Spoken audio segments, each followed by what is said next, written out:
To those of you joining us from Japan, good morning, and good afternoon and good evening to those joining us from abroad. Welcome to the 2022 Local Climate Change Conference of Youth, or LCOY for Japan. My name is Lauren Power. I'm the founder and managing director of Young Professionals in Foreign Policy, or YPFP Tokyo. It is my very great pleasure to deliver opening remarks on the opening day of this 2022 LCOY Japan conference. But before that, please let me share a few administrative guidelines for you to keep in mind throughout the day's events. Firstly, there will be time for a moderated question and answer session near the end of each event. If you have a question, please write it in the chat at any time. When we reach the Q&A portion of the event, our chair will be happy to direct any questions in the chat to speakers.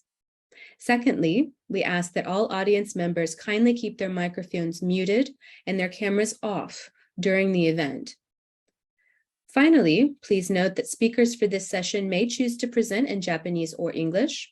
When possible, we will offer simultaneous interpretation from Japanese to English and from English to Japanese. If you would like to listen to the interpretation, please select the language of your choice by clicking the globe icon in the bottom right of your Zoom screen. Please note that this feature may not be available if you are accessing today's events using your mobile device or if you are not using the latest version of Zoom software. You may choose to activate the automatic captions functions. We thank you for your kind attention to these points. To begin my opening remarks, let me start by saying a few words about YPFP Tokyo, the organization hosting the LCOY Japan conference. We are a youth-led, youth-focused, and entirely volunteer-run NGO. We are a part of an international network with over 20 years of experience building the next generation of foreign policy leaders, with sister branches across North America and Europe. As the founder of YPFP Tokyo branch, I am proud to bring the incredible opportunities and benefits of this global organization to our members, friends, mentors, and partners, not only in Japan, but across Asia. Since starting YPFP Tokyo about 1 year ago, I have been so very fortunate to be joined by a talented and dedicated international team of young leaders, members, and friends, and together we have done great work. We have conducted Japan national and Asia regional research, which we have presented at global conferences. We have gained accreditation as official United Nations stakeholder in the International Migration Review Forum held at UN headquarters in New York. We have been contributing civil society members in 2 C20 working groups under the 2022 G20 Italian presidency and 2023 G20 Indonesian presidency. We have partnered with other NGOs, IGOs, government representatives, and other entities to successfully launch an ambitious program of public events on a variety of foreign policy topics, which we have facilitated in both Japanese and English. Throughout all our work, we have championed our principles of building platforms of communities of trust, where we foster international, intergenerational, and inclusive co-leadership on the most pressing topics affecting our world today.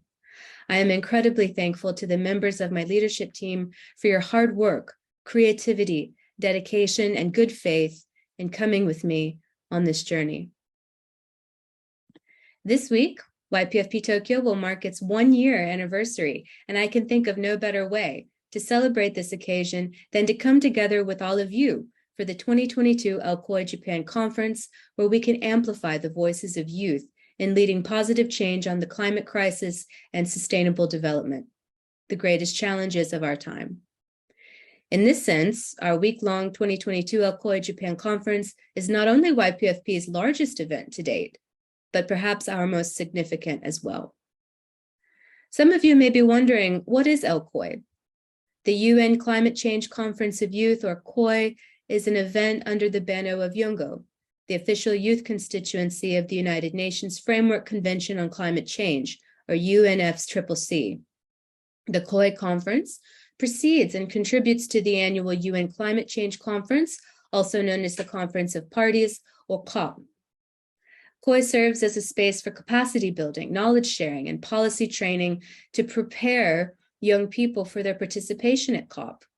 Next month, the 27th COP and 17th COY will be held in Sharm el-Sheikh, Egypt. After an open application process held early this summer, YPFP Tokyo was awarded the official United Nations endorsement to organize and host the local Conference of Youth, or LCOY, for Japan, leading up to COP27 and COY 17, with the mandate to produce the national youth statement for Japan and to support young people in and interested in Japan in their aspirations and ongoing work in the climate and sustainable development space. To deliver on this mandate, my YPFP Tokyo team and I were guided by our organization's principles. We are international, intergenerational, and inclusive. For our 2022 LCOY Japan conference, we are pleased to welcome more than 50 organizations as partners, supporters, and to feature over 75 speakers from across 14 countries. Our keynote and panel speakers include experienced experts at or near retirement age and dynamic young leaders in their 20s, all doing incredible and inspiring work in their fields. To undertake the task of planning and producing this week of events, we recruited an LCOY steering committee of 17 dedicated people from 8 different countries. To drive the drafting process of the youth statement for Japan, we welcomed 25 brilliant youth delegates between the ages of 18 and 34, with the majority already holding active leadership roles in Japan. Finally, to include more artistic voices, we launched our Climate Creative Competition, which was open to people of all ages from around the world and produced some remarkable submissions, which you can view in the gallery displayed on our YPFP homepage. The outpouring of interest and support that we have received for this LCOY Japan conference for young people in Japan who are invested in climate and sustainability has been overwhelming. It has been inspiring and moving to connect with so many people who have willingly given their time and energy in the spirit of our conference theme, Green Japan, co-designing a shared future with youth. On behalf of YPFP Tokyo, I give my most sincere thanks to everyone who has made this possible. I'd like to give special thanks to our speakers, partners, and supporters, to Tristan Norman and our LCOY steering committee members, to our youth delegates, and to all those who have registered to attend. To convene the 2022 LCOY Japan Conference, I would like to share the following thoughts. There are no neutral parties in this climate crisis, either by intent or ignorance. So long as each of us has life and agency, the choices we make will help or hinder. To be aware of that is a heavy burden, but it is also the first step in driving positive change. It means that every single one of us has a part to play. How are you going to help today? Educate yourself and others. Establish strong, good intentions, then back them up with actions and accountability. Be a leader who models good behaviors while doing so in a way that draws others to your cause. We need solidarity and strong communities to support us in our journey to change the status quo. To adapt and overcome the challenges we face in this climate crisis, we need helpers from every sector, every country, every income level, and every age. And we need their commitments for driving positive change today. At this LCOY Japan conference, let us acknowledge and applaud those that are helping. Let us support the education and knowledge sharing contributions from our speakers and partners. And I challenge each of us to strengthen our good intentions and form new pathways for positive action by the end of this week's events. For YPFP Tokyo, we are committed to carrying forward the connections and collaborations we built with all of you here into our ongoing programming on climate and sustainable development. We hope that you will join us and remain in touch with us, and that we can work together as allies and partners in building a brighter future for all. Thank you. Now, without further ado, please let me introduce our first keynote speaker of the 2022 LCOY Japan Conference, Mr. Elliot Harris. Mr. Harris was the UN Assistant Secretary General for Economic Development in the Department of Economic and Social Affairs and chief economist of the UN from April 2018 until December 2021. He served previously as an Assistant Secretary General and head of the UN office in New York of the UN Environment Program from 2013 to 2018. Prior to joining the UN, Mr. Harris spent 25 years as an economist at the International Monetary Fund, working in the African and Fiscal Affairs departments, ending his career there as Assistant Director and Strategy Policy and Review Department. To our audience members, Mr. Harris will be making his keynote address in English, so if you prefer to listen in Japanese, we encourage you to use the interpretation feature at the bottom of your screen.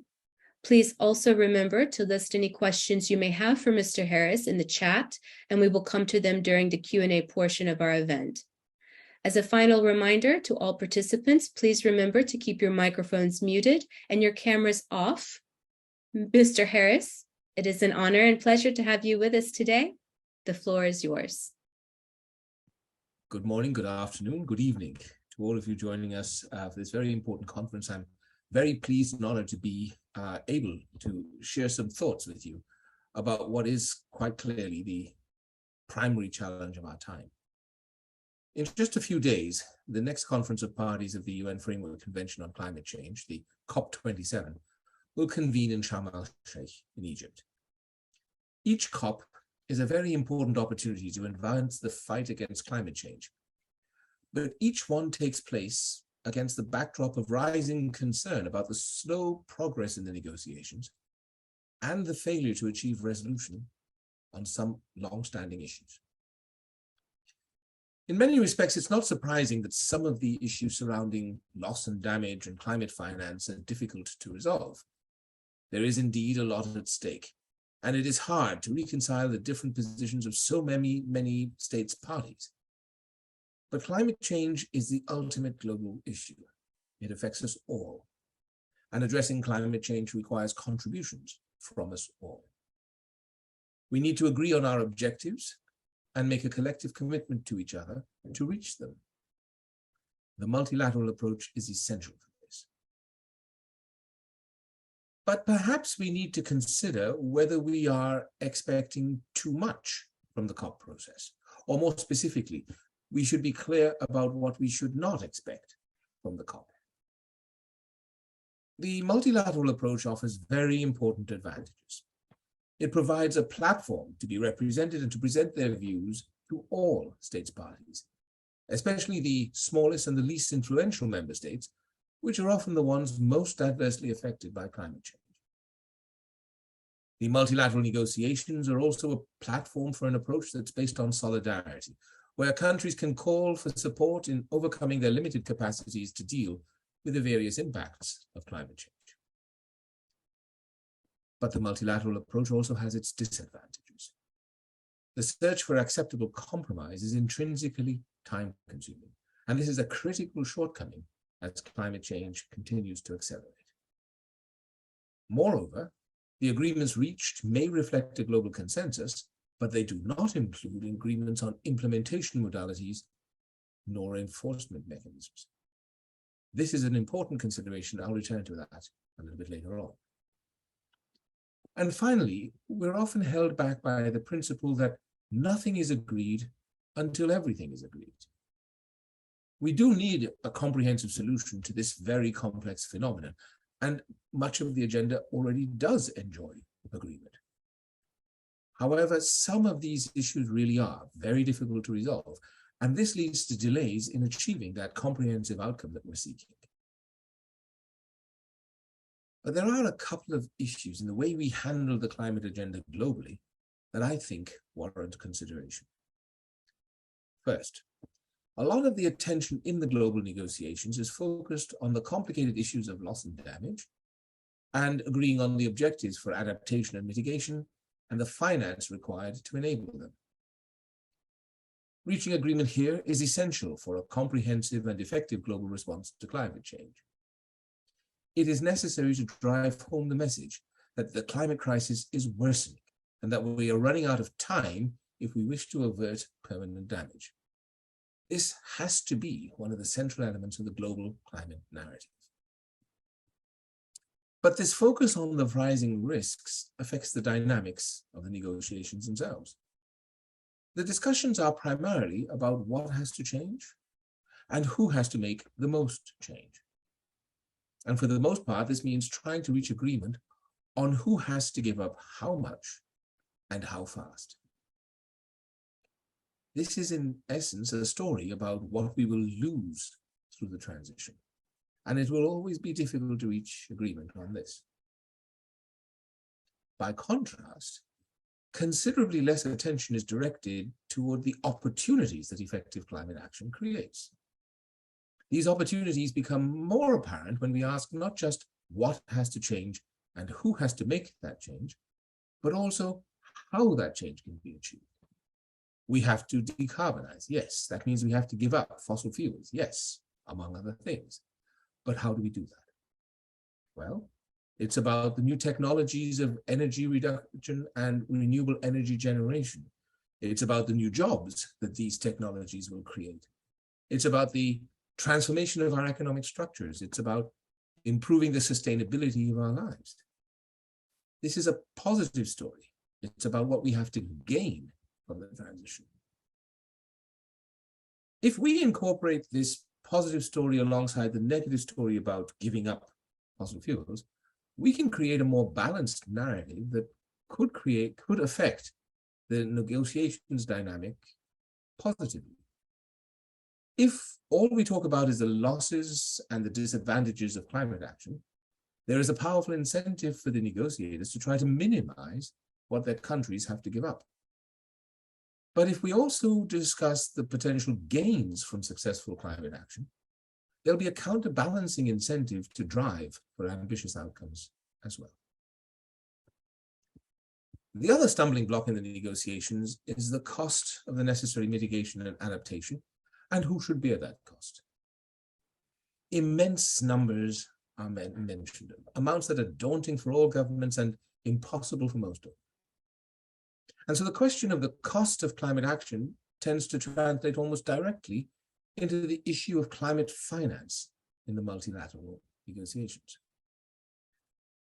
We should bear in mind, however, the multilateral context is very government-centric, and the debate around climate finance often seems to be framed in terms of transferring money from some governments to other governments to fund their climate action.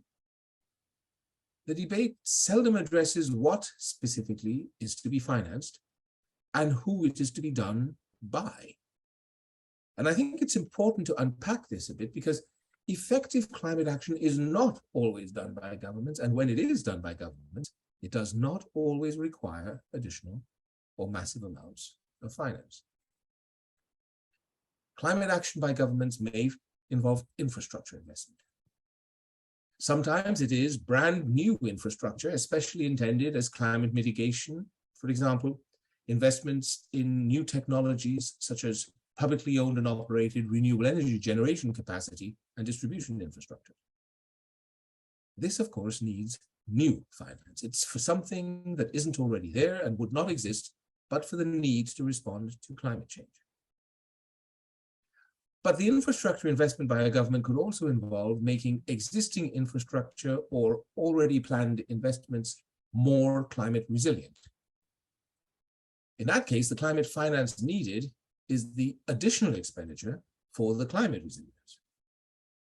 That is likely to be considerably less than the overall cost of the investment project itself. The amount of finance needed and the most suitable sources of finance, as well as the type of financial instruments that are best suited, will depend on the type of investment, and it will always and also depend on who is actually making that investment.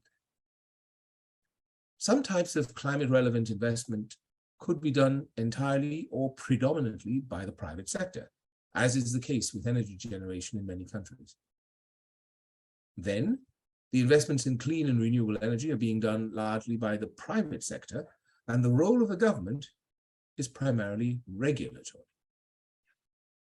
In that specific context, the climate action by the government may take the form of changing regulations to encourage investment in renewable energy and to discourage new investments in fossil fuel energy. The financial requirements for that kind of climate action are, of course, much smaller than if the government itself had to do the actual investment. Obviously, regulations could also be much more directive, and this has a long history, for example, in the government standards for minimum fuel efficiency for vehicular fleets, for example. But I think it's important to recognize that effective climate action is also about private behaviors and choices, about private consumption and production decisions and structural transformations. Purchasing a more fuel-efficient vehicle, or even a zero-emissions electric or hydrogen-powered vehicle. The choice to use public transportation rather than a private vehicle for a particular trip, or for the daily commute. Improving the energy efficiency of existing homes and commercial buildings through retrofits. Even the choices we make in our individual diets, they can all constitute effective climate action. Government action in these contexts may not be through expenditures, but through other interventions that affect the incentives guiding behavior and choice. And these interventions could include the use of taxes and subsidies, regulations, prohibitions, moral suasion, awareness raising, information campaigns, the list goes on. This more detailed look at what climate action is being considered and who would be doing it brings more nuance into the issue of climate finance. It helps us to realize that mobilizing climate finance is not only about transferring money from some governments to other governments. It helps us to understand that there are very effective climate-relevant government interventions that can drive change without costing huge amounts of money. This more nuanced approach might help solve some of the financing impasse in the multilateral negotiations by asking not just how much money will be made available, but also what would the money be used for? I don't see this fundamental question being discussed enough in the multilateral context. What climate action? And then, of course, by whom? This by whom question raises another interesting point about the multilateral process that we should consider if we wish to avoid falling into unreasonable expectations about the process itself. The multilateral process should lead to global agreement on objectives, on targets, on timetables for action, and on mechanisms for measuring progress and for holding each other to account. It does not have the capacity to implement or to enforce those agreements. A global agreement will not be able to specify how the agreed targets will be reached. And we should not expect that kind of detail from a global agreement. Implementation is a national responsibility, not a global one.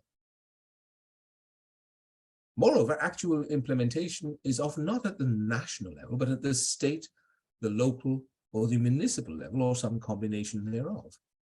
As mentioned earlier, much of the relevant climate action by government at these lower levels is in the form of policy or regulation, not outright expenditure or investment. Certainly, financing has to be found for the additional expenditures that may be necessary, but a lot of the relevant action at that level of government may not need additional funds. Let me share an example of two pieces of what I consider to be highly effective climate action, one by the government and one by a private bank. There is a highway leading into the District of Columbia, the US capital. It runs through one of the residential suburbs. In rush hour, that highway is limited to cars with at least 3 occupants to encourage carpooling. More than a decade ago, to encourage the use of hybrid vehicles, the local government allowed low-emission vehicles to use that highway during rush hour, regardless of the number of occupants. At the same time, the state government lowered the taxes on those vehicles and raised the taxes on cars with large internal combustion engines. This led to a significant increase in the number of hybrid vehicles.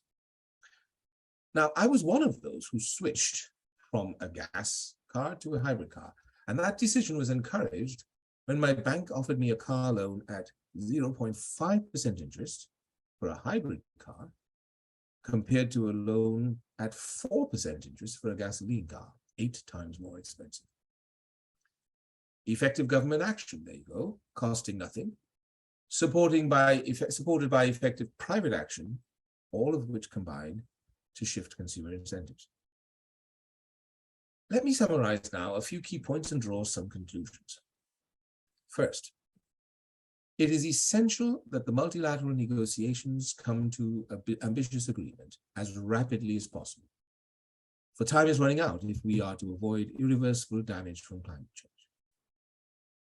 Second, the multilateral process will help us agree on what we will do to combat climate change, but it will not determine how this is achieved. Implementation happens elsewhere, and we should not expect the multilateral negotiations to achieve something that is the responsibility of our national governments. Third, governments are not the only ones responsible for effective climate change. The billions of consumer and producer decisions and choices that are made every day are as important as government action on climate, if not more so. Governments can and should raise the awareness of consumers and producers about what options exist for them to contribute to effective climate action, and they should support these choices using the wide variety of tools and policies that are available. Fourth, what is being done for climate action and by whom is a very important part of the question of climate finance, which is much more multifaceted than what is being negotiated in the COP. Some climate action may not entail any financing at all. Much climate action is not done by governments, even if it does need finance. Fifth, climate action will be mostly implemented at the local level. This type of action does not have to wait until everything is agreed and signed off on at the multilateral negotiations. It can instead be based on what is already agreed and what we all know needs to happen. People can and they should encourage and insist that their local authorities and their local businesses make the needed changes, and they should support this through their votes and through their consumer choices. And finally, sixth, we must all recognize and accept that effective climate action can generate many positive opportunities, and we must make this a part of the climate narrative. A more balanced narrative could help and encourage a more positive approach in the global climate negotiations, as it'll focus attention both on what countries must give up for effective climate action, yes, but also on what they will gain from it. I hope these words and personal reflections may have given to the young people in the audience today a sense of what I think they can and should contribute to the fight for climate action. Continue your strident advocacy for really ambitious and rapid agreement in the multilateral negotiations, because without this, we will collectively fail to halt and eventually reverse the impacts of climate change. But understand also the limits of the multilateral process so that your expectations are not unreasonable. Focus some of that advocacy effort on the positive side of the climate narrative, on the positive changes that will result from effective climate action and will affect your futures. Help the negotiators to understand that delays in the multilateral negotiating process not only delay our efforts to halt climate change, they also delay the ability of their peoples to enjoy the benefits of strong climate action. Think about how we can complement the centralized, official, government-to-government, negotiation-based approach of the COPs with a much more localized, implementation-oriented approach that encourages climate action wherever and whenever it is possible. Point out to hesitant local decision makers that there is much that can be done by governments that builds on what is already agreed, that does not require huge amounts of finance, and that uses available tools like taxes and regulation to change incentives and to change private behavior. Encourage a more detailed debate around what is to be done for climate action and by whom, and help us to have a more honest discussion around climate finance that does not assume that effective climate action is always by government and always costs huge amounts of money. climate action will need changes in consumer choices and behavior that often mean using new available information and new technologies. Young people are simply better equipped to do this. You are comfortable with the new technologies in ways older people, like myself, simply cannot be. You are less invested in the status quo and thus more willing to embrace change. You can help to convince those who are reluctant to support ambitious climate action that they have little to fear and much to look forward to. And if we succeed in this, perhaps, we can send signals into the multilateral process that encourage more ambitious and speedy agreement. Let us hope that we succeed. Thank you very much. Thank you for that inspiring address, Mr. Harris. Your words have set an excellent tone for our LCOY Japan conference.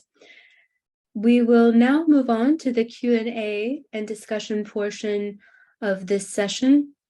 As a reminder for participants, please write your questions for Mr. Harris in the chat in Japanese or English. A member of our communications staff will translate them for us as they are received, and I will facilitate the Q&A session in English. While we wait for more questions to come in, I would like to begin by asking a question. Mr. Harris, you've highlighted the role of private sector in driving climate finance and implementing climate action. Where do you see the most promising trends in this sector, especially with regards to UNEP Finance Initiative principles for responsible banking? It's a good question, Lauren. I think I'll start my response by saying I am deeply surprised at how quickly the private financial sector has responded to the challenges of financing sustainable development more broadly and climate action in particular. A few years ago, there was an effort led by the former governor of the Bank of England in what we call the Task Force on Climate-Related Financial Disclosure, where they discussed and examined how important climate change could be for the financial health of financial institutions, and set out ways in which they could understand how deeply affected they would be and use that as a stepping stone to trying to figure out how to respond to it. I do think that what we see happening is that people are realizing that climate action is necessary, not just to save the environment, but also because a deteriorating climate undermines the very foundation of any kind of economic and business or corporate activity. It undermines our social outcomes. It undermines the very fabric of our lives. And therefore, this is probably the most remunerative investment that you can make when you consider the longer term. And so consequently, the whole dialogue, the narrative around climate in the financial world and increasingly in the corporate world is being cast more in terms of not just averting damage and loss, but in terms of realizing some of these returns on investment, admittedly over a longer period of time, but nonetheless, very clearly, a business and financial decision that makes sense. And I think that that is one of the most encouraging aspects of what we see happening. Unfortunately, that is separate from the way in which we talk about climate finance as if it were only between governments. And that was, I think, one of the things that I was trying to communicate today, is that we must realize that climate action has to be undertaken by all sorts of actors. Governments, yes, but also each and every one of us in the choices that we make, and all forms of production, all forms of corporate activity can be oriented towards a greater sense of climate relevance. And the financing for that will provide itself in accordance with who is doing what and what exactly is being done. Thank you for that explanation. I think that in a way, what you've highlighted is extremely encouraging for all of us as we embrace our different career paths, entertaining the idea that all of us may have this opportunity to create space for innovation in our various fields. I think that there tends to be perhaps a narrowness of mind that occurs to many of us on the forefront of this. And so to hear your words, I think, is very inspiring. I wonder if I might ask a second question here, which is, Mr. Harris, you've had a very diverse career and experience at the IMF and UN. As we move toward COP27, what role do you think the UN has in driving climate action into the future? I think a central one. As I said early in my statement, climate action is needed by all. All of us have to contribute to it because it is the quintessential global problem. There's no such thing as climate action in one country. It respects no borders. Because we all need to contribute, there is a real premium in having an international agreement on what we're going to do, and then having us all agree on what our targets and our objectives are going to be. And having the UN as the convening framework for that is probably the only way in which we'll come to these kinds of agreements. We wouldn't be able to do them bilaterally. First, it would take far too long. And secondly, we do need to have that concerted effort with all countries pitching in to the extent that they can. And as I said as well, I mean, some countries are better placed to do what is necessary. They have better access to resources and to technologies and so on than others are. Being in that multilateral framework allows a more solidarity-based approach where countries can call on others to help them in their efforts. But the essential part here is every country, every sector of the economy, every person will be able to, must contribute in however minor a manner they will. But the main point is that we have to all agree across all countries on what our targets are, what our objectives are, why we're doing this, and what we hope to achieve. And then we can translate that down back into concrete action that will be taking place in each country. And then it becomes a challenge for each country to decide how best to implement these agreed objectives. And that too is a role that the UN could play, because the UN is not only a convening place, it's a place where the experience of the various member states can be brought to bear. What has worked in one country, well, that can be presented to other countries and they can see if there's something in there that they could use. And as I say, they can call for help, they can call for technical assistance, they can call for financial support if it needs be. And the UN is a very useful platform for that kind of collaborative effort to be articulated and to be carried out. I think it's really, really important that the multilateral approach be at the heart of the climate action effort, because without it, we would end up going off in different directions and the sum total of our efforts would not be enough. With a concerted agreement, with an understanding of what we're trying all to achieve, I think we'll have a better understanding as well of how we want to direct our own individual efforts to reach those outcomes. Thanks. Well, thank you for that. I'm still waiting to see more questions in the chat. A reminder for the audience, please go ahead and do that. But I will exercise my privilege as chair and beg for another chance at a question of my own. 2 weeks ago, I attended the C20 summit in Bali, and one of the sessions held there was about climate finance.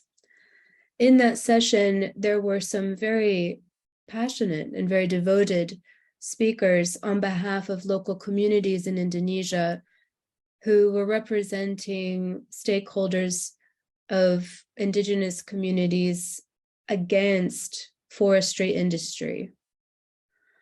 And one of the critiques that they raised was that, in their opinion, some of the climate action and different negotiations and policies that had been brought forward in the name of doing good were actually enabling the forestry industry to continue their work. And it was creating a pathway sort of around listening to indigenous voices, because there was a feeling that since the policy was aimed at helping climate, due diligence had been achieved, and therefore the problem was solved. The speakers felt, though, that the interests of the indigenous communities who live in these forested areas were not being listened to because the industry was in fact continuing. So my question to you is, this is one example. How would you recommend that these vulnerable communities that are most affected by climate change and also industry that continues to play a role in this, how can we make those voices more included? How can we bring them more into that policy making space and implementation space? This is indeed a very thorny question, Lauren, and thank you for raising it. There are always going to be concerns that the underlying problem that's being driven by climate change gets brushed over through some form of, as you say, what appears to be due diligence, but in fact actually only is done in a way that kind of basically ticks off boxes and doesn't really get to the heart of the problem. But what we're talking about here is far more fundamental than just how do we manage the forestry industry in Indonesia. It's talking about the reconciliation, if you will, between an economic driver, which is the value added of those very valuable forests, the hardwood forests. It's reconciling that with the livelihoods of these indigenous peoples and the loss of their environment more generally. And the fact is that there is a way in which one could try to reconcile both objectives under the umbrella of reacting to climate change and bringing forth useful climate action. It will, however, mean changing some of the operating procedures and some of the operating objectives of the forestry industry. And again, I think part of the reason why we tend to avoid having that discussion is because we're looking only on the negative side, and we are trying to minimize the losses instead of taking into account as well some of the gains that will come from effective climate action. Now, it's clear the forestry industry is an important part of the economic structure of Indonesia and of many countries as well. But we've only just started to understand how important forests are to regulating and maintaining a balanced climate. And that speaks to a far deeper problem that we've only just started to address, which is that all of our economic activities are defined in terms of what we call GDP. You know, we want to maximize the gross domestic product. And that totally leaves out of consideration the question of the natural capital on which a lot of our activities depend. The forest is there, and we think it has a value only when we've cut down the tree to sell the tree for lumber. But the forest has a much greater value in terms of regulating the climate, managing the cycle of water, maintaining the flora and the fauna that contribute to biodiversity. All of that is there, and none of that is measured in the key indicator that we use to assess economic progress. Part of the solution, I think, to the climate debate, I think a major part of the solution, the eventual solution to the biodiversity crisis that we have, is when we accept and understand that we have to change the way we measure our progress. And we have to assign value to things that we had ignored before. Now, this is not a new problem. We've been talking about that for a long time. But when we realize that there is a tremendous societal and economic value in having a healthy forest that helps with maintaining water cycles, that helps with the climate, that absorbs carbon and helps to reduce greenhouse gases. And if we start to value all of that contribution as well, then from the perspective of the society of Indonesia, the balance comes out differently. And there it's not the primacy of the logging interests that will prevail. There may still be logging, but it'll be in a completely different order of magnitude. Because there we will start to assess, well, what is the impact of this economic activity on our natural capital, on the stock of forests, and on the contribution that those forests make to a healthy environment, to a strong, clean, and stable climate, and to the livelihoods of the people who live there. That's the balance that we're trying to achieve through sustainable development. Uphill battle, yes, but certainly a fight worth fighting. Thank you for that. I think that your reflections on GDP is perhaps not only an incomplete indicator, but perhaps also in some sense an inaccurate one if what we're trying to measure is development in a holistic sense. It really begs the question of what next? How can we make a more inclusive indicator that helps align our concepts to our intentions. I see some activity in the chat, so I'd like to raise some of those questions to you. We have a question from Nanami. She asks, what kind of experience made you become a leader in the field of climate change? And then secondarily, how would you encourage young generations? What kind of mindset should we have to drive society?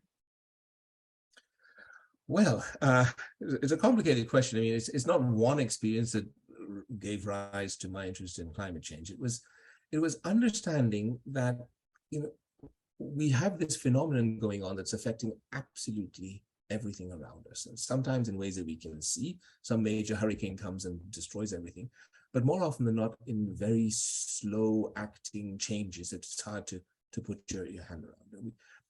There's a lot of science out there that explains what's going on, and we realize that all of us have to start thinking about how we change the way we think about this problem so that we can understand how we need to change the way we behave.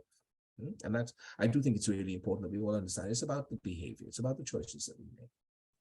And for me as an economist, I focused in very much on the fact that, you know, the reason we have climate change because of the global warming, because of the greenhouse gases, because of the fact that we are able to burn fossil fuels without having to pay for the cost to the environment in the price at the pump. And that's a purely economic thing, you know. And that comes back to one of the things I just said in the response to your second question, which is we're not measuring everything the right way. We're not measuring a lot of the stuff that we should be measuring. And that is one of the things that drove me to get interested in the climate agenda. And I realized as well that it's very hard to convince people to change something that's been working reasonably well for them unless you give them a better perspective.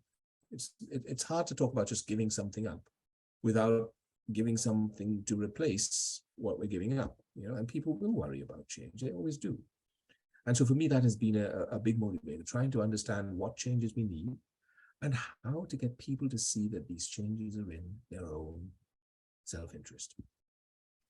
And I think that's one of the things I would encourage young people to think about. I said in passing in my intervention, young people are not as deeply invested in the status quo. You know, you may not yet have bought a car, for example. Let's take that as a concrete example. And you may be thinking about the first car that you buy, if that is an option or is a requirement for you. But maybe you can think about whether you can manage without a car if you have the public transportation around you. And if you have to have a car, you can think about buying a car that has a very fuel-efficient engine or has a hybrid engine or might even be an electric car. Because now you have options and now you have information. Things that your parents didn't have to the same extent. And that, I think, just look at the various options that are out there in front of you and realize that, you know, you can make a choice that makes a difference. And I think once you have that as your mindset, it'll be a wonderful guide for your choices and it'll help for all of your decisions to be more sustainable. Excellent advice. I see some other questions here. We have one from Tristan Norman. He asks, as climate change's impact accelerates, it transforms our understanding of long-term risk and vulnerability. How do you see multi-stakeholders adjusting to and accounting for climate risk and vulnerability in their decision-making? That's a good question. And I think the biggest challenge here is that the perception of that risk is very different from one stakeholder group to another. You will find that in some cases, there will be a very urgent need to respond because the effect of climate change is affecting activities today to a certain extent. You see that very clearly, for example, in agriculture. Changes in precipitation, drought, all of these things force you to confront the need for change. Whereas in other aspects, it might be somewhat less pressing. And so you'll have people coming at this whole question with different degrees of urgency and different perceptions of that risk. That is one of the problems that we have because there's no single way in which we can get everybody to think about climate change. There will be people who will say, well, if we have less rainfall, that's perhaps a good thing in some areas where there's too much rainfall. If we have more rainfall in other areas that were relatively arid, that's also a good thing. And perhaps from that perspective, it's certainly true. But when we look at the longer term outcomes that we see emerging, we realize that we are playing with things that we don't really control. And we don't have any way of sort of regulating how much change in the good sense takes place and how much change in the bad sense we can restrict. And so I do think that we need to come up with an approach where we have the information that we need that will influence the way we make our decisions about what is happening in as objective a sense as possible. For example, we talk a lot about 1.5 degrees as the threshold. We shouldn't go above 1.5 degrees. And for many people, 1.5 degrees just doesn't sound all that bad, does it? And we don't communicate what is really behind that number. And I think we really do need to make people understand a little bit more, a little bit better, how change is happening at different speeds in different parts of the world, but it's happening irrevocably. And if we don't act now, it will be irreversible. And then when we take stock and we look back, we realize that we have actually missed the opportunity to do something about it while we still could. And there, I think the accounting becomes really important, because we tend to focus on managing what we can measure. And if we're not measuring the right things, we won't bother, or we won't be able to manage them. And one of the things that I think we need to really step up our efforts to measure correctly is the impact that climate change is having on different communities around the world. We talk in broad terms about rising sea levels, but rising sea levels are not going to affect people in landlocked areas. They will face completely different challenges from climate change. We need to be able to measure what those challenges are, specific to the various places where the stakeholders are, and to their livelihoods and to their surroundings. And we need to put that into a narrative that gives them not only a sense of urgency about what they have to stop from happening, but also gives them a sense of the future perspective, what will be waiting for them at the end of the effective climate action, or as we go along that route. And I do think that that's a really important part of the decision-making process, is to get people the right information first, so that they understand what the risk really is, and then to point out how effective climate action, effective change today, will improve their outlook into the future. Thank you for that, Mr. Harris. We've got a very active chat full of questions for you. So let me just go along with the next one here, which is coming from Dr. Purvi Zaveri. She asks, could you indicate tools for community people which can be leveraged without much investment required from government? She had given the context for tools like taxes as a government supported tool, but what other kinds of investments can be done without much investment from government? Again, I think we'll behind that, or behind the phrasing of the question, is the issue of investment as an outlay, as an expenditure, and there can be investments of information just as well. So I think one of the biggest things that governments can do is to share information in accessible form. Let people understand what is going on around them, what we have seen, what the science is telling us, and bring it all together so that people can start to see, well, this is the problem that we're facing. That's the first thing. The second thing is, as I say, a lot of it is about choice. Governments can use their regulatory powers to make it less remunerative to do things that are unsustainable. Now, the clear example for that is carbon pricing, carbon taxation. Yes, that's certainly true. But there are all sorts of other ways that you can do it. You can differentiate within your tax system to favor the things. You lower the taxes on the things that you think are good. So if you take if you take the question of power, electricity, the way, if you are generating power using renewable clean sources, then governments can reduce the taxing on that or they can increase the subsidy of the production of that kind of energy, and they can leave the taxes on the fossil fuel-based energy higher. So that gives you an incentive to ask your power company to source your electricity from a sustainable source. And they can do that in all sorts of different ways as well. They can, for example, I gave that example of the highway that was using the high occupancy tool to restrict the amount of cars that were going in, to encourage people to have more than 1 or 2 passengers in the car, save on the number of vehicles that are traveling.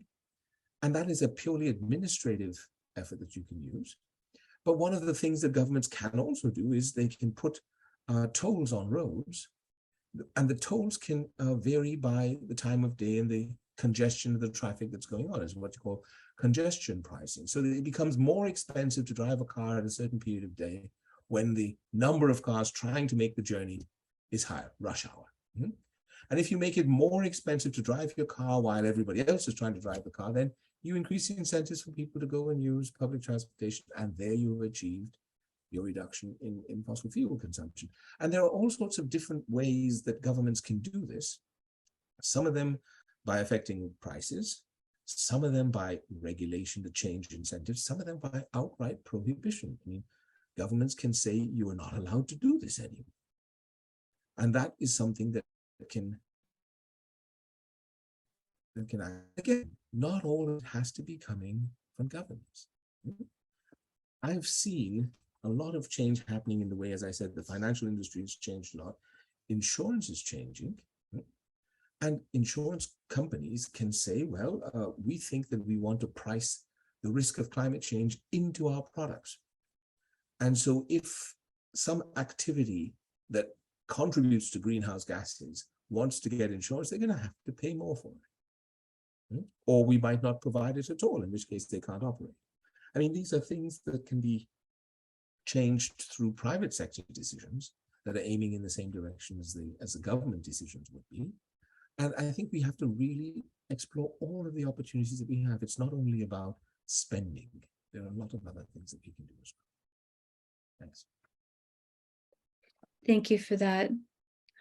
I think we have time for perhaps one more question, if you don't mind. So this one is coming from Peggy. She says, thank you for your speech and insights, Mr. Harris. Curious, what are you most proud of when it comes to the work you've done in promoting climate action throughout your career? I will have to say very quickly, it's getting private finance to start thinking about sustainability. I'm not claiming responsibility for that, but I think I've been working on that for quite some time. And I do believe that really is perhaps the biggest change that we're seeing happening right now. The financial sector is very well attuned to what is happening in terms of climate change, and they are looking at ways that they can contribute to improving the situation. And they have a lot of ways that they can do so. I gave an example of a bank loan that's cheaper for a hybrid car than it is for a full gasoline engine. And there are lots of other things that they can do. They can provide low-cost loans for building retrofits, for example, and they're doing it. They are doing it. And these are things that I feel very proud about, because 10 years ago, there was very little thinking in the private financial sector about that.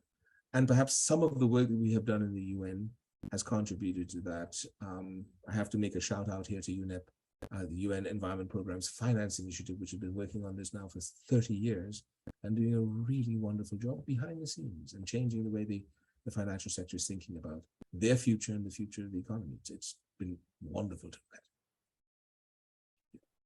Thank you so much for highlighting those things. And I thank you again so much for your address here today.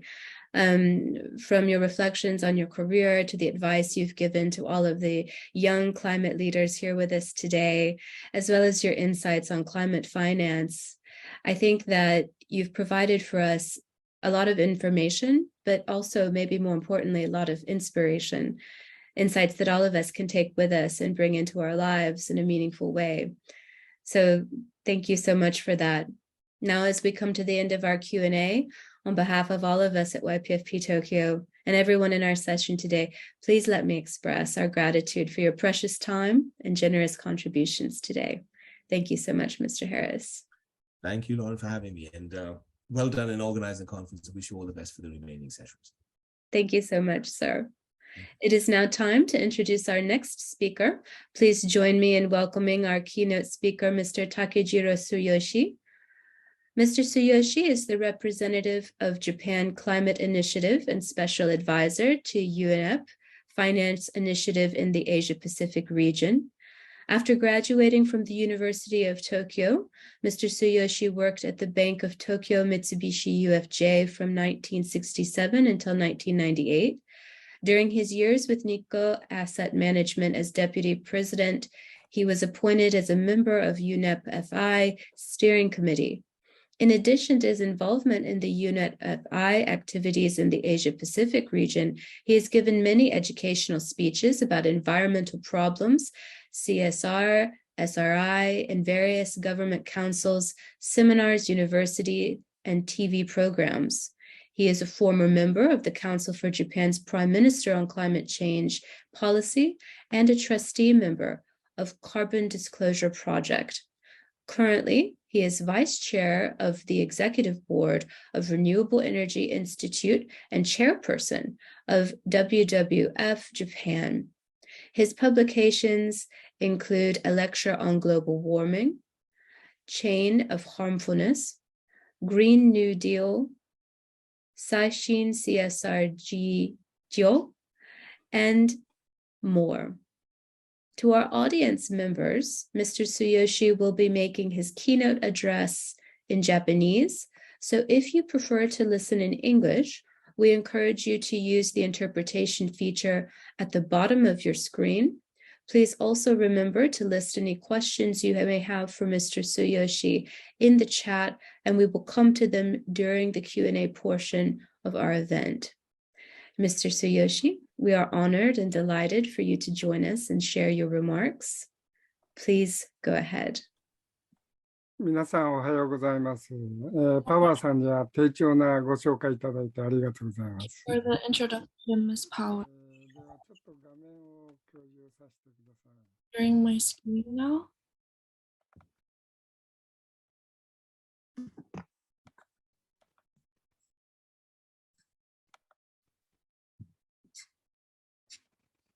今日は皆さんの若い皆さんのいろんな議論の場にお呼びいただいてありがとうございます。 Thank you for inviting me to 私は今始まっているグリーントランスフォーメーションについてお話をしますけれども、私が今日お話ししたい趣旨はですね、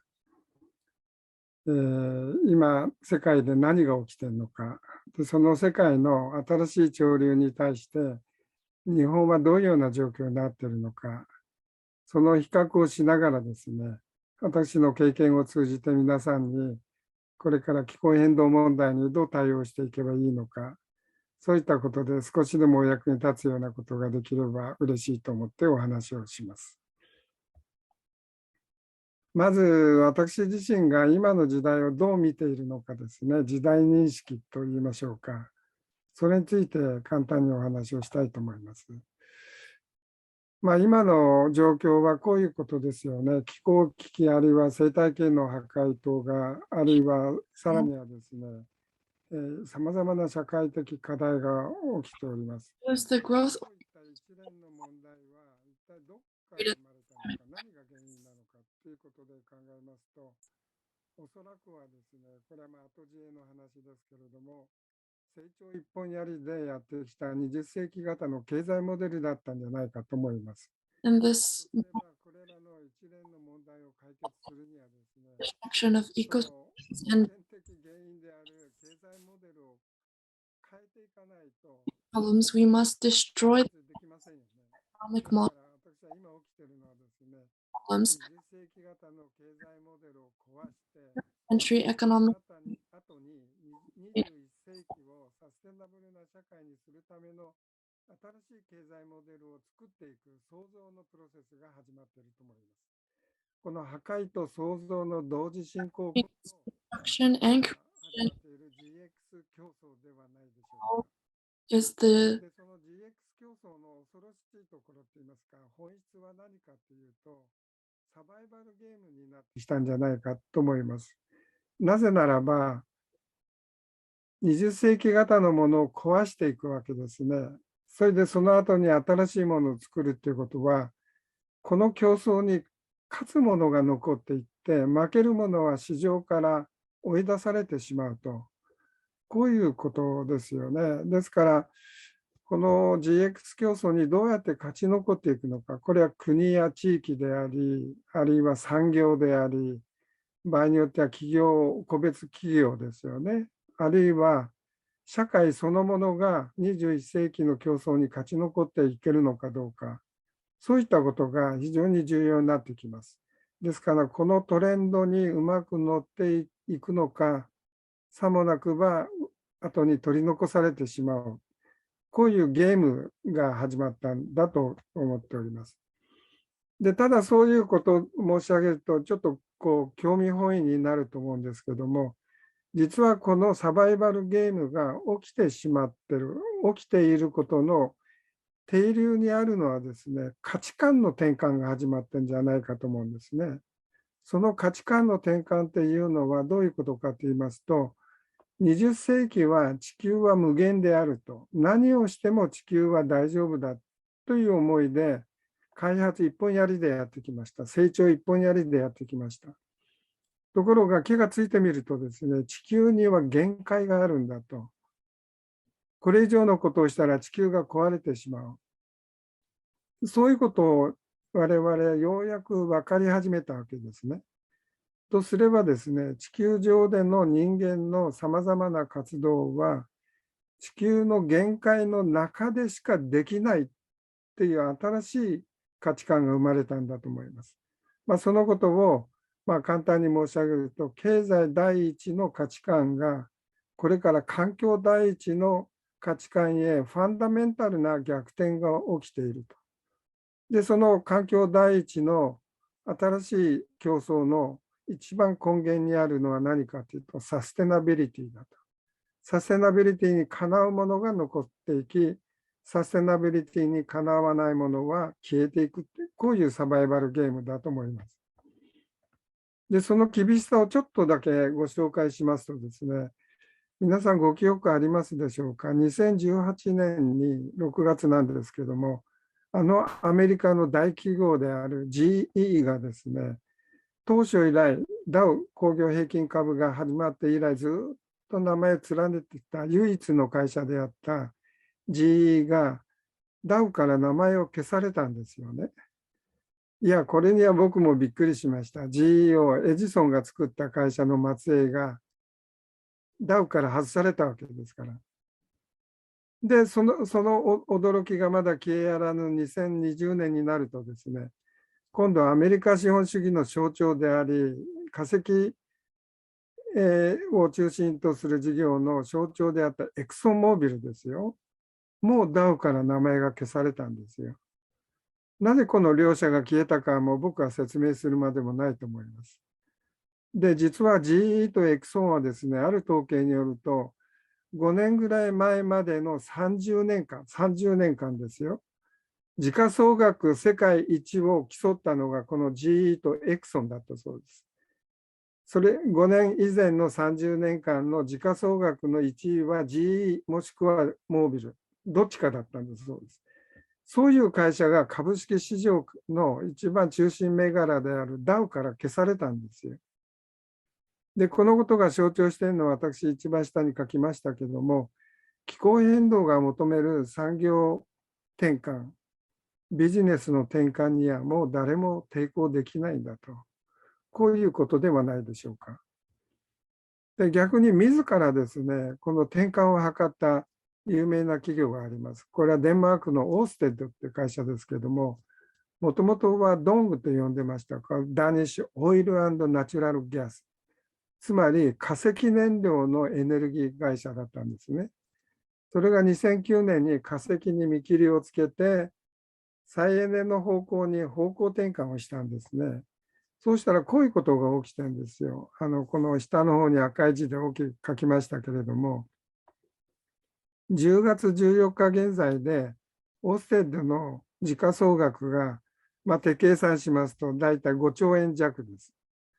で、それに対して同じ時期の日本の電力会社10社ですね。10社ありますよね。北海道から沖縄まで。あの10社の時価総額を全部足すと4兆円なんです。皆さん、この状況をどう思いますか？デンマークは人口が600万弱の、で、GDP というとおそらく日本の10分の1以下だと思います。その会社のエネルギー会社の時価総額がたった1社がですよ、人口1億2700万ぐらいの日本の世界の GDP 第3位にある日本のすべての10の電力会社を足した時価総額よりも大きいんですよ。株式市場のこのエネルギー会社への見方が完全に転換したと思いませんか？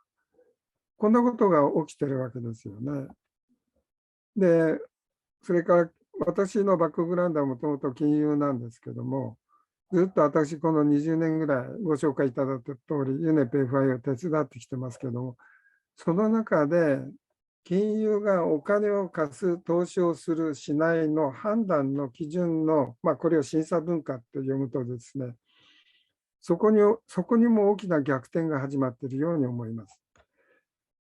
実はユネペ FI はこの20年ぐらいかけてですね、3つの原則を作りました。これは全部すべてサステナビリティを原則とする金融の原則です。まず、なぜ3つの分野かというと、ご覧の通り、投資と保険と銀行は金融の3大分野ですから、そのメインの分野でサステナビリティを中心に金融を考えるという原則が生まれました。最初に生まれたのが PRI と呼ばれる投資です。その後に保険が始まって、最後になったのが商業銀行のバンキングの分野です。で、ここで申し上げたいのはですね、唇を切った PRI、責任投資原則が非常にね、時代を変えました。それはなぜかというとですね、今でも多くの方が、投資家はまだそう思ってるんでしょうけども、株式投資は何のためにやるかというと、今日のお金を明日大きくするあれですよね。簡単に言えばお金にお金を生ませるのが投資です。でもその投資の世界にですね、お金以外のことを考えて投資判断をしようということが始まったんです。お金以外の要素って何かというと、ここに第一原則に書いた ESG です。環境と社会的責任とガバナンスです。で、こういったことが始まったのは、これ多分投資の世界の哲学といいます、基本的な考え方の大逆転ですよね。それまではお金儲けに関係ないものは一切排除しろと。ひたすら金儲けだと。そういう投資でやってきたからこそ気がついてみると環境破壊が起きてしまった。そういう反省が生まれたわけであります。で、銀行の分野についてもですね、このような、原則が生まれまして、簡単に言うと、これから銀行がお金を貸す先は SDGs とパリ協定の実現に向かう企業や事業でないとお金を貸せなくなってきたって、そういう原則が生まれたわけです。これも金融の大転換だと思いませんか？で、このことをちょっと図式的にお話ししますとですね、左の方にバンカブルってありますよね。これは今現在お金を融資してもいい事業や会社であると。ところが、新しい原則が生まれていくとですね、どういう状況になるかというと、右に移ってアンバンカブルになるんですよ。今日までは融資してもいい事業が、いや、これはサステナブルでないんだという判断を受けると、もうお金を貸せなくなる。それは投資もインベスタブルがアンインベスタブルになるし、保険を付与できたインシュラブルがアンインシュラブルになってしまうと。これを移行リスクと言います。でもそのことだけじゃないんですね。今日現在、まだ早すぎると。環境にいいんだけど、まだ事業としては早すぎる、アンバンカブルだと思われてたものが、にわかに左に移ってバンカブルになっていくと。つまり、これは新たなチャンスが生まれるわけですね。ですから、事業のポートフォリオ、あるいは企業自身がですね、あるいはビジネスそのものが移行リスクにさらされるものと、新たなチャンスを生むものになる、この2つの工作が行われる。つまり、これはリスクと機会の逆転が始まるわけです。これは非常に大きな変化だと思います。で、こういった中で企業の存在意義、最近日本でもにわかにパーパスという言葉を使い始めておりますけども、ここにも転換が出てくるのは当然ですよね。その転換で、パーパスの転換で一番驚いたのが、直近で言えば2019年のアメリカのビジネスラウンドテーブルの、収支外って言ってもいいくらいですね。それ以前は、ここにずらりと顔が並んでいる、有名企業の CEO の皆さんですけれども、CEO の唯一最大の責任は株主に財務的に報いることであると。株主オンリーだったわけです。でもそれがこの2019年8月19日を機にですね、そうじゃないんだと。CEO の責任は関係のある社会ステークホルダーのために尽くすのが企業の責任である。これまた大逆転だと思いませんか。もちろん株主に報いることも重要なんですよ。でもそれ以外にお客様や働く人や取引先や関係のある社会のステークホルダーのために企業は存在すべきである。こんなことを言い始めたわけですよ。これは非常に大きな転換だと思いませんか。で、さらに直近のニュースで話題的に申し上げれば、皆さんもご存知のパタゴニアの創業者であるイボン・シュイナードさんがですね、自分と家族の持ち分を全部信託に寄付しましたよね。本来であれば、普通の起業家であれば、企業を起こして成功すれば、IPO に持っていって、財務的リターンをがっぽり稼ぐっていうのが普通ですよね。でも彼はそれを拒否したんですよ。で、彼のおっしゃっていることは、パタゴニアの唯一の株主は地球であると。だから地球環境を守るために自分の持ち分をトラスト会社に寄付して、トラストはその地球のためにパタゴニアの経営に取り組んでほしいと、こういうことをおっしゃっています。実は僕は数年前にイボン・シュイナードさんのワイオミングのお宅にお呼ばれして一泊泊めていただいた経験がありますけれども、彼の生活ぶりを見ても、こういったことをする偉い方だなと思いました。これはおそらくですね、非常に例外的な出来事ではなくて、今後、起業する、成功する方々に少なからず大きなインパクトを与えていくと思いますよ。企業は単なる金儲けのためだけじゃないんだと。そういったことが広がっていくんじゃないでしょうか。それからご紹介にあった通り、私、JCI の代表を務めておりますけれども、そのことをちょっとご紹介しておきます。JCI は気候変動イニシアティブ、ジャパンクライメットイニシアティブなんですけれども、2018年に始めたとき、わずか105団体でスタートしました。一番の目的は、パリ協定の実現のために取り組む仲間づくり、こういうことです。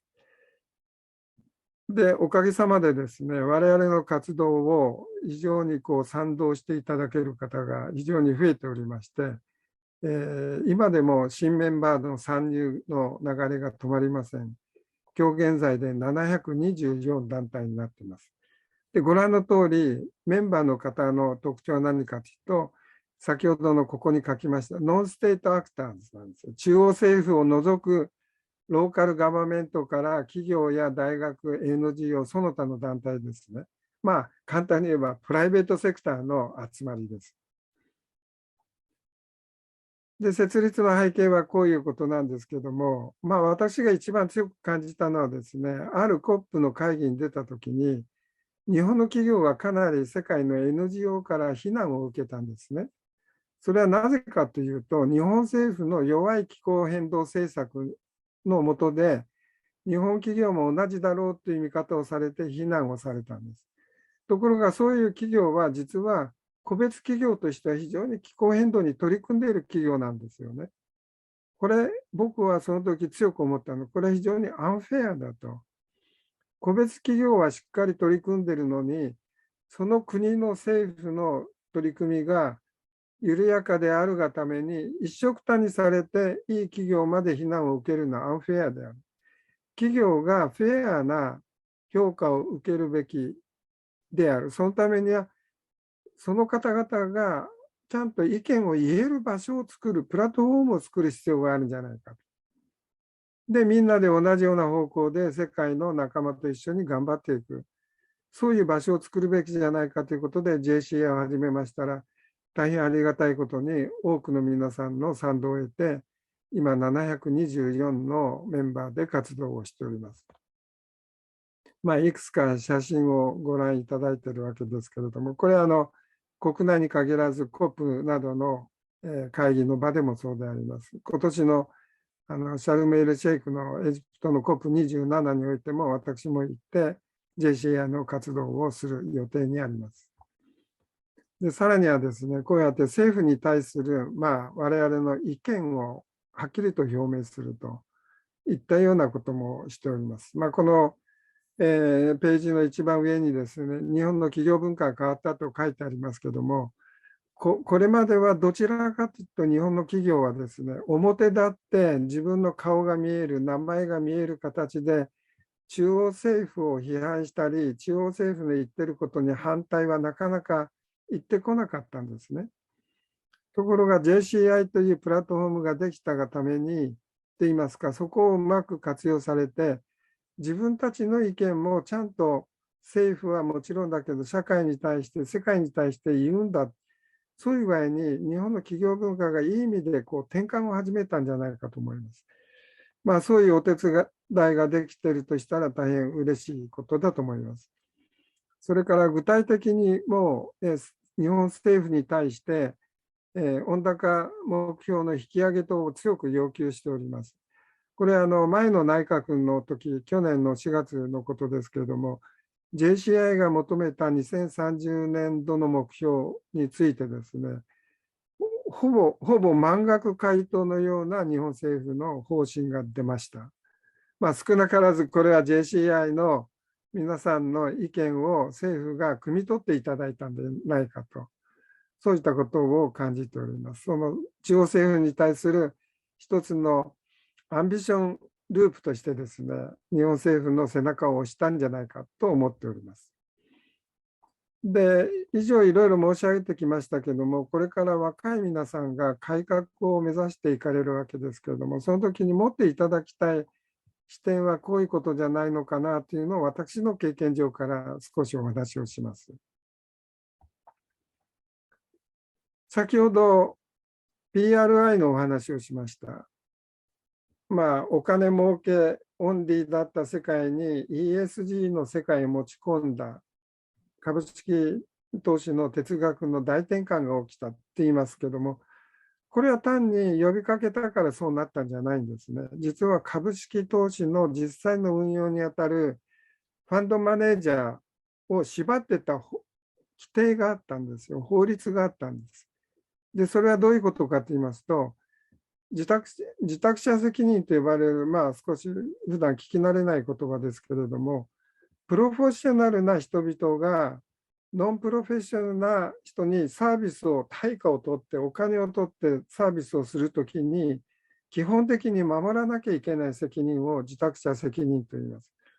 ですから、年金基金などの運用にあたっているファンドマネージャーも、お金の運用のプロとしてですね、知識のない年金加入者の利益を守ることを最優先しなければいけない。それが自宅者責任だったんですね。その自宅者責任の理解がですね、長年ずっとこういう理解だったんです。お金に結びつかない余計なことは考えるなと。お金だけでものを考えろと解釈されてきたんですね。そうすると、そういう自宅者責任の理解のもとにあるファンドマネージャーに、これから ESG が大事だからそれを考慮しなさいって言ったって、しないわけですよね。だってすることが法律違反になると思ってるわけですから。ですから、ユネペ FI が何をしたかというと、本当に法律違反なんですか、イリーガルなんですかってスタディをしました。その研究成果がこの写真の左の貝殻の写真、表紙に写っているレポートです。で、このレポートによってですね、いや、受託者責任は ESG を考慮することを禁じてはいませんよ。少し緩やかに要求してるってことぐらいまでの解釈ができるんじゃないかっていうことを国連のスタディで発表しました。で、それを受けてファンドマネージャーが、ESG を考慮してもイリーガルじゃなくて、むしろリーガルと受け止められる。そういう、転換、理解の転換が進んだわけですね。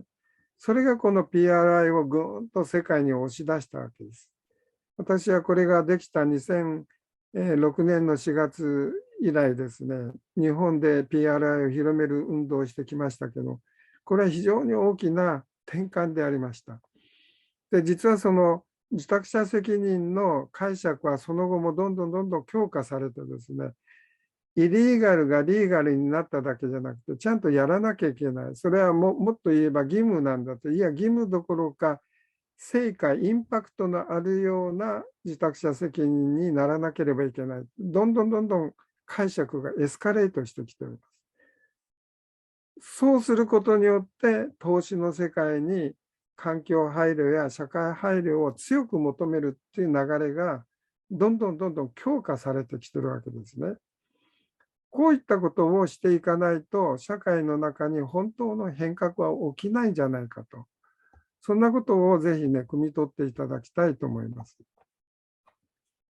で、さらに、金融がこういった問題に取り組むきっかけを作った、ある意味では非常に思想的にですね、物事を考える整理をしていただいたのが、前のイギリスの中央銀行の総裁であったマーク・カーニーさんです。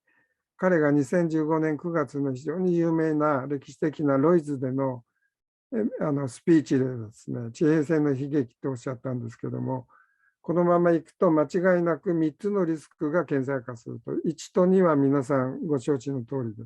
で、3番目の移行リスクっていうのが、僕は先ほども申し上げたバンカブルがアンバンカブルになるリスクです。ですから、たとえ今日すごく経済価値があると思っているものでも、気候変動に逆行するようなものは、急速に経済価値を失っていくんだ。英語でストランディッドアセットって言いますよね、座礁資産。ですから、銀行はそのことに気をつけないと、ある意味では貸したお金がちゃんと返ってくると思っているのに、実はその対象の設備等がですね、価値を失ってしまえばお金が返ってこないじゃないかと。不良資産になるんだと。そういったことを気をつけなきゃいけない。と同時に、そういうことが起きないように金融はストランディッドアセットをどうやって防いでいくのかの努力をしていかなきゃいけないということを言いました。これが今世界の金融の流れの根本にある基本的な姿勢であります。さらに、海外で私非常にいいなと思うのは、例えば、世界の気候変動への見方を大きく転換させたのが、もう2006年になりますか、エコノミクス・オブ・クライメット・チェンジというこのニコラス・スタン教のレポートでしたよね。これ皆さんもご存知だと思います。それまで単なる気象現象と思われていた気候変動が違うと、お金の問題だ、経済の問題だ、GDP の問題だってなりました。それでみんなにわかにこの問題に目を向け始めたんですね。で、そういった理論武装をしたのがイギリスです。で、そのイギリスが、これ去年の2月でしたっけ、今度は The Economics of Biodiversity というのを出しました。これもイギリスの非常に優れたところだなと、単に口で言うだけじゃなくてですね、ちゃんとしたスタディをして、理論武装して、生物多様性を経済に組み込んでいくことの重要性をですね、訴えると。こういう姿勢は、やはり世界を動かす中では非常に重要なアプローチなんじゃないでしょうか。もう私も東京でダスグプタ先生にお会いしたことがございます。こういったことを日本はできるんでしょうか。あるいはドイツで言えばですね、今問題になっている福島の直後にですね、17基あった原発を全部やめるっていう結論を出しましたよね。でもその時に当事者だけじゃなくて、俗称倫理委員会っていうのを設けて議論した結果をメルケル首相が受け入れて廃絶を決めました。で、私が驚いたのはこの倫理委員会のメンバー構成なんです。このメンバーの中に、本来入るべきであるエネルギーの直接の関係者よりですね、むしろ宗教とか社会学者とか政治学者などが入ったメンバー構成だったんですね。キリスト教関係で3人入ってらっしゃるんだそうです。こういった社会のステークホルダーで大事なエネルギーの問題を議論する、こういう姿勢って非常に大事なんじゃないでしょうか。エネルギーの専門家だけで決めていい問題なんでしょうか。それからこの4月以降、7月に正式に改正が行われましたドイツの、この気候変動に関する法律ですけれども、それを推進してきたハーベック連邦経済気候保護大臣はですね、こう言ったんですね。ドイツにおいては再生エネルギーの拡大は最優先の公益であると。いいですか？エネルギー価格がどうのこうのとか、そんなことよりもですね、この言葉の使い方って言いますか、この思想が私素晴らしいと思いますよ。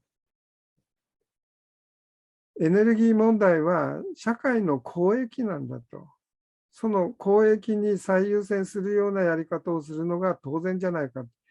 こういうアプローチをするわけです。私は非常に素晴らしいなと思っております。それからこれは若い皆さんの方がむしろよくご存知だと思いますけども、去年になりますけども、ドイツの連邦憲法裁判所がですね、若者たちが起こした訴訟に対して支持をしましたよね。気候変動、緩やかな気候変動政策では、若者たちの将来の職業の選択権とか生活権の侵害をしてしまう、つまり人権侵害になるんだと。だから政府はもっと厳しい温暖化政策を打ち立てるべきであるという批判をする判決を出しました。それを受けてメルケルさんはですね、早速にネットゼロの2050年の目標を2045年5年前倒ししました。これはほんの一例なんですけども、ヨーロッパでは人権、特に若い人たちの将来の生活権、職業権、人権の侵害を始めているのが気候変動であると。そういう視点でこの問題を見るわけです。これは非常に日本に欠けている視点ではないでしょうか。で、さらに、一番中心にあるエネルギー転換ですけれども、日本はどうも思考停止に陥っているような気がします。これは簡単にエネルギー基本計画の歴史を書きましたけども、今現在のエネルギー基本計画の基本骨格、つまり石炭をまだたくさん残し、原発もまだ残し、その結果、再エネの部分が非常に小さく抑えられている。この骨格は2015年7月に生まれた長期エネルギー需給見通しの姿をそのまま引き継いでいるとしか思いません。2015年7月っていうのはどういう時かというと、すぐ下にある通り、5ヶ月後にパリ協定が生まれたんです。パリ協定は世界を大きく変えましたよね。その世界を変えたパリ協定の前に生まれた計画が、その後もずっとご承大事に守られてきてるんですよ。これは守られてきたっていうよりも、ちょっと悪口的に言えば思考停止なんじゃないでしょうか。あるいは思考停止せざるを得ない状況下に置かれているっていうことじゃないでしょうか。それが何をもたらしているのかと言いますと、このグラフをご覧いただきたいんですけども、これは経済の成長率と CO2 の排出量の削減の状況を比較したグラフです。かつて日本では、今でもって言っていいかもしれませんけども、経済成長が大事だと。経済は成長すれば必ず CO2 排出が同時に増えるんだと。カップルなんだ。こういう議論でしたよね。でも今我々が目指しているのは、ネットゼロっていうのは、経済は成長すれども CO2 は減ってゼロに向かうんだと。いや、CO2 をゼロに向かいながらの経済成長をどう実現するのか。ディカップリングが大きなテーマなんですよね。で、このグラフをご覧いただくと、左は EU です。1990年から2018年までのおおよそ30年間で何が起きたかというと、EU は 63% 経済 GDP が拡大しました。にもかかわらず CO2 排出は 23% 減ってるんです。つまりディカップリングが始まっています。でもジャパンは右の通り成長率が半分の 32% だったにもかかわらず CO2 排出量はむしろ増えてプラス 3% です。つまりディカップリングが進んでないんですよ。で、これが何を意味するかですけども、僕の解釈では、もし世界のコンシューマーがグリーンに目覚めたときに、メイドイン EU とメイドインジャパンが棚にあったときに、どっちを選ぶでしょうかっていう話。答えは言わずともおのずから明らかですよね。グリーンな消費者は基本的に間違いなく EU、メイドイン EU を選ぶはずです。だってそちらの方が CO2 を出さないで作ってる商品やサービスですから。ジャパンはその逆なわけです。こういった状況に日本はどう対応するんでしょうか。で、終わりの前に申し上げたいんですけども、この1990年代からの30年間はよく失われた30年と言われてきました。でも、何人かの識者はこう言い始めてますよね。失った30年。日本の不作為で失われた30年だと。だから政策や我々の対応の失敗の結果なんだと。こういう言い方であります。とすると、次の30年を失わないために何を考えなきゃいけないのか。これ日経の記事を今2本ご紹介したいと思うんですけども、円高が非常に進んできた時の、これ9月19日ですから、ほぼ1ヶ月前の記事です。皆さんも目にされたと思うんですけど、止まらぬ円安、縮む日本という評価です。で、その中で彼らが言って、新聞が言ってるのは、この状況を脱出するには経済構造の転換が必要だと、それなしでやっていけないという記事が出ました。その同じ日経の朝刊一面トップ記事に、今朝の記事はこれですよね。円安招いた日本病、低賃金低成長のツケ。で、その中で金融緩和に依存し、問題を先送りしてきた現状に円安が警告を発していると。つまり、この2つの記事が言わんとしていることは、円安は日米の金利差が生んだ一時的な現象ではないんだと。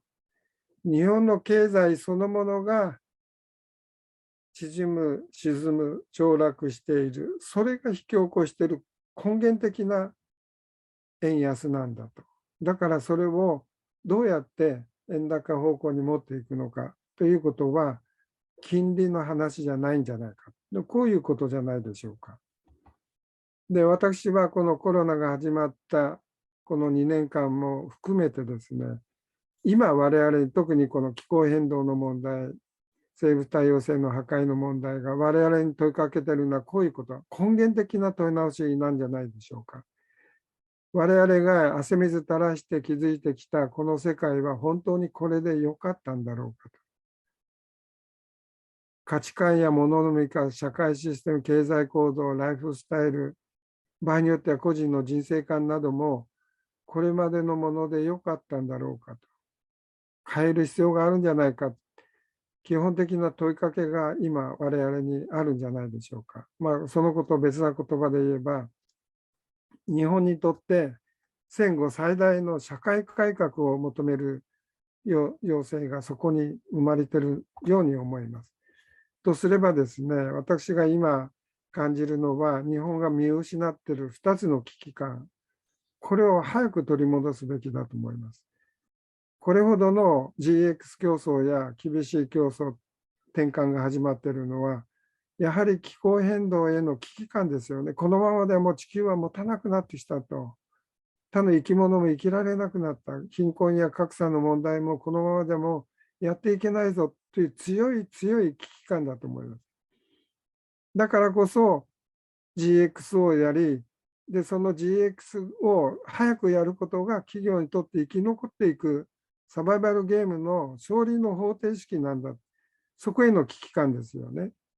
この2つの危機感で世界が今動いていると思います。で、とすれば、我々や日本は早くですね、21世紀が生み出す新たな価値観を受け入れる勇気、つまり日本にとってみれば、過去を断ち切る勇気なんだと思うんです。で、これはギリシャ以降よく言われる言葉だそうですけど、危機の裏には蘇生のチャンスありと。危機を危機のままで過ごすのか、それとも危機を蘇生のチャンスに切り替えるのか、その覚悟が必要であると私は思います。で、これは私が学んで好きな言葉ですけども、地球は親からもらった遺産相続でもらったものじゃないよと。あなた方の次の世代から預かっている預かり物なんだ。とすれば、預かったものはきれいにして、少なくとも汚さず壊さず返す。できればきれいにして返す。それが皆さんの心持ちだと思います。とすれば、ホワイナット地球です。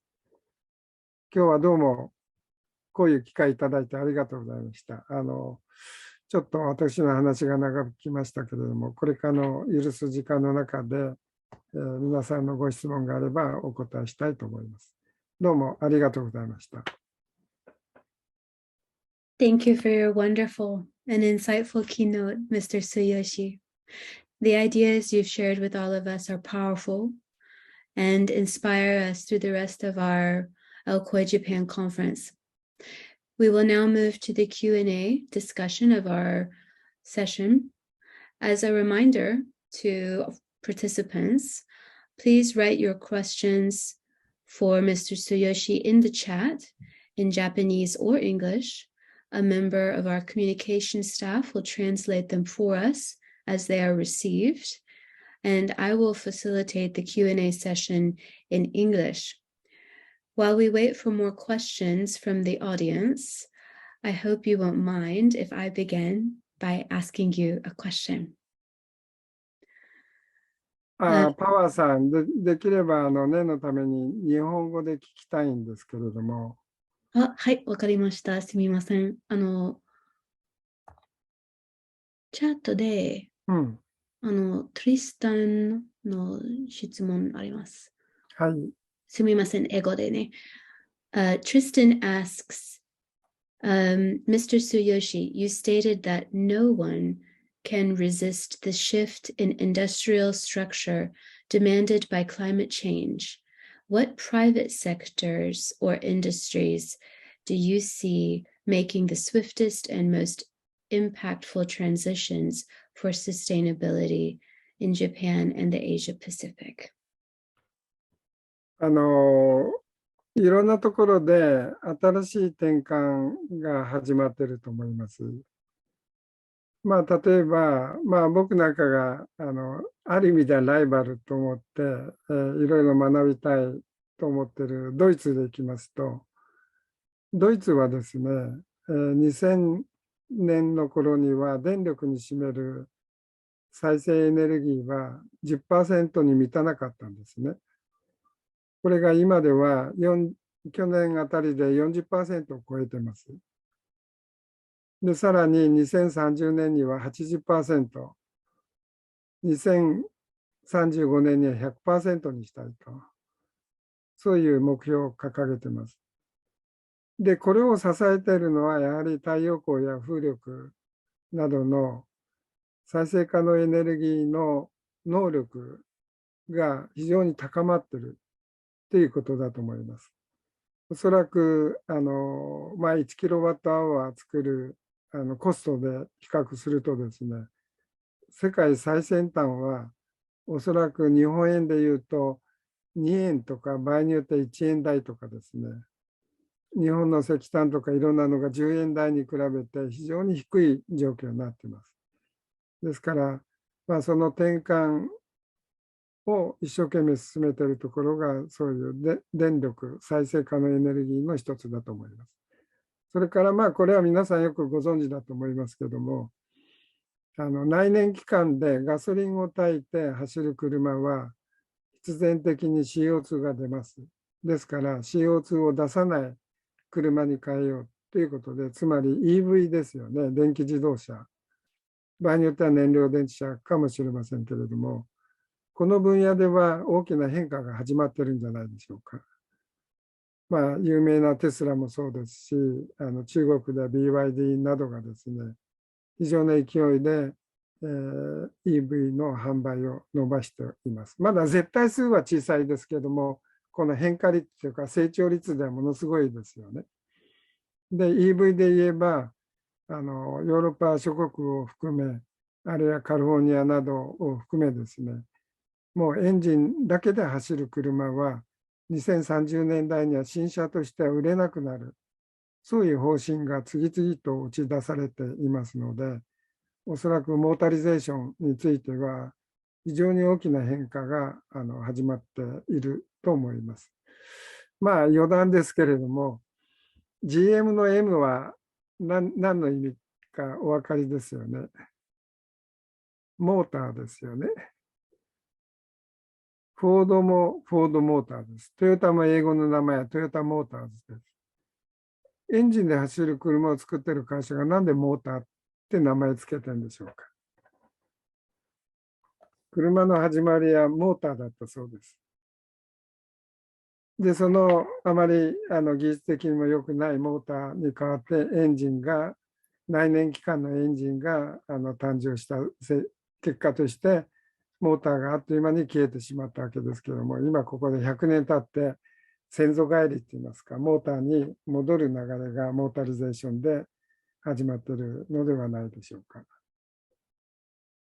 それからこれ非常に難しい話ですけど、すでに始まっているのが、飛行機がエンジンで飛ぶ、プロペラであれ、ジェットで飛ぶのではなくてですね、電気モーターでプロペラを回して飛ばす飛行機がいろんなところで実用化が始まってますよね。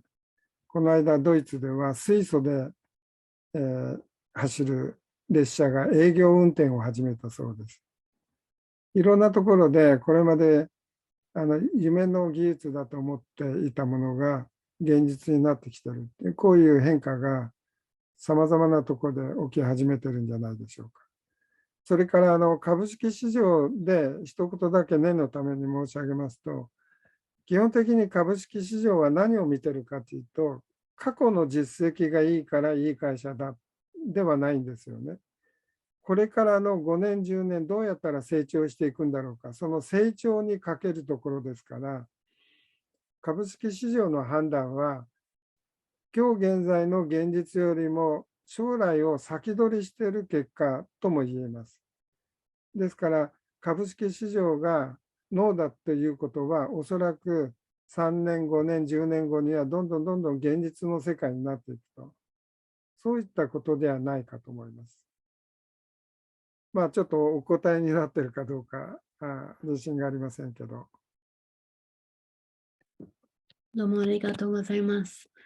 じゃあもうチャットで日本語のトランスレーションあります。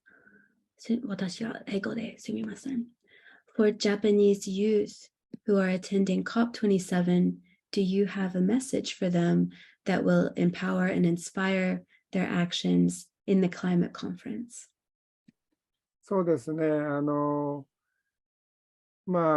去年のグラスゴーでの COP26 でようやくにして正式文書の中に 1.5 度が入りました。ですから 1.5 度 is still alive っていうことでしたよね。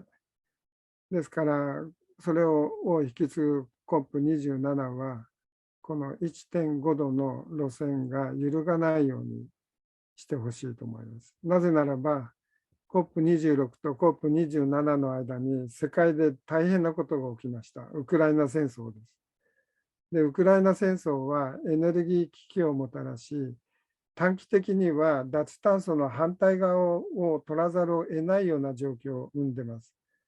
で、その目の前の短期の危機に目を奪われてしまうと、本来目指すべきネットゼロ、ゼロの世界が見失われる可能性があるんですね。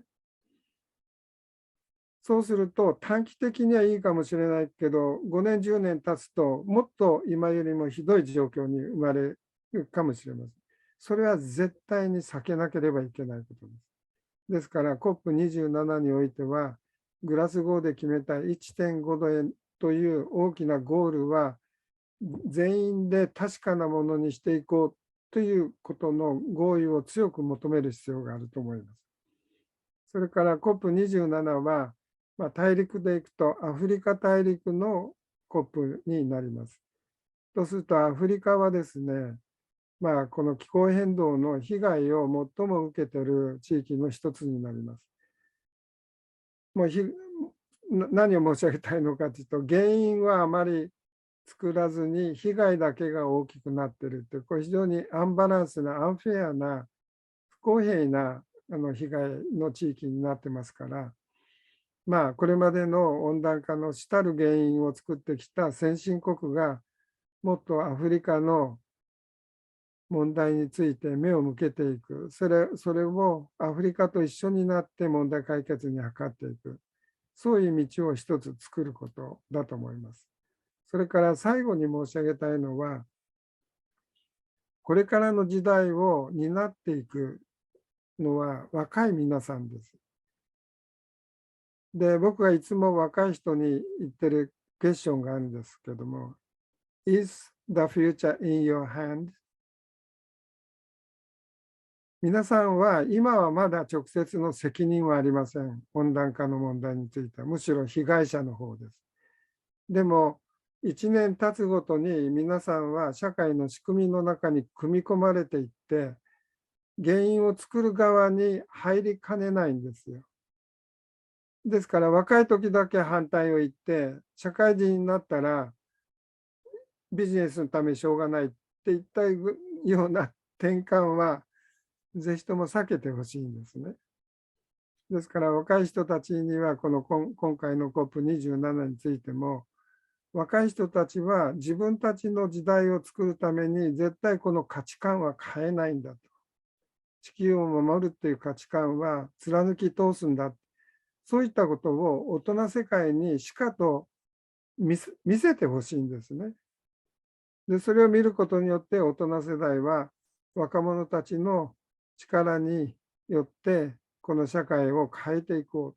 それをサポートしようっていう、そういう機運が非常に強まるんじゃないかと思います。ですから 1.5 度を守るために若者が中心になって大人世代を動かしていく、社会を動かしていく。で、その中で気候正義をしっかり守るためにアンフェアな被害を受けている地域にみんなで手を差し伸べていきましょうって、こういうことをしっかりと確認する COP27 であってほしいと思います。若い人への期待を強い大きな期待を持っております。どうもありがとうございます。じゃあ、最後は本文の質問、英語で。Thank you for your presentation. And in your presentation, you mentioned about the mindset of the Japanese as they lack the courage to embrace new values. So, is it possible for Japanese to change their way of thinking for the mass use of geothermal energy? As Japan has a lot of volcanoes and it's part of the Ring of Fire, it will significantly reduce the emissions of greenhouse gas compared to the use of fossil fuel if Japan could start to transition to the use of geothermal energy. はい、ありがとうございます。地熱の利用については、ポテンシャリティは日本は世界でインドネシアなどについて非常に高いものがあるというのは言われております。で、これまでの問題はですね、ジオサーマルをうまく使えそうなところが国立公園だということで、開発にいろんな制約があったんですけれども、ジオサーマルの熱源に上から行くんじゃなくて、横から行くことによって、ここの国立公園を守るっていうことができるようになりました。ですから、そのポテンシャリティの開発ができる状況は生まれています。ただ一方で、何せ地下の中ですから、本当の熱源に、十分な熱源に達することができるのかどうか、かなりこれはトライアル&エラーの世界なんですね。ですから、その投資リスク、開発リスクっていうのが非常に高いです。そこをどう打破していくかですね。それが日本にとって大きな課題だと思います。と同時に、日本で再エネを拡大していく上で、やはり大事なのは、太陽光や、それから風力ですね。それから陸上も洋上も含めて、あるいは日本は67% ぐらいが森に覆われております。とすると、バイオマスの活用、林業をしっかり守る上でもですね、バイオマスの活用も大きな要素になってくると思います。アイスランドとかインドネシアとかニュージーランドもそうなんでしょうか、ジオサーマルの活用が進んでおりますから、ぜひ日本もそのポテンシャリティをね、技術で生かしていけるようになるといいなと思っております。はい、ありがとうございます。最後は、ペギの質問です。英語で。Thank you for sharing your amazing work and insights, Mr. Tsuyoshi. You concluded how Japan is now missing the sense of urgency in important issues like climate change. From your experience and perspective, what has been the most effective ways to increase the sense of urgency or awareness, and what more can be done? このことについては英語で何て言うんですか、シルバーブレッドはないと思いますね。社会のすべての構成の人が政治からそうですし、それから企業の人たち、それから最も大事なのは消費者ですよね。いろんな人たちがこの問題に強い関心を持っていく必要があるんじゃないかと思っています。先ほどハリスさんがおっしゃってましたけども、大事なことは重要なインフォメーションが共有できることであると。I think we've also mentioned this before, but one of the key to cultivate that is we can share key information with each other.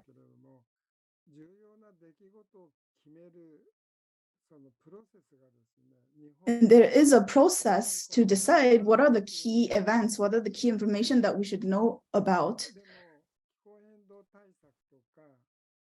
But for climate change, 社会改革だという言い方をしましたけど、単にエネルギーを化石から再エネに変えれば済む話じゃないんですよ。それの使い方とか、それを産業がどうするのかとか考えていくと、社会全体が変わらないとエネルギー転換はできないんですよね。とすると、社会全体がこの問題に関心を持って参画するためには、重要な議論や意思決定のプロセスにより多くのステークホルダーが参加しなければいけないんです。ですから、オープンプラットフォームが非常に重要になると思います。で、このことはもっと言えば、日本が本当の民主主義国家になることなんですよ。民主主義国家は国民が議論をし、決定をし、その結果責任は国民が負うわけですから、そういう意味でいけば、僕は日本は本来の民主主義の政治の在り方、意思決定の在り方をもっともっと強化していく必要があるように思います。そのためには、これもまたドイツの例ですけども、去年の9月の総選挙で緑の党が躍進しましたよね。緑の党は長い歴史ありますけど、躍進の直接の要因は去年の8月でしたっけ、ドイツやベルギーを襲った大きな洪水がありました。ああいったものがやっぱり投票者を動かしたわけですね。それで3党連立ができて、今のような温暖化政策になっています。ですから、もう少し日本の投票者も、投票をするんだっていう、その投票することによって政治に参画するって意識をもっと強く持ってほしいと思います。そのためには情報が必要ですよね。いろんな素晴らしいご質問いただいてありがとうございました。なかなかちゃんとしたお答えになってないかもしれませんけど、お許しください。本当にありがとうございます。Now we are nearing the end of our Q&A session. On behalf of our audience and all of us at YPFP Tokyo, let me share our deepest appreciation to Mr. Tsuyoshi for his valuable time and outstanding contributions. Thank you so much, Mr. Tsuyoshi. Thank you for having me this morning. It's our pleasure. Now, I will introduce my colleague, Ms. Courtney Halverson. Courtney is a programs officer at YPFP Tokyo, and she is going to deliver an interactive session for all of us. Courtney, over to you. Thank you so much, Lauren, and thank you to our two speakers this morning for kicking off LCOY. Very excited to be here. Let me share my screen. Okay, so we will now have the opportunity for more audience participation. And our first question, so you can join this Mentimeter via the link that I will put in the chat, or you can go to menti.com and put in this code here at the top. So either is okay. And once you have joined, you can answer this first question here. Where are you joining from? And once some answers start popping up, you will be able to see them here on the screen. So we have our first one, Japan and Tokyo, and we see Japan is getting larger, of course. And I'll give you all a couple minutes to get set up here.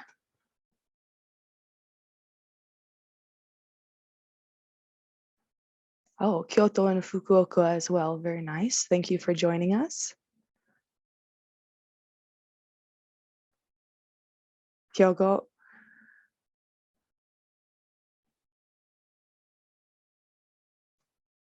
Maybe I will give us a couple more seconds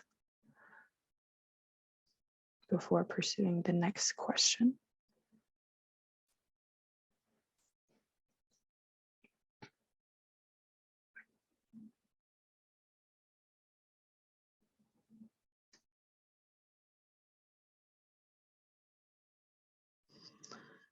Alrighty, obviously we are here in Japan, so many people are joining us from Japan, and that's wonderful. So let's go ahead and take a look at our next question here.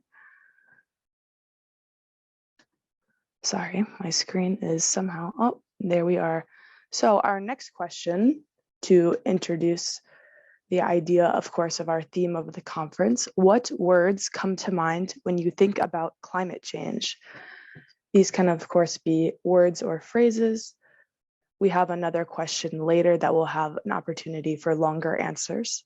So please, a couple words, a word or a phrase to enter here. You can enter up to 3 different words. Of course, it's hard to pick just one thing that comes to mind, but oh, wow. Great. We have equity and net zero, resilience, mass and extinction. Urgent, politics, health. Wow, very nice. Rising temperature, responsibility, famine, circular economy, priority, engagement. Everyone. Natural disasters, rising temperatures, behavioral change, conscious change. Politics is going towards the center as well as urgent. Biodiversity. Thank you all for your participation. This was really interesting. Mindset. Small countries' survival. Our legacy. Youth mental health. Moving beyond hope. Common goal. Nature-based. Very nice.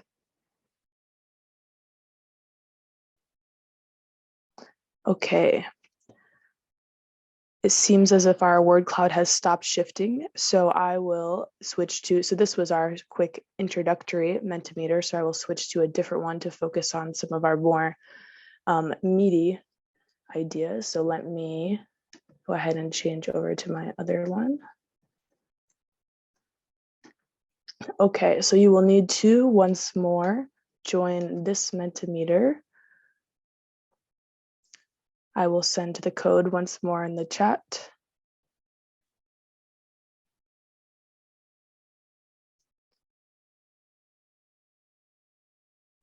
So once you have joined this new one, now since we had some responses about climate change generally, I would be interested to know what kind of words and phrases come to mind when you are thinking about solutions to climate change. And here is the link in the chat.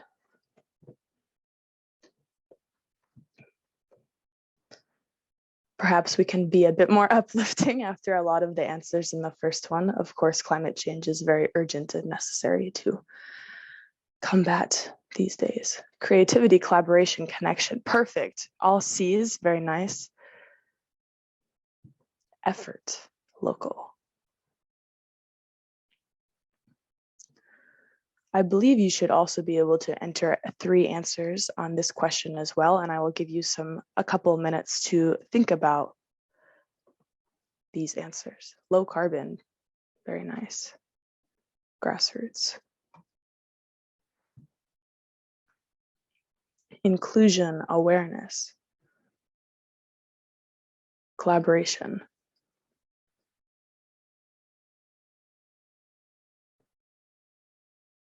Sustainable energy, innovation. Revolution, diplomacy, and justice. Networking. Local. Dialogues, solidarity, equitable access. Very nice.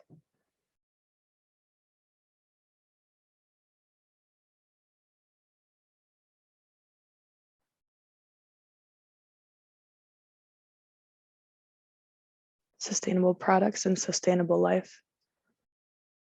Collaboration, fast-paced dialogues. Empathy.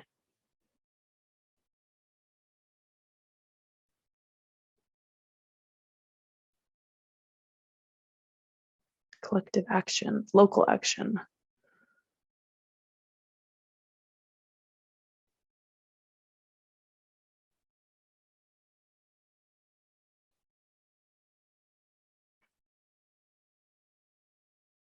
All right, I'll give you all another minute to think of any other words that come to mind when you're thinking about solutions to climate change.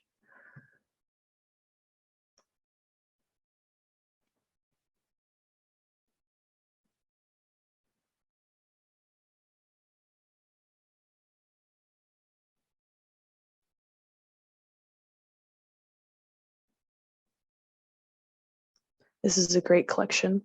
I'm very hopeful, so thank you all again for your participation here.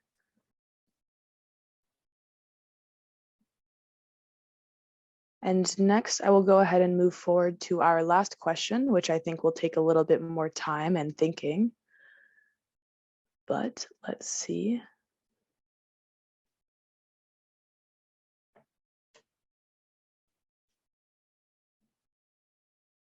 Aha. Okay, so our last question, which this is an open-ended question, so you can use sentences rather than just words or phrases as the past 3 questions. And our question is, how can youth co-design a sustainable and green future? This is very much at the center of our programming for this week.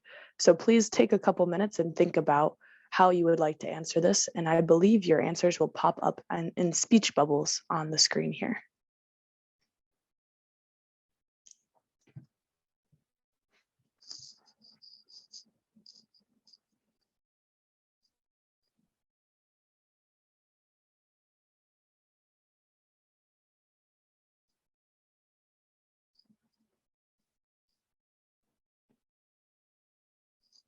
Thank you. By being inclusive, listening to the voices of all, utilizing the unique skill sets we all possess. That is very thoughtful. Thank you for that.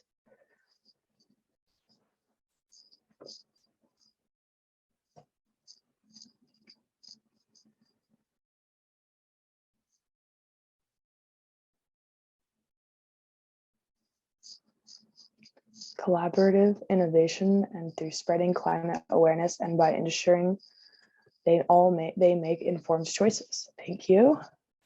Through collaborative efforts across each of our local communities. Very nice.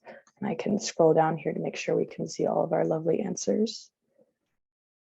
Youth should be connected beyond borders, races, and language. Very nice. Youth participation in climate change, environmental policy making, and environmental policy making. Bringing youth together to a lot more to foster collaboration, inspiration, and action. Very nice. Youth need to help with knowledge sharing to older generations. We don't want to replicate the same thinking that has given us these current problems. Very nice insight. Free education for all. We need theoretical knowledge for systemic change. By learning a lot about the current social system and beyond, to have the basic knowledge in order to communicate with many stakeholders. Very nice. Collaborate with people from all over the world. Be clear and understand what they read and listen. Change your own lifestyle. Be engaged in a green job and influence people around them. Voice out when needed. Youth need to be informed about the capacity of action. We need to give them space for expression and tools to act on a local, national, and international scale. Very nice. I believe you can enter more than once if you have anything else that is on your mind. I'm sure it is hard to capture all your ideas in a couple of sentences, but thank you to all who have participated thus far.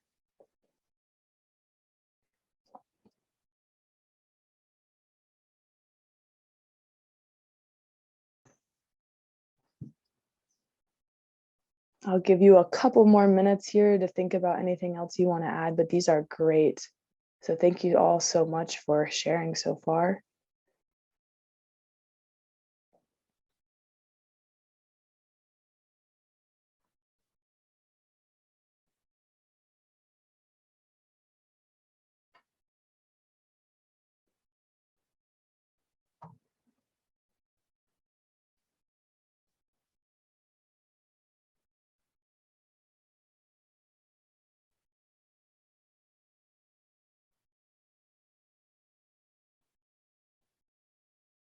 Very nice.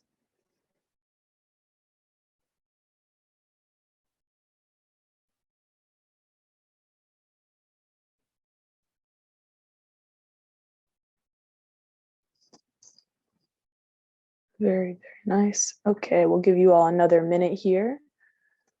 We have some really nice answers that have just come in about youth needing to see that all jobs are climate and green jobs, and all things will be influenced by climate change.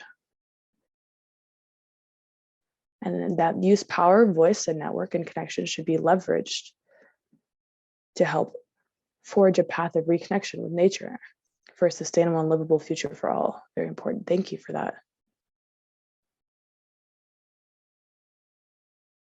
Oh, another one. Youth capacity building towards sustainable development will help innovate the future of the planet. Very, very nice. Thank you so much. Okay, so I'll give you all another 10 seconds maybe, and then we will begin to wrap up for our next session.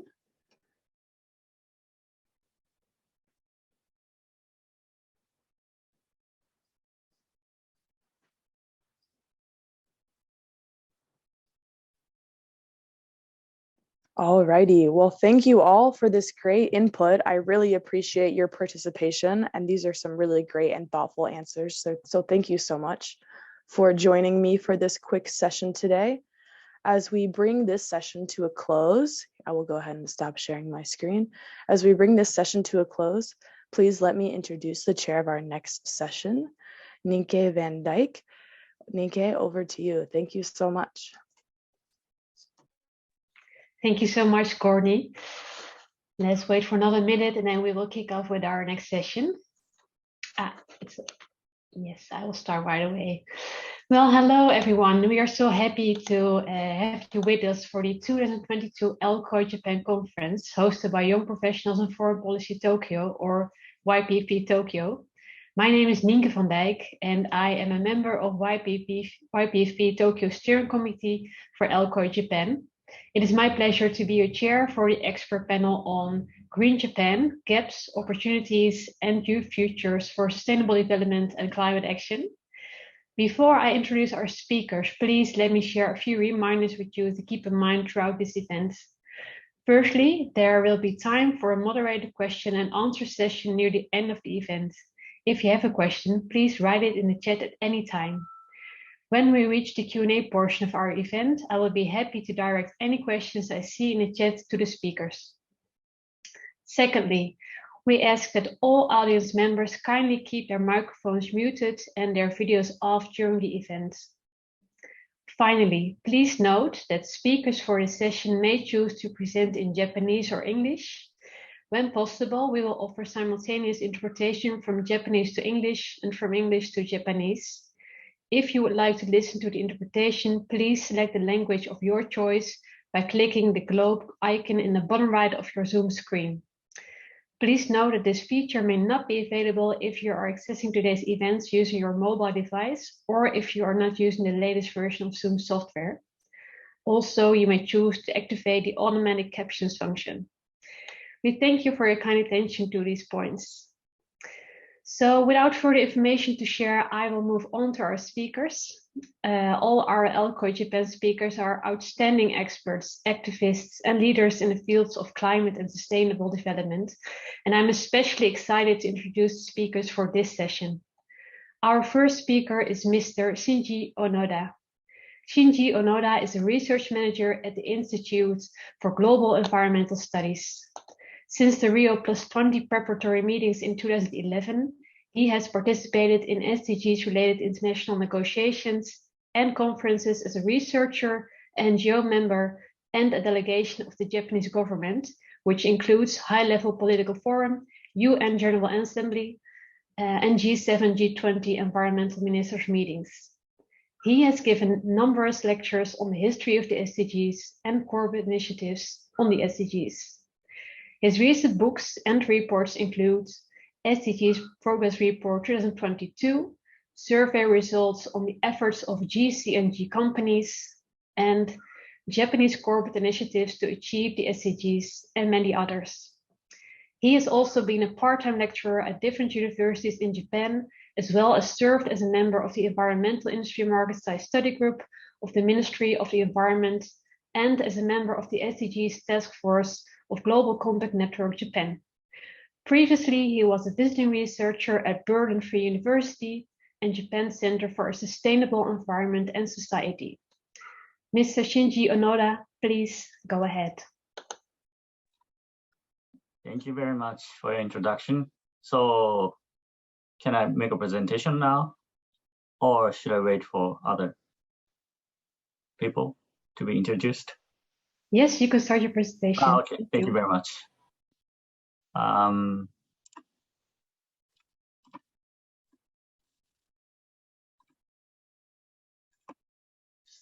So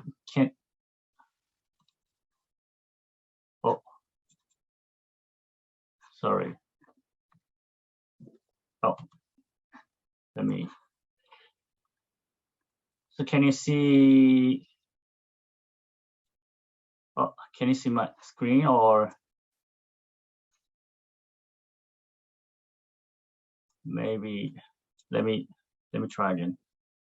We can see your screen. Please go ahead. Okay, but it's not which Yes, now we can see it clearly. It's on presenter mode. Thank you. Okay. Oh, wait a second. I just need.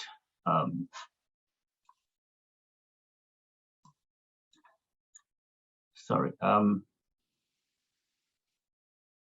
am I gonna do? Let me just stop.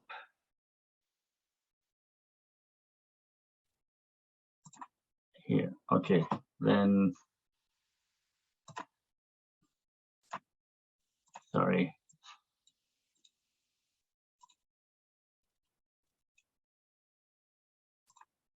Oh. Wait. Something is wrong. Sorry. I'll just switch my.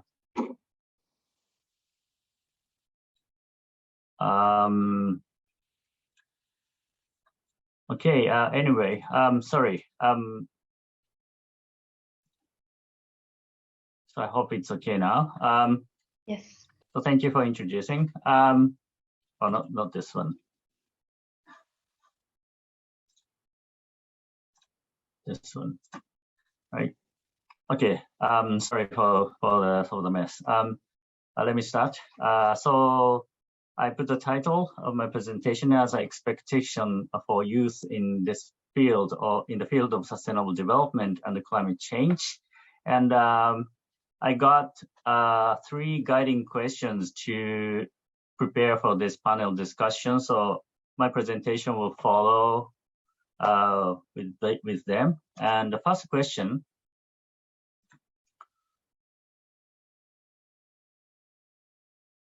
was what are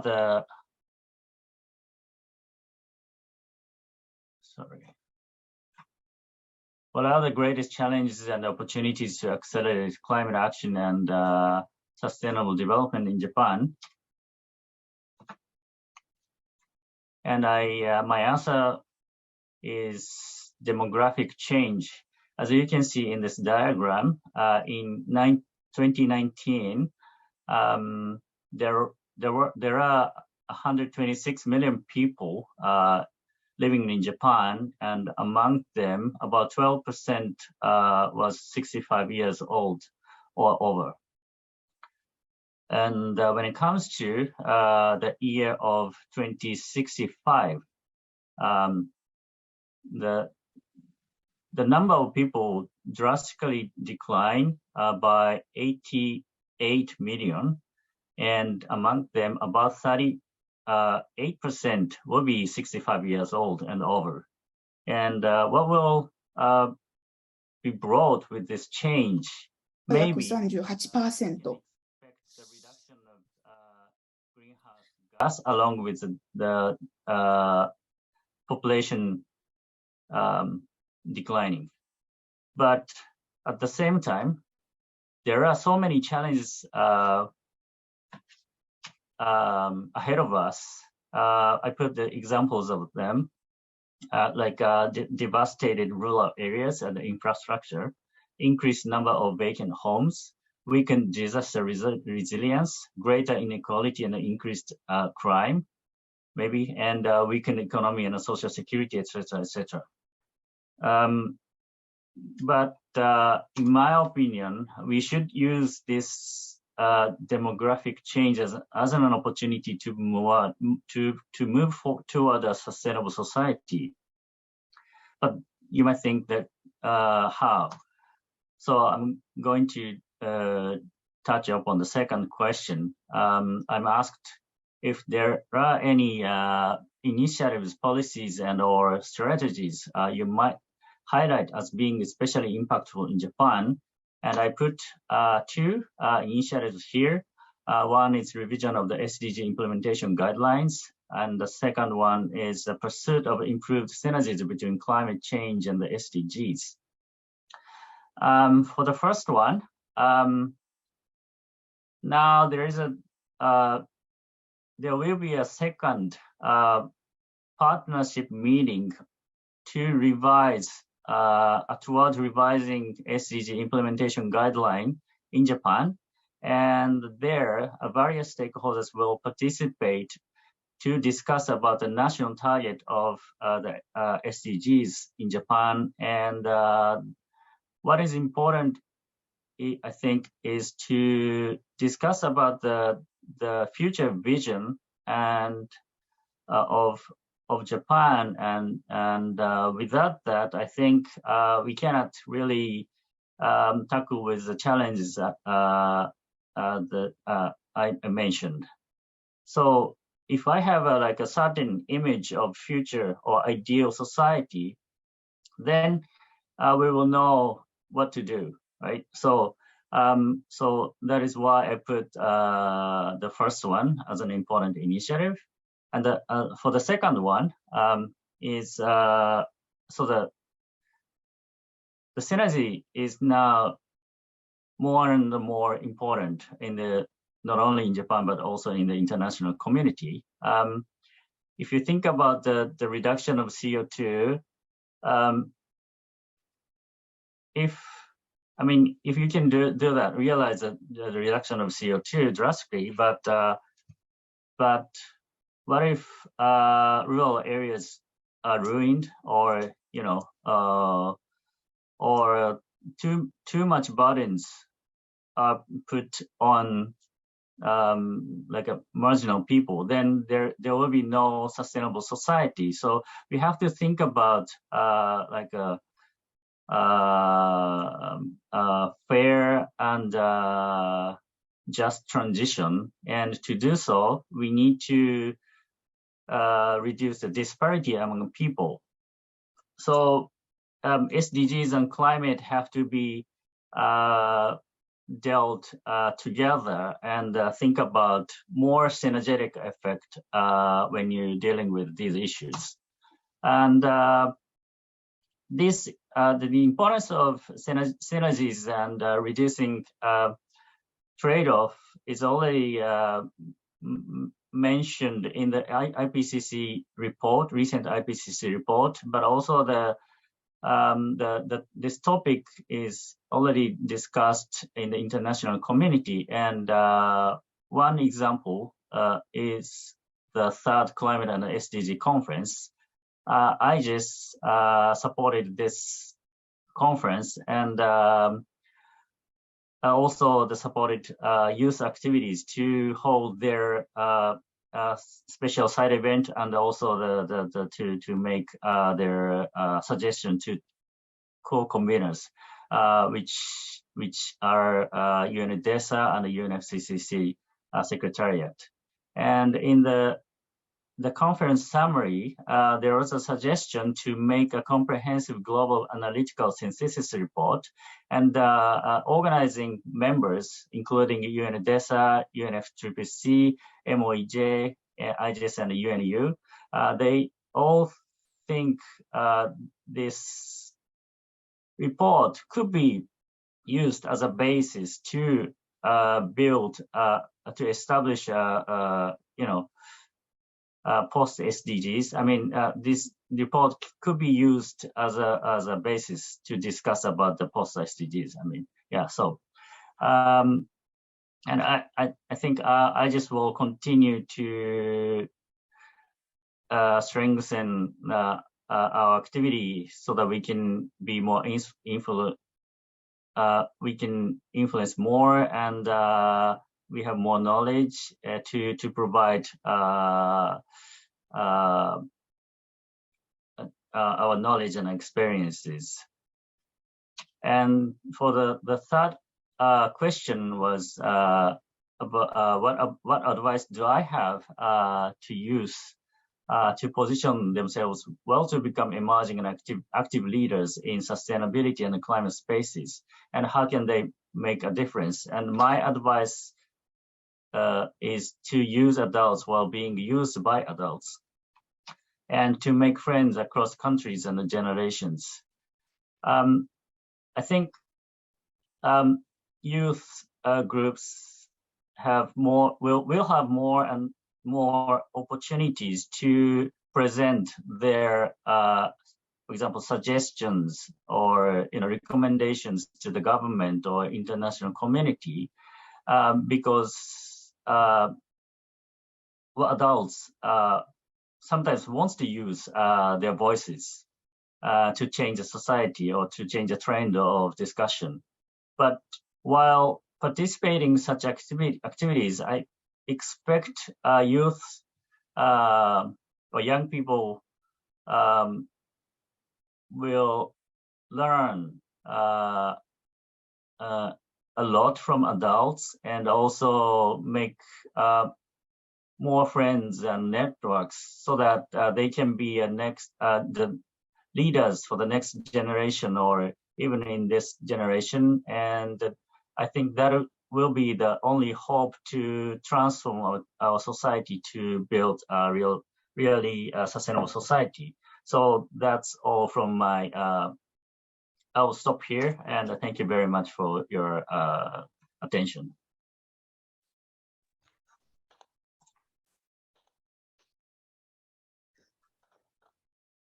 Thank you for your remarks, Mr. Shinji Onoda. I think you raised some important, fascinating points for us to consider. For our audience members, as a reminder, if you have any questions for Mr. Shinji Onoda, please write them in the chat and we will come back to them later during the Q&A portion of our event. Thanks again, Mr. Shinji Onoda. So next, please let me introduce our second speaker, Ms. Nagisa Shiba. Nagisa is a climate change adaptation specialist at the Institute for Global Environmental Strategies. Her main interest is adaptation and development, with special focus on the Asia-Pacific region. She is currently working on research and activities on adaptation and resilience building, including supporting negotiations in the Japanese government delegation to the Conference of Parties of the United Nations Framework Convention on Climate Change. Nagisa used to take a leading role in the Climate Youth Japan for 4 years and engaged in advocacy and collaboration with Asian youth to promote climate actions. Ms. Nagisa Shiba, the floor is yours. Thank you very much for introducing me. My apologies, please allow me to switch my language as I believe that we have several Japanese speakers in our audience. And also I can deliver my words in more direct way. 皆さん、こんにちは。地球環境戦略機関の研究員をしているシーバ渚と申します。私は日頃気候変動への適応をテーマにお仕事をさせていただいているので、本日はその観点から皆様とお話ができればいいなと思っています。最初に自己紹介をさせていただきます。私は学生時代に国際協力を学んでいたので、その観点から気候変動の影響に特に脆弱な途上国の人々がどのように将来の気候変動へ適応していくのかをテーマに様々な活動に取り組んでいます。研究活動の他に国連気候変動枠組み条約の会議、COP にも日本政府代表団の一員として、適応の分野を担当させていただいて、おりまして、来週からシャルムエルシェイクにも行く予定です。さて、本題に入ります。限られた時間の中で皆さんにお伝えしたいことって何だろうって考えていたんですけれども、やっぱり私がこれまで見て、感じてきたことを共有したいなと思いました。気候変動の影響は本当に様々な形で私たちの目の前に現れます。例えば猛暑日が増えたり、かと思えば急に気温が落ち込んだり、雨や台風が激しくなったり、これまでの当たり前から外れてしまうことが、気候変動だと思います。もちろん温室効果ガスを減らす取り組みによって、気候変動そのものを防ぐということが、重要なんですけれども、残念ながらこうした変化はすでに私たちの身の回りで起こりつつありますよね。そしてその影響を最も間近で感じているのは、世界の脆弱な人々であるという事実とも向き合わねばいけません。パリ協定では全ての国が適用に取り組むことになっています。そして適用に関する世界全体の目標として、気候変動に対応する、適応能力の向上、そしてレジリエンスの強化、脆弱性の減少が掲げられています。各国がそれぞれ適用に取り組んで、そして国際協力を通じて、世界全体でこれを達成するということが求められています。COP では、適用に関する世界全体の目標の議論がまさに、今深められている、ところでして、例えばこれをどのように達成するのか、どのように達成に向けた進捗が図られるのかについて、締約国による交渉が展開されています。今、世界全体で適用を前に進めていくためのモメンタムがどんどん高まっているというところかなと思います。日本ではまだまだ適用って一般的ではないかなと思っているんですが、その理由が、正直そこまで間近に気候変動を実感していないということにあるかもしれません。遠く離れたどこかの国で、気候変動が、猛威を振るっているっていうことも、想像はできるんですけれども、自分の行動に結びつけることって、簡単ではないかなと思っています。なんですけれども、やっぱり大きな災害に遭うたびに、私たちが気候変動の脅威を感じることもまた確かなのかなと思います。昔、私は学生ボランティアとして、多くの被災地にお邪魔する機会をいただきましたが、悲しいことに、被害が大きいのは、いわゆる田舎だったり、高齢者の方が多い地域だったりします。日本でも他の国でも同じような構造があるかなと感じます。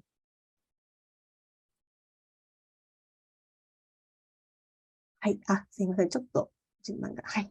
最近注目されているイニシアチブとして、地域主導の適用という概念があるので、今日は皆さんにこちらご紹介したいと思います。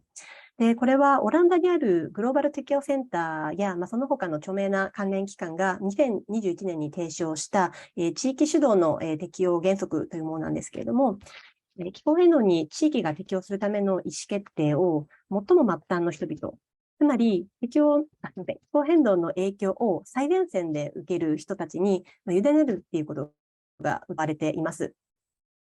で、これを初めて知ったときに、私はその5年ほど前に、訪ねた、太平洋の小さな島国であるマーシャル諸島共和国で聞いた話を思い出しました。マーシャル諸島はご存知の通り、海面上昇によって、将来の国の存亡が危惧されているような国の一つでも、あります。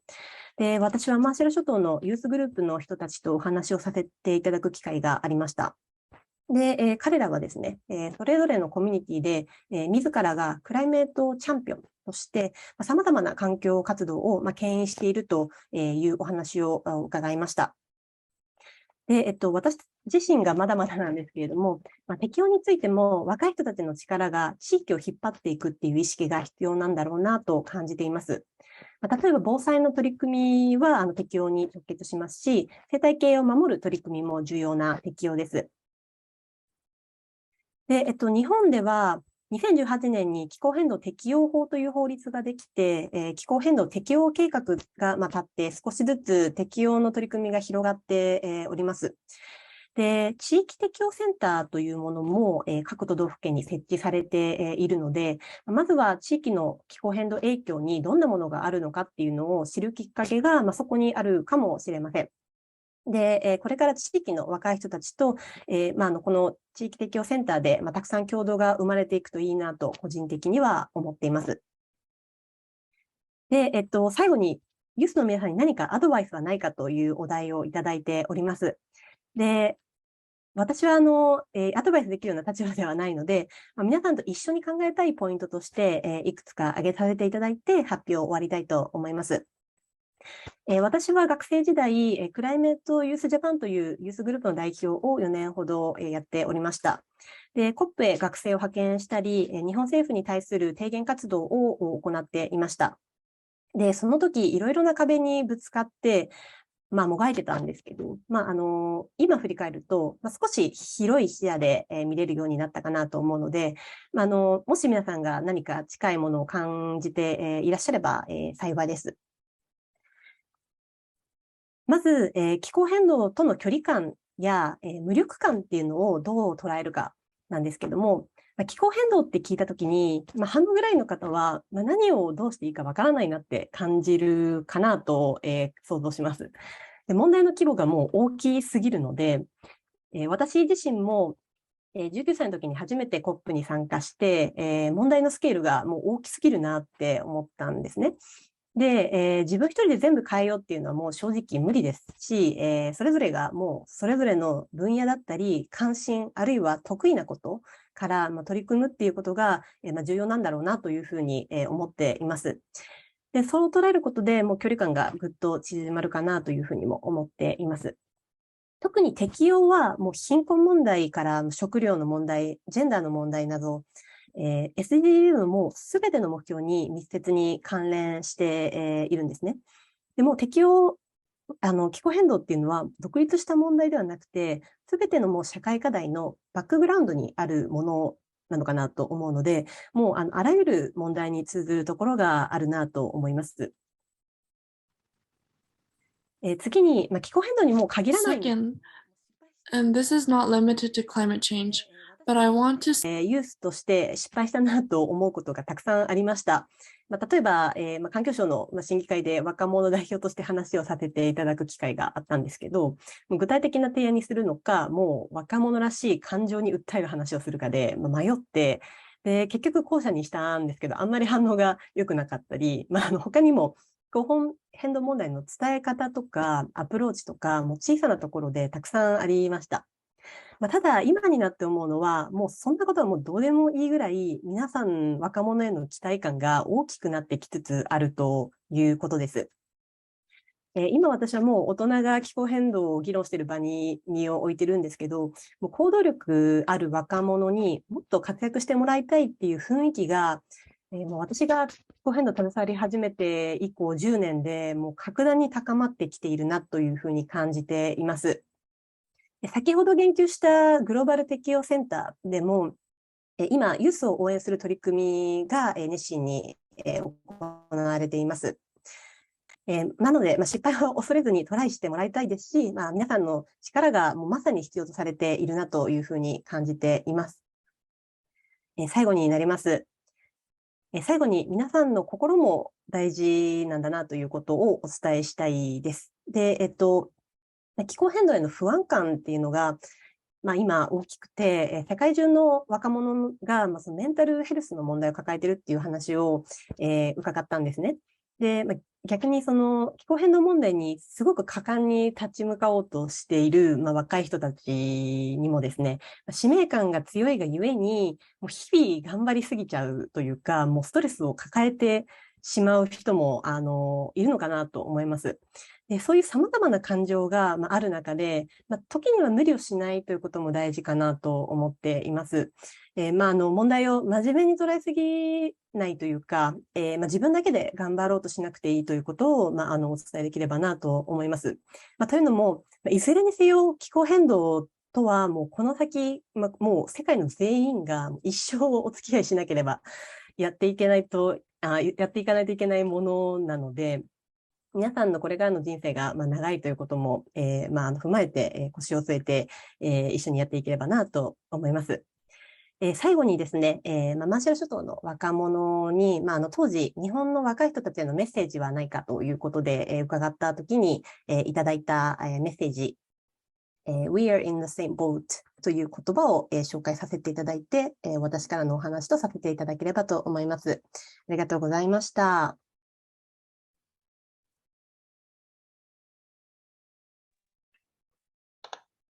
Thank you for your presentation, Ms. Nagisa Shiba.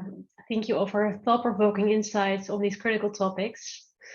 Please remember to put any questions for Ms. Nagisa Shiba in the chat, and we will come back to them later during our Q&A. Again, thank you so much, Ms. Nagisa Shiba. Finally, I will present our last speaker, Mr. Hirotaka Koike.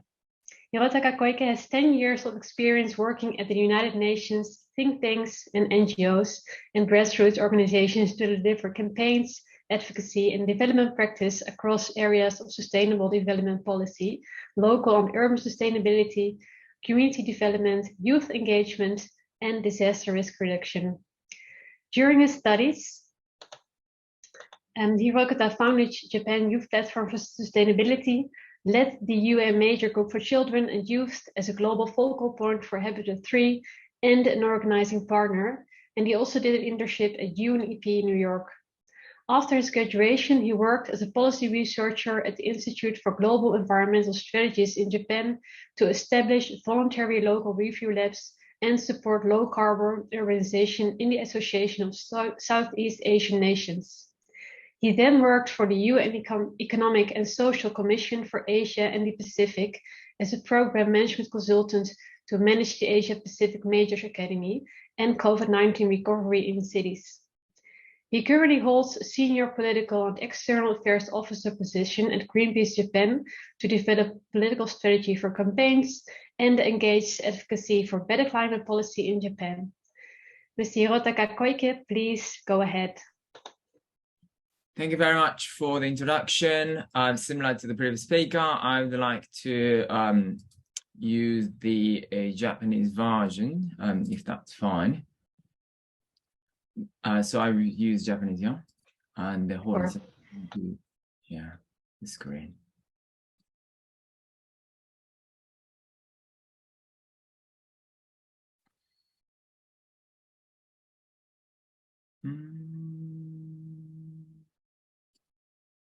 Not coming up.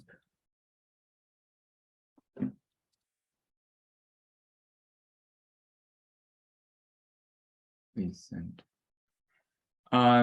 Apologies. I don't know where that is. I found it.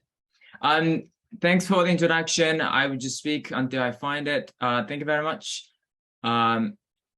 So today, I've got 3 questions similar to the others, so I'd like to talk through that. But because I was with IGES, so very glad to meet.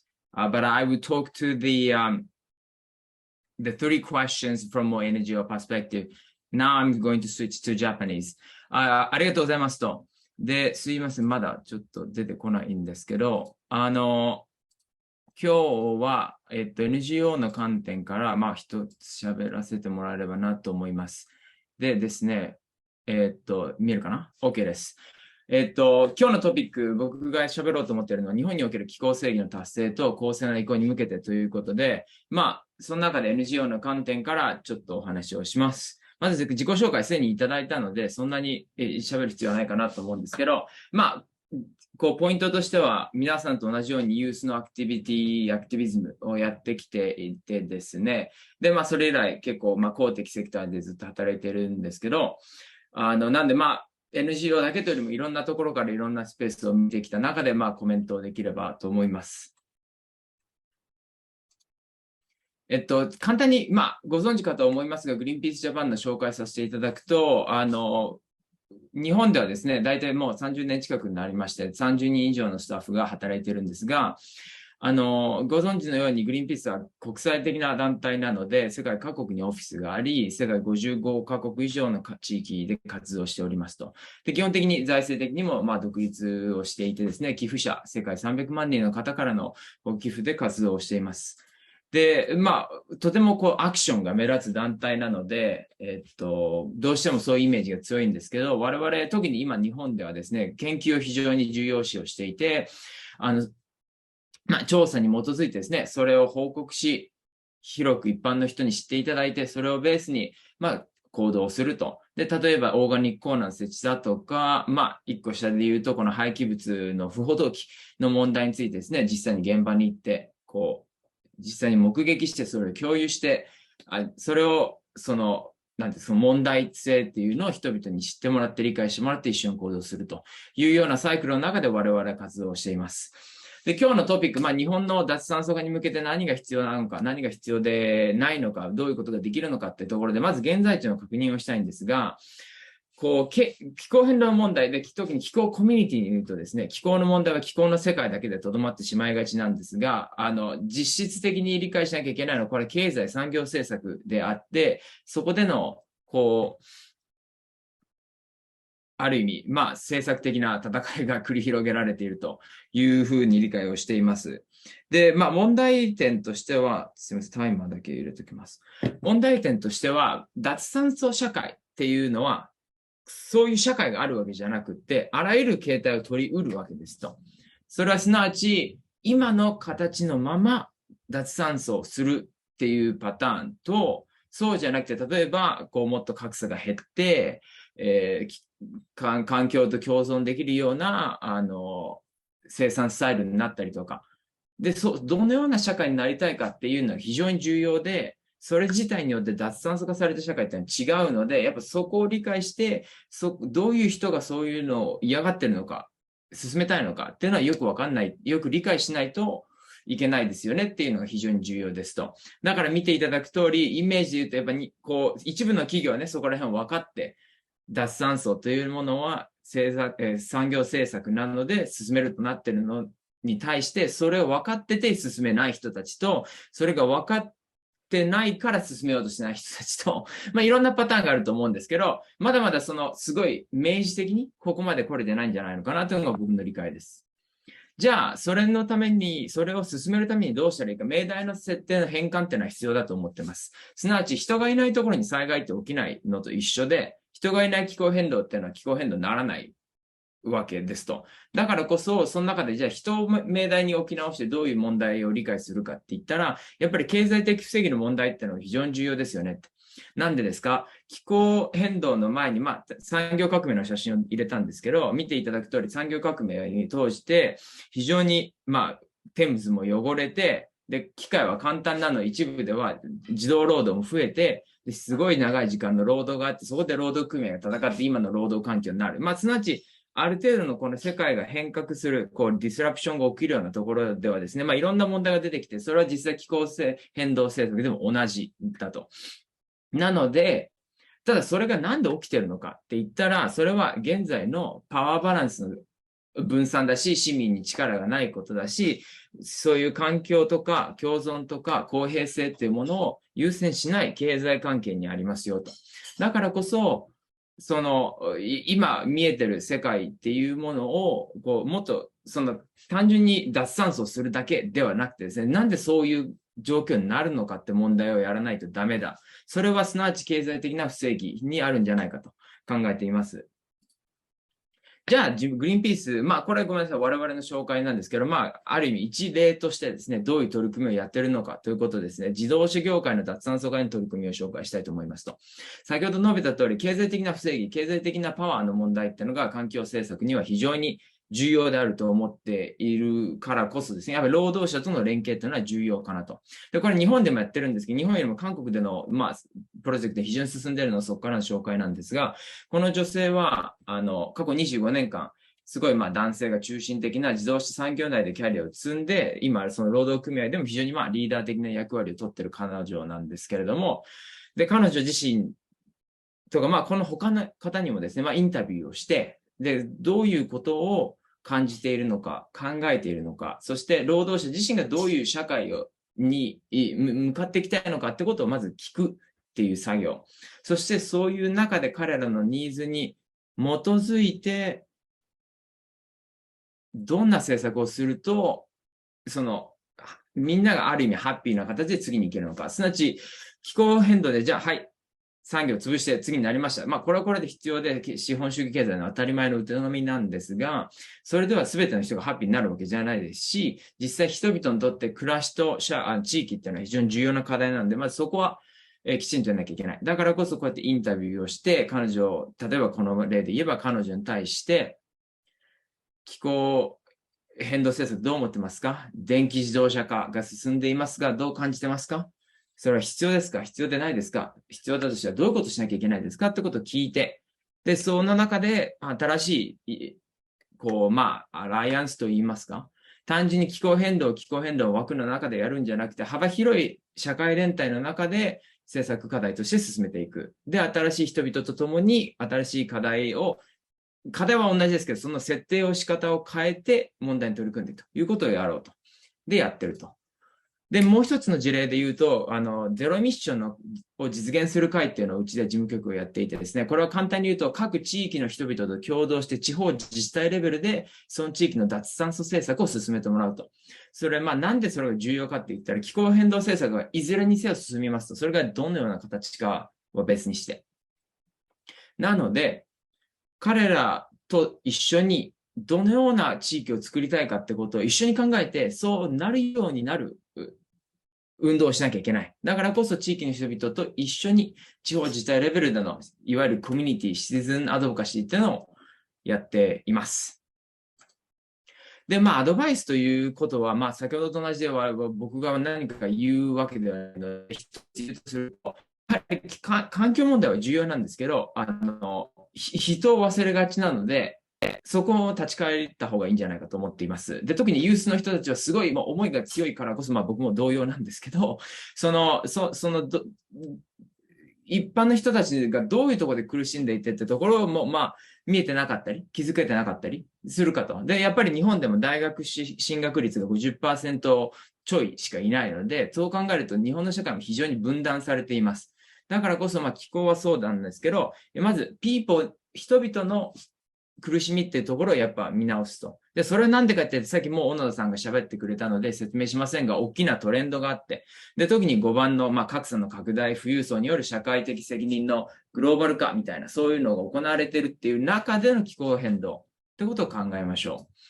じゃあ、その中で、じゃあどうしたらいいのか。で、ここからは特に具体例ではないんですけど、僕がよく考えていることとしては、やっぱり、その環境問題も貧困も同じだと思っていて、ある意味、そうなる社会の仕組みがそこにあると。それはなんか、悪い人が悪いことやったからじゃなくて、そういう社会構造になってしまっていると思うんですね。なので、その中で被害を受けている、苦しんでいる、力がない人たちと一緒に、これは彼らのためにじゃなくて、一緒に、当事者と一緒に日常の政治プロセスの中で、彼ら自身がパワーを持って意見を言うようにするってことがアドボカシーだと思ってますし、それがある意味キャンペーンだと思って、ある意味キャンペーンの重要なことだと思うので、それはぜひ皆さんと一緒にそういうことができたらいいなと。で、やはり、国際的なことで言えば、グローバルサウス、途上国が先進国よりもパワーを持っていない、人口が多いところもあるにもかかわらず、経済的な理由、それを例えばワールドバンクのそういう仕組みになったりとか、いろんな形で仕組みになってるわけですけど、そういう中で意見が出てこない、途上国、島国の人々の声っていうのが無視されてる国際政治状況があるわけなので、そういう構造がありますよ。だからそれを変えていきましょう。そうなった時に気候変動って私たち知識十分ですか？そういう構造を変えてきた労働運動の人たちと学べることってあるんじゃないですかっていう提案で、多分時間も来たと思いますので終わりたいと思います。ご清聴ありがとうございました。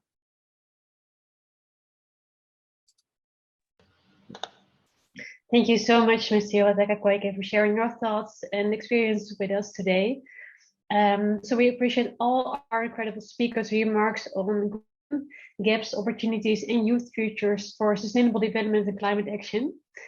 As we move to the question and answer portion of our event, I encourage all our audience members to write any questions you may have for any of our speakers in the chat. So let me go to the chat room and start with the question. Let me see for Ms. Nagisa. This is a question from Hongbin Wa, and I will ask a question in English, but please feel free to answer this question in English or Japanese in your preferable language. So first of all, thank you for your presentation, Ms. Nagisa. So the question is, people have turned into a more sedentary lifestyle after people went from hunter-gatherer to agrarian society. Is there any ways of reaching a minimal compromises on that lifestyle and also reach a more sustainable lifestyle as a youth? This is because I believe that there will be a lot of people that will be lazy, even though they are willing to make a change, but it can, but they can't due to their laziness. All right, thank you very much for the question. I think that really good point. I support that the climate smart lifestyle is all about our choices. I mean, the dramatic change is not always necessary in our daily life. For example, we can choose the sustainable food product when we go to the supermarket, or we can choose a more renewable energy company, or even more sustainable bank or something. So I think we have greater opportunities to choose such a more sustainable or climate smart services or products because there's an increasing number of sustainable conscious companies here and there. So yeah, that's my initial take home. Thank you very much for the question. Thank you very much, Nagisa, for answering the question.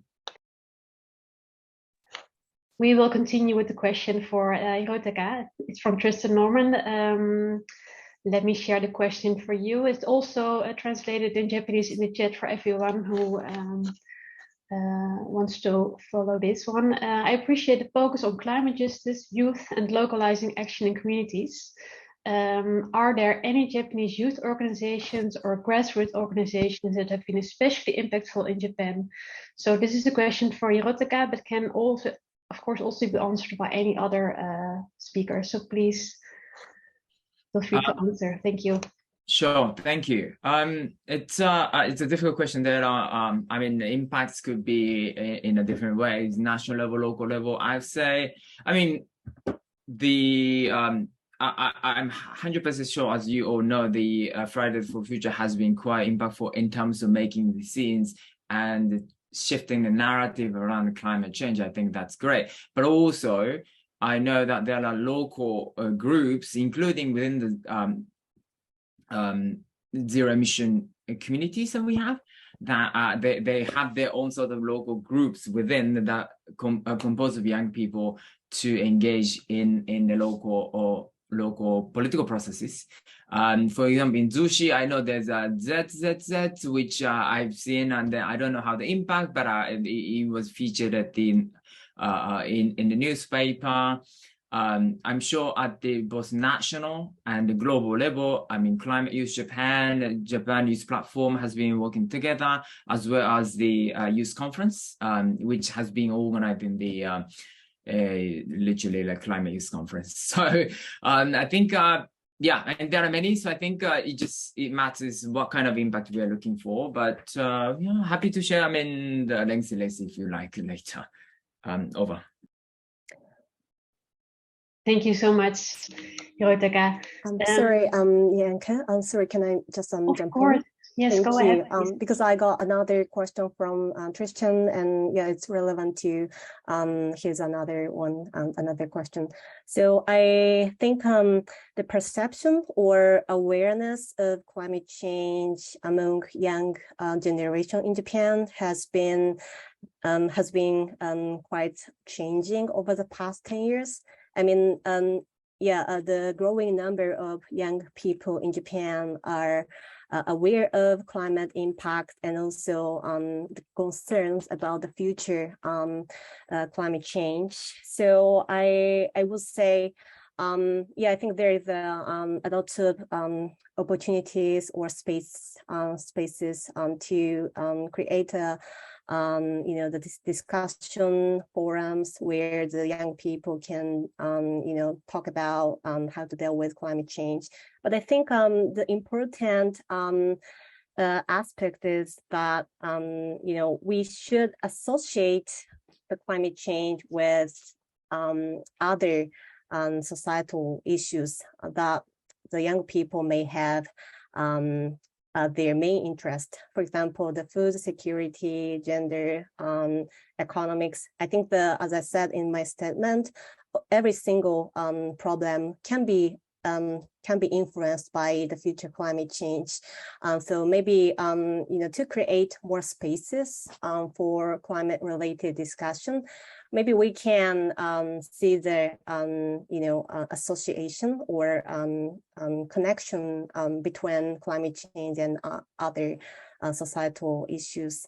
And yeah, I think now in Japan, lots of locally led or youth-led organizations, that are working on a variety of problems. So if they think about how their main interest is associated with climate change, maybe we will have more and more opportunities to take climate actions.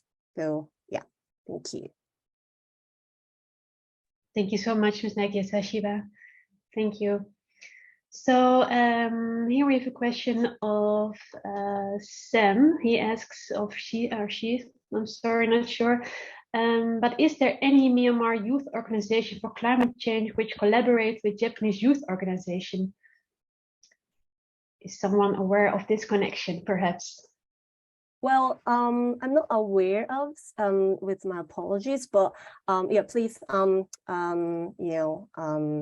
in if some of you, the participants are familiar with this. But I think, yeah, I recognize the youth group based in their countries, and we have a lot of youth networks in Asia. I think, when I worked in the Climate Youth Japan, the youth NGO, we collaborated with other Asian youth such as Taiwan, Korea, and India. So I think that lots of countries have their youth group who are passionate about the climate change action. Great, thank you so much for answering. Then another question of Hongbin Lao to Hirotaka-san. What are your comments through the recent incident from Stop the Oil movement?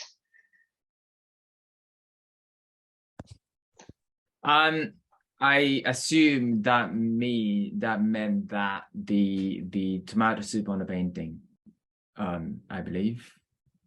I don't think I am in a position to really say it's done in the United Kingdom, and then their society and their culture and their movement have their own specific context and background to do that. I've seen the interviews of the one who did, and then it was thorough, and then it was but I mean she was onto the point. Does that mean I would do in Japan, for example? I wouldn't. I don't think that works in Japan. So I think it's there are different peoples and different kinds of thinking behind any movement whatsoever. So I would say that if I were there, I would do something else, but doesn't mean anything. So I think that, I mean, we can be just flexible and there's no damage to anyone. So as long as there's no one harmed, I think that was fine. But I would like to add to the point. I think we tend to be very fundamentalist in many things. What I mean is that thing shouldn't be allowed, or that thing should be the way. So I think there's no this is a way. I'm not picking from Mandalorian, but I think the society evolves and the society changes depending on who and how and the when and the where. These kind of actions take place. That's where creativity comes in. The Greenpeace we usually talk creative confrontation, meaning that we do stand up against the big corporate, big money, big polluters who harm the environment, who harm the people, who harm the society, right? But then does that mean we're gonna just go in then like rock the stones to them? Not necessarily, right? So I think what is the best way to change the society, change the regulation that limits them? Because one company stop doing it is not preventing anything in the future. We'd have to put regulation, put some rules in place. What is the most effective way? What is most impactful way? That is absolutely context specific. And that's where we need to talk. We need to have a conversation with ordinary people who will judge. And it's not me to judge. It's actually the majority who maybe are on the edge, on between of the climate or non-climate. You know what I mean? So that's who we want to talk. And the question is, are we talking to them? So that's, I think, I would switch a bit of a question, but that's my response to it. Thank you so much, Hirotaka. Thank you. Then a question of Lauren to all. Several of today's speakers have highlighted how important it is for different stakeholders across sectors to have their good work recognized, both in Japan and also in multilateral spaces. Are there any practices in sustainable development and climate action that you wish people knew more about, both at home and abroad?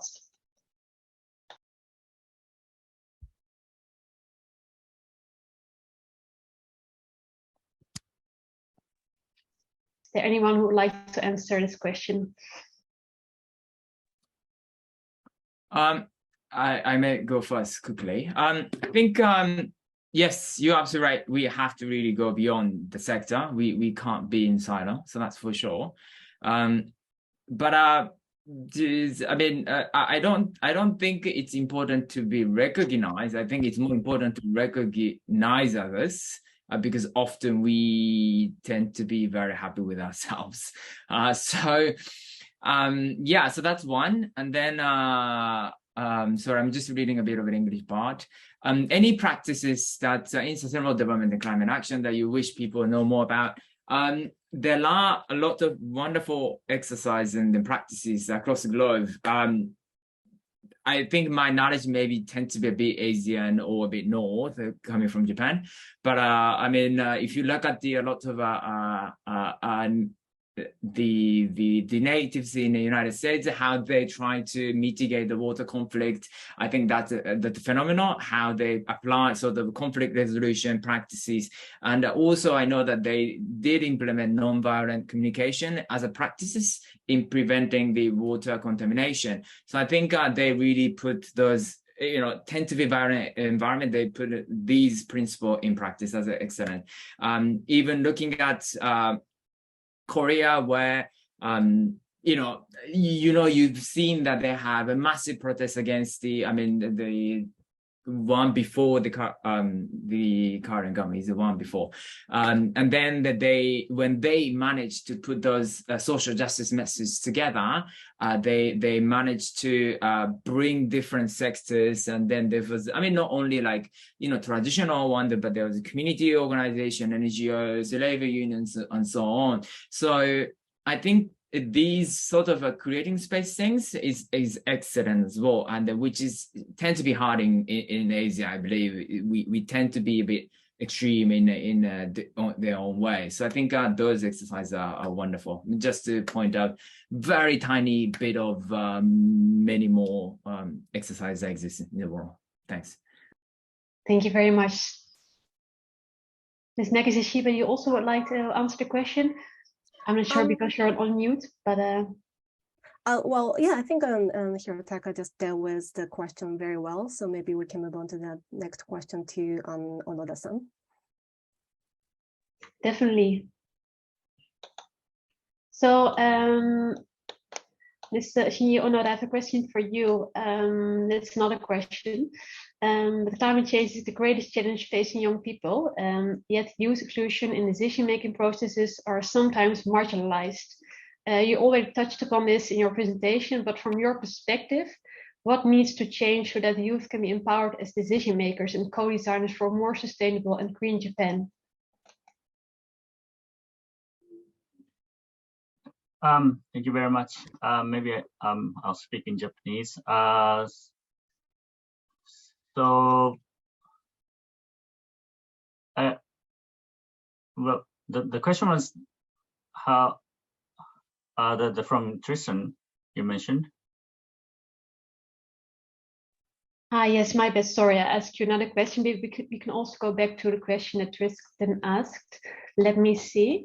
I have to scroll down. Please give me a few seconds. Sorry, I was just reading different part of. I totally understand. Box, so. Now my bad. Let me see. Let me see. But while you're finding the question, maybe I can add some comments from Koike-san and Shiba-san. Yes. I also have some feelings about the importance of like a middle class of like the way of middle class people, because so everybody. I believe everybody will agree about the importance of supporting vulnerable people. But when you really want to change the society, then you need the support from middle class. And to do so, and if you want to implement the strong, policy measures that might put on burden to people, ordinary people, then you need to decrease the disparities and give some support to even middle class people so that they can support such drastic change and they can keep up with the changes. Otherwise, you will not be able to have the different society. So that's one point. And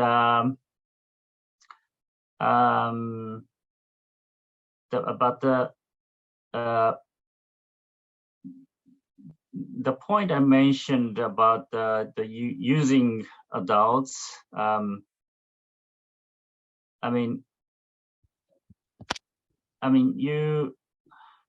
sorry, maybe I'll speak Japanese, but そうですね、大人に利用されつつ大人を利用してくださいということを先ほどちょっと申し上げたんですけど、この意図するところはですね、そうですね、なんていうんですかね、多分ですね、大人の人たちってユースをですね、の声をですね、多分自分の政策目的とかに使いたいとかっていう意図もあって、そういうチャンスを与えることがですね、あるしこれからも増えていくんですけど、そういう時にですね、多分あんまり、ストレートに言うと、ユースの言ってる提言ってあんまりなんか聞いてるふりというか、そこでいいですねって言って終わっちゃうような部分もあったりすると思うんです。で、それで、その上でですね、取り入れられる提言だけ、自分のところにですね、落とし込んで、政策を変えて、ちょっと取り入れましたっていうようなですね、説明になりがちなんですけど、そういう、状況であってもですね、やっぱり、そのプロセスの中で、なんていうんですかね、自分自身をこう成長させていくことがやっぱり大事なのと、そこで新しいネットワークができて、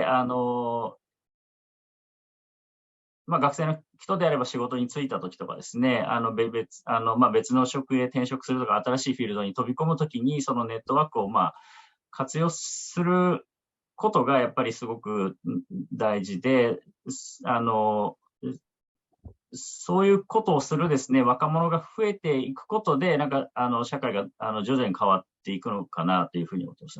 すぐに変えることは難しいですね。で、なんていうんですかね、はい、象徴的な、人が、出てきたとしてもですね、大きくは変わらないので、やっぱり、時間はないと言いつつも、時間をかけながらやらないといけないことが、結構あるかなというふうに思っています。で、ユースの中でもですね、今日みたいな集まりであれば、皆さん、考えはですね、いや、気候変動は、大事だし、持続可能な社会づくりをしないといけないということではあると思うんですけど、関心のないユースをいかに巻き込むかっていうことがやっぱり大事だし、いや、気候変動なんて、デマでしょっていうようなユースといかに対峙していくかっていう非常に重要になってくるかなと思ったのがですね、このパネルディスカッションの中で一番、ちょっと言いたかったことかなと思っています。で、すいません、トリスタンさんの、ポイントに戻ると、適用を一層推進する必要があると。で、脆弱性の高い地域がどこですかっていうことなんですが、これもですね、どういうふうな、地域づくりをですね、していくかによって違うと思います。人口が減るということを先ほど申し上げましたけれども、その中でですね、どこに人が住むのかっていうことをちゃんと考えないといけないと思うんですよね。今ある自治体をそのまま全部残すのかとか、あるいは適地に集約をして住まわしてて、自然災害が起きてもそれ災害にならないような地域を作っていくのかとかですね、ちょっとそういうような議論も必要かなというふうに思っています。あんまりちょっとダイレクトな答えになってませんけれども、以上です。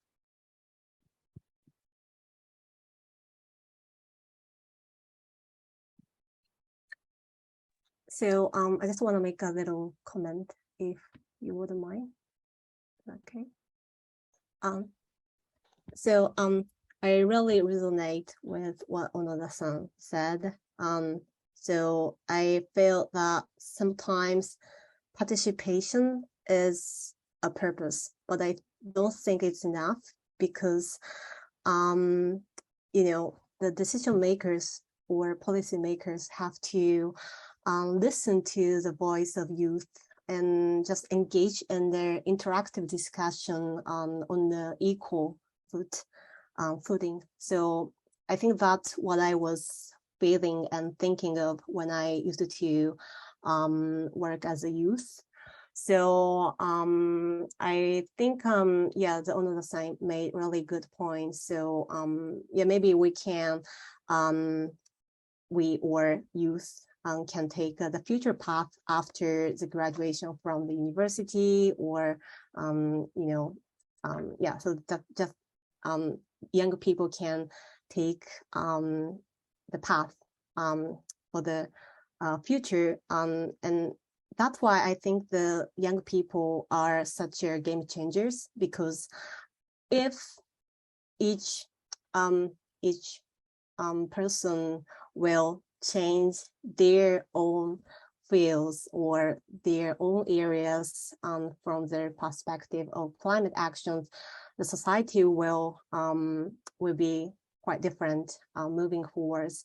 For example, if you will become the teacher, businessman, or policymakers, in every single fields, you can make a difference. So I think that is a kind of just a comments coming up to my mind when I listen to Onoda-san's comment. Sorry for the interruption. No, thank you very much. Thank you, Ms. Nagisa Shiba. So guys, if you have any questions, then please put them in the chat and I will share them with our great speakers.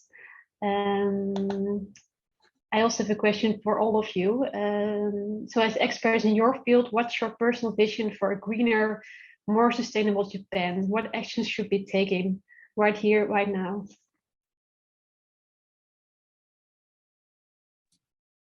I've start. So I think that's pretty clear. I'd say there's no. I mean, there are a lot we can do as individual, which we know, yet that is not going to change substantially the amount of emission we have. That's been said, if you look at the Japan's emissions composition, or like the what kind of sectors emission having emission, we can see clearly that I mean, first and foremost, we have a industry, and then we have transport, and then I mean, there are other things coming afterwards. So yeah, I mean, one thing we are doing is really the decarbonizing the automobile industry. So that's one we think that that's absolutely essential, that we have to shift away from fossil fuel burning cars to cleaner zero emission vehicles such as electric cars. Now, as you can see, a lot of global south, especially in Asia, have started to build the EVs themselves. So that, you see that the industry is changing as well. But that's one thing Japan really should do if we want to even stay on this market. And then considering there are 5.5 million people working in that industry, that's huge. Subsequently, we have to tackle steels, and that's really, really big. Steels is very hard for people to tackle because it's a B2B, business to business. So it's it's not easy to convince people that we need to shift away from coal burning steel to I forgot the term, but electric production, right? But I think these I mean, heavy industries is something that we really have to talk. But we haven't. So I think that's something I would like to actually have young people on our side to demand. Then lastly, we really need to localize the conversation. What I mean is each local context have their own struggle, have their own conversation, have their own issues. So how we can shine the light to the climate issues within that framework, that you can do within your community, within your neighborhood. That's where you live, that's the language. So I think that's very important. I'd say that I mean, Tokyo, for example, Sumida area, we are talking about sinking. Sumida district will sink under the ocean if we go the climate temperature rise too much. Yeah, so we are talking about how we can make sure that our town will not sink. So that's very specific, but that convinced people, right? Okay, climate change is something. And then we talk about local businesses that Sumida people are proud of. So you see that that's kind of language we are talking about. So how can we bring more of such, and then have still the global edge, because this is global challenge and global issues. And then Japan is not it's not pure victim, it's actually the problem rather than the victims. So we definitely need to have that edge as well. That cannot be done in a single person. Need to be movement, need to have cross-board alliances and the and supporters to make it happen. So yeah, that's my contribution. Thank you so much, Monsieur Takakoye. Thank you. Any other thoughts on this one? My view is kind of related to Tristan's last question. I think that Japan is very disaster-prone country, and we have to think about resilience both in the context of disaster risk reduction and the climate change adaptation. So the integration will be the key to achieve the resilient society in our future. And yeah, there's a lots of things we have to consider. For example, I think that lots of infrastructure in Japan are aging because most of them are built back in 50 years ago or so. Or yeah, we're facing the decreasing population, as Onoda-san highlighted. So yeah, we have to think about how to become resilient in the next decades. So that's one point. And my personal view is yeah, so I would like to become the person who can bridge the gap between the international debate and the local voice, like in developing countries or vulnerable population around the world. So as I highlighted in my presentation, each of us has a goal and their own roles. So maybe maybe our roles will be different each other, but we can just achieve the climate resilient society as a whole. So yeah, that's a kind of my comment to the question.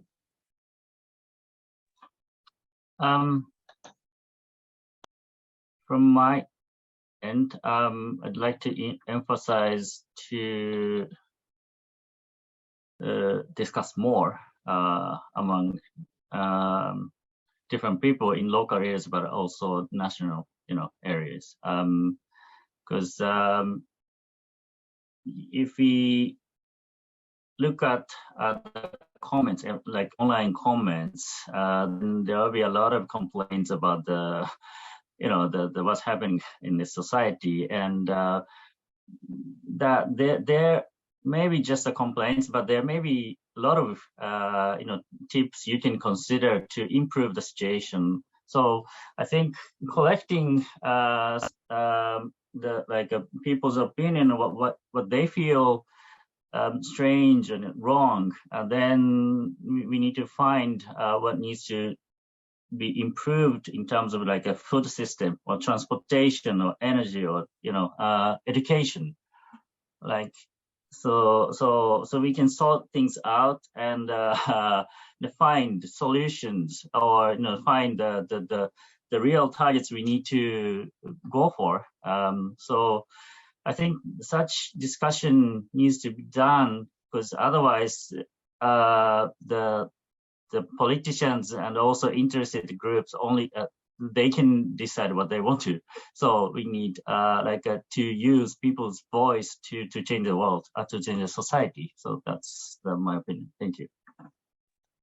Thank you so much, Mr. Shinji Onoda. Sorry. Then we are now nearing the end of our event, and I think I must bring our Q&A to a close. Thank you to all our incredible speakers, partners and audience members for making our event on Green Japan, Gaps, Opportunities and Youth Futures for Sustainable Development and Climate Action a success. We would like to remind audience members to stay tuned for the remaining programming of our 2022 LCOY Japan Conference, brought to you by YPF Tokyo. In the chat, you will see a link to the YPF Tokyo homepage, where you can find links to our conference program and information on how to remain connected with YPF Tokyo. So I hope you enjoyed this fascinating session and look forward to seeing you again in the future. Finally, thanks again to all our incredible speakers today. It was wonderful hearing your thoughts, and I think it's very important for the youth and to involve them in this discussion about the green future of Japan. So thanks a lot to all. The next event for today is the expert panel on climate beyond borders, pathways for more sustainable futures, which will begin at 1:45 p.m. Japan Standard Time. And this session will be hosted by our wonderful Jay Makinjani, the YPP Tokyo Programs Officer and the LCOY Japan Steering Committee member. To join the event, please stay in the Zoom session. And Jay, in 50 minutes, the floor is yours. Thank you so much.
The 2022 LCOY Japan conference hosted by Young Professional Foreign Policy Tokyo, or YPFP Tokyo. My name is Jay Makinjani, and I'm a member of YPFP Tokyo Steering Committee for LCOY Japan.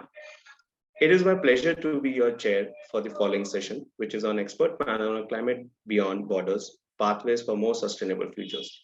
Before I introduce our speakers, please let me share a few reminders with you to keep in mind throughout the event. Firstly, there will be time for moderated questions and answer sessions and near the end of the event. If you have a question, please write in the chat at any time. When we reach the Q&A portion of our event, I will be happy to discuss direct any question I see in the chat to the speaker. Secondly, we ask that all audience members kindly keep their microphones muted and their videos off during the event. Finally, please note that speaker for this session may choose to present in Japanese or in English.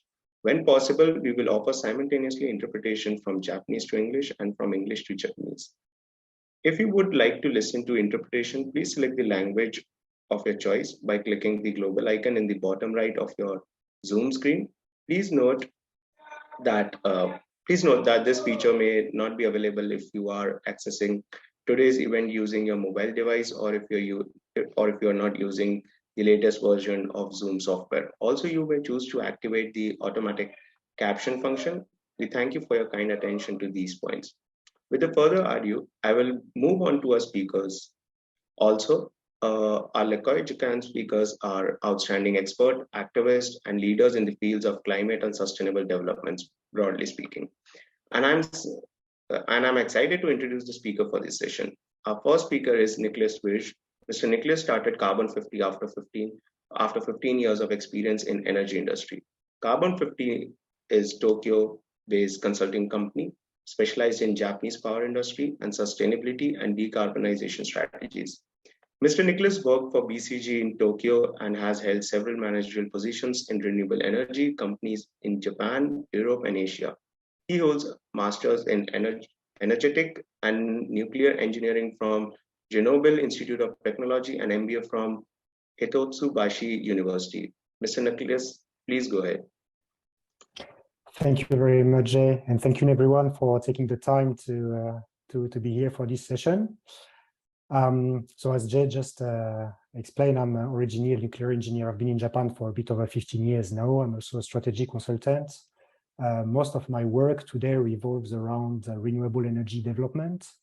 And I also teach about energy and climate change. And I would say that's what I'm going to talk about today is more related to this last part of my resume. Let me share my screen and we can, oh dear.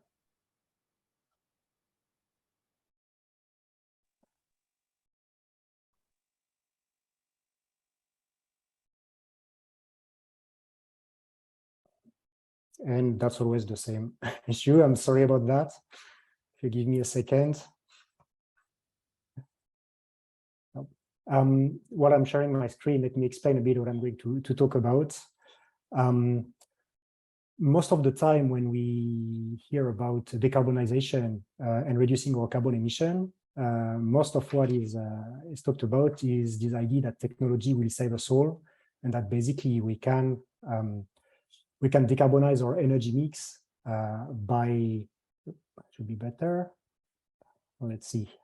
Hopefully you can see my screen now.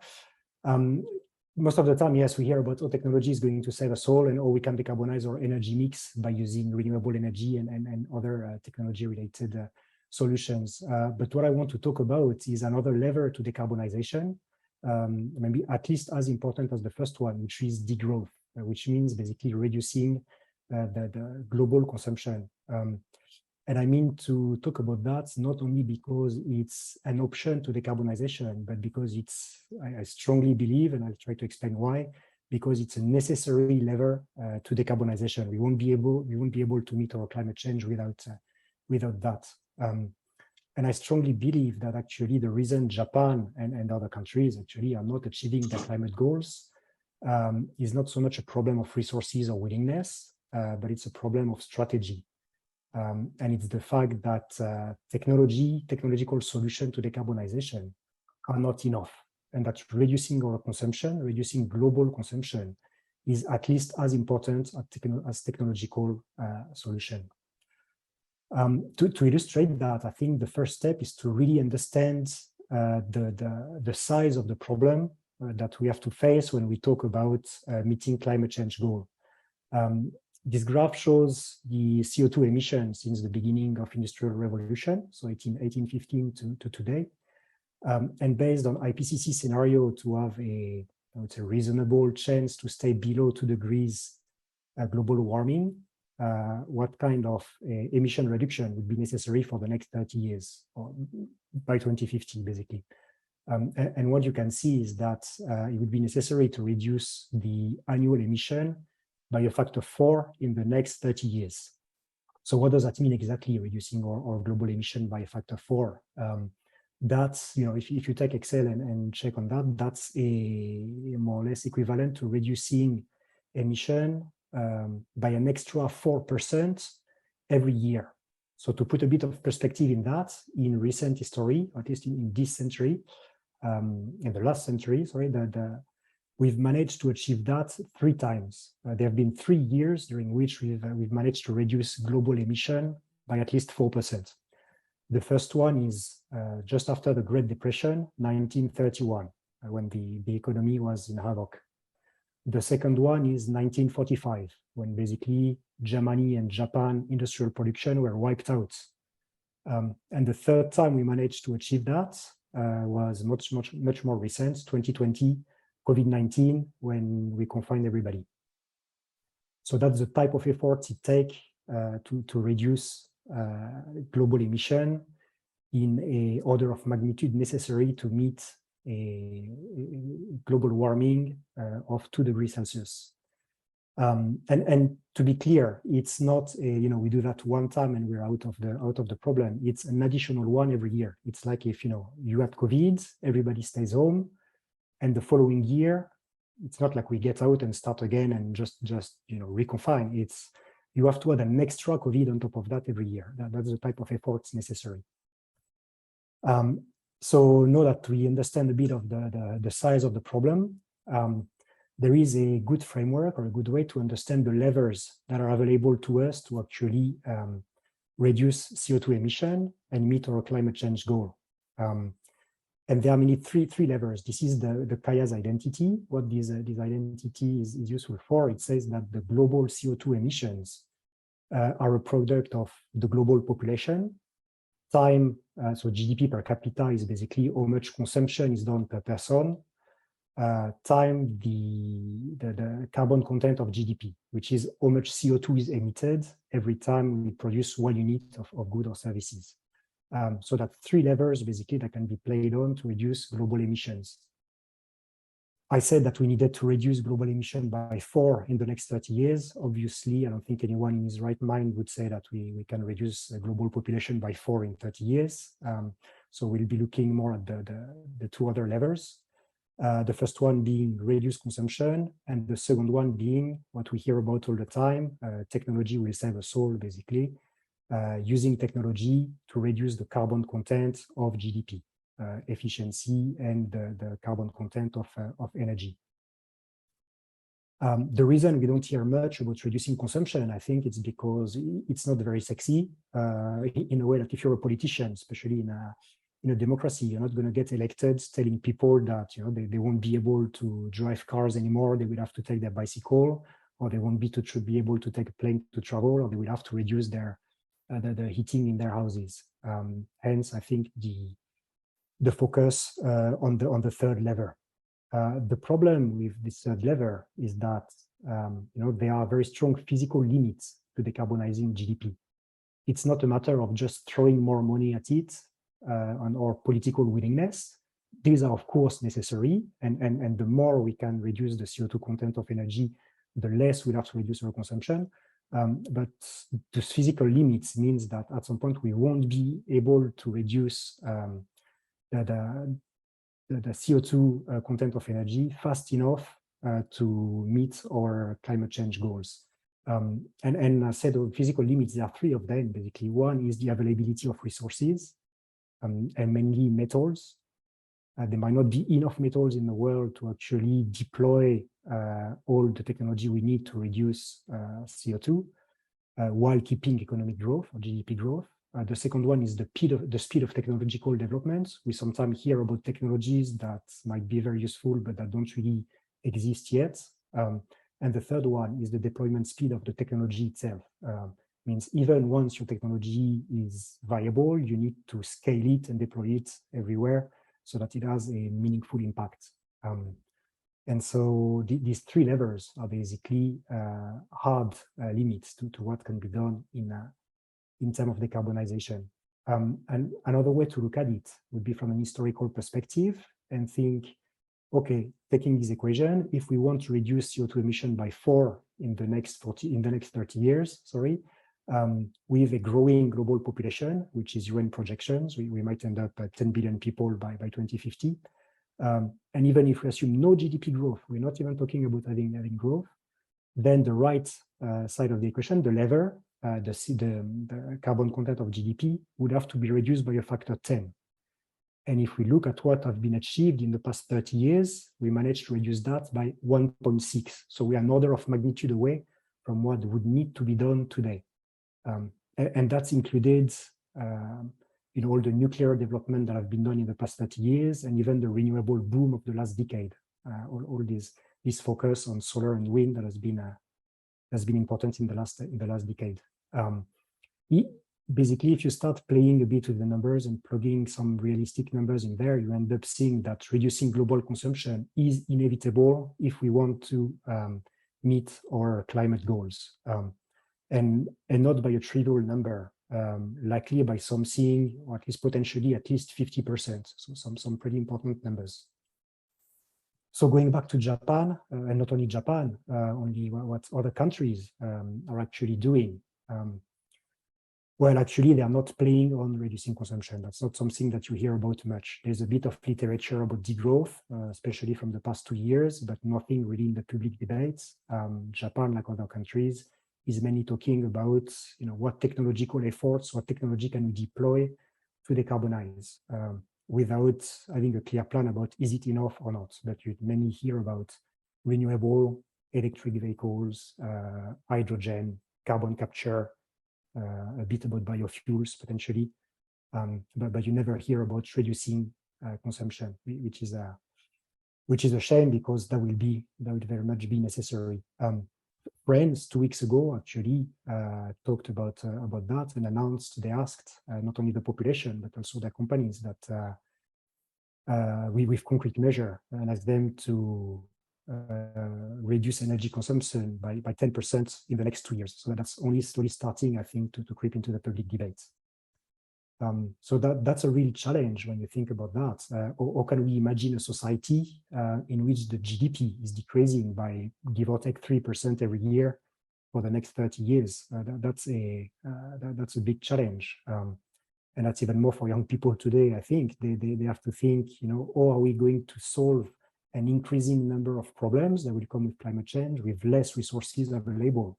And from a professional perspective, it comes to how do you design products and solutions that are viable in a world that must reduce its total consumption by 3% a year? That's a big issue. And ultimately, I think it really falls down to, how do we collectively redefine well-being with lower consumption? Thank you.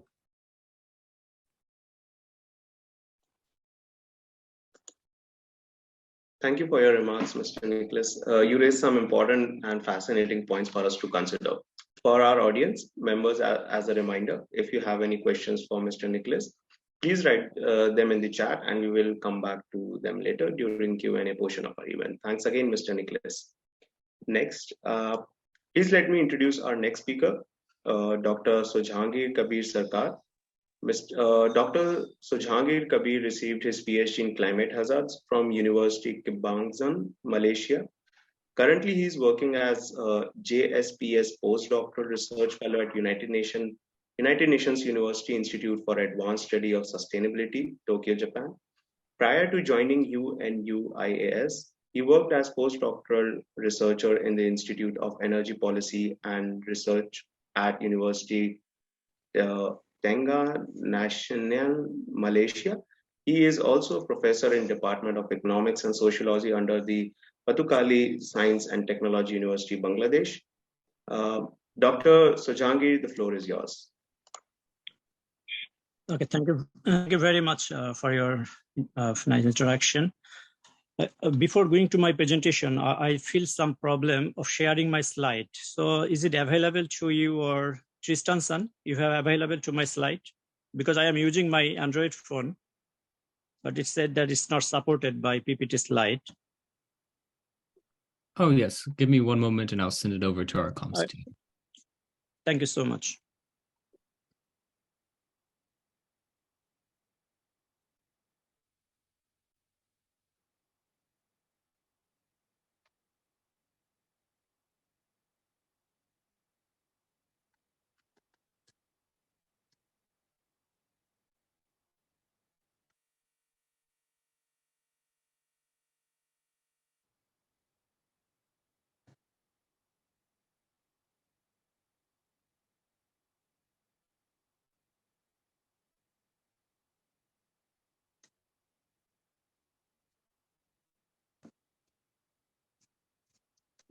Just one moment, everybody.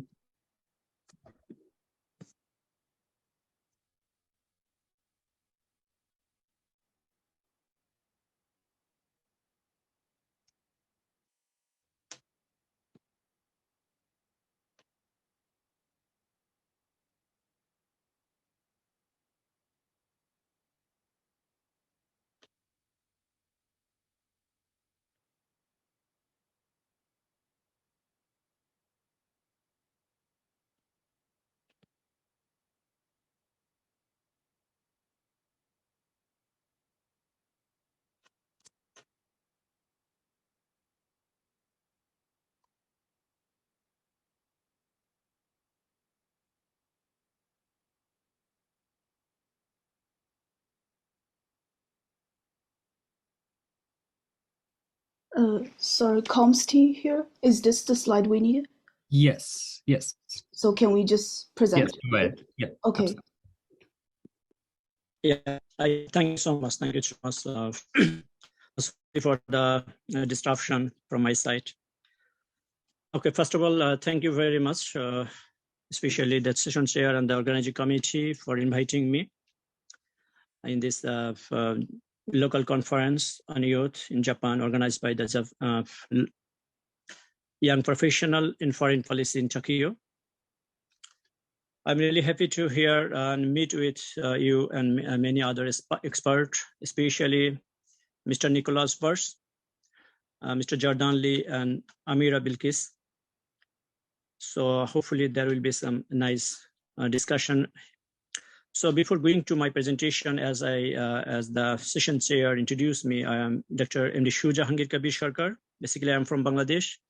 But from 2019, November, I am here in Japan and working as a space postdoctoral fellow at United Nations University and also in the LCOY University, jointly. And I am also a professor in economics in Portfolio Science and Technology University, Bangladesh. So no further delay, now I would like to start my presentation. Hopefully before 10 minutes, I shall finish my presentation. Okay, this is the outline of my presentation, what I am going to say today, why the climate change matters, country comparison, climate initiatives, sustainability concern, and last but not the least, pathway for more sustainable future. So please, next slide.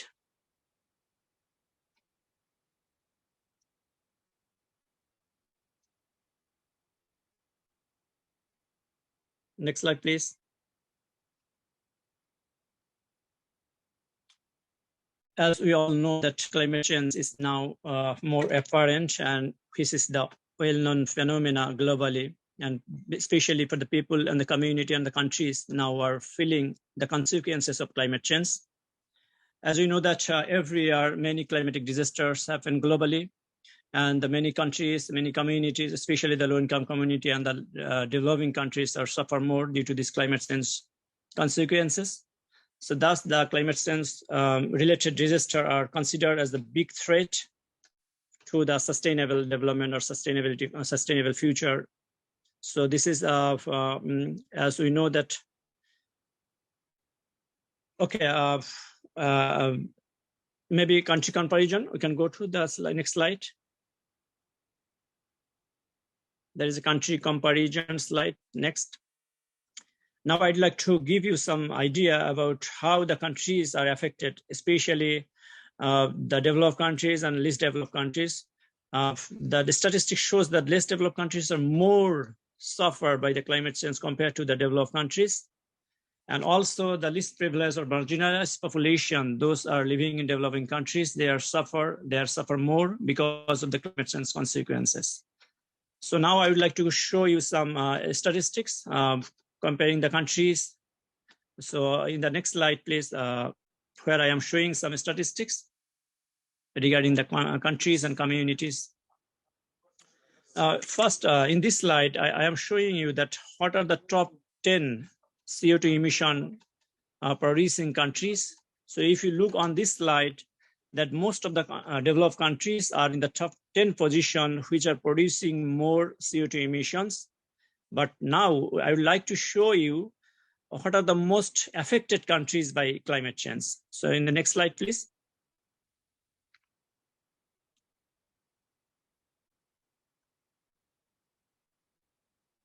So in this slide, I have actually presented here the top 10 climate affected countries. So this global map shows you how the countries are affected, and the top 10 most affected countries due to climate change consequences are here: Puerto Rico, Myanmar, Haiti, Philippines, Mozambique, Bahamas, Bangladesh, Pakistan, Thailand, and Nepal. And see, all these top most affected countries are the developing or least developed countries. So they are producing less CO2 emission, but they are affected much due to the climate change. So this is one of the evidence that how the least developed or developing countries are suffer more compared to the developed countries. Now I'd like to show you some other example. So in this slide, I am showing 3 country example of where they are affected much in case of climate change consequences. So in here, I shows that in case of 2019, the most affected countries in the top 10, Mozambique was first, where Japan ranked 4 and India ranked 7. So in case of 2000 to 2019, if the average on an average statistics, we found that Myanmar is the top one of the top most affected countries by climate change. Bangladesh is another country, and Thailand is another country. And in this 2022, we found that the most flood affected countries is historical flood happened in Bangladesh, Pakistan, and Nigeria in this year, and they have never seen such kind of flood. And many of the experts opine that this is the consequences of climate change. So all of this data shows that most of the developing countries are affected much due to the consequences of climate change compared to the developed countries. So please, next slide, please.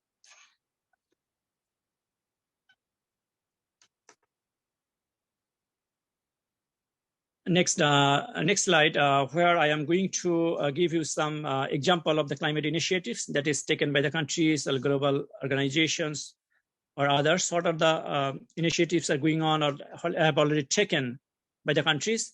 First and foremost, all the countries, most of the countries are now have prepared the DNC, which is nationally determined contribution that they have submitted to the UN. So all of the countries has already prepared this, and this they have committed to reduce their CO2 emission or some other initiatives. They are combinedly prepared this DNC.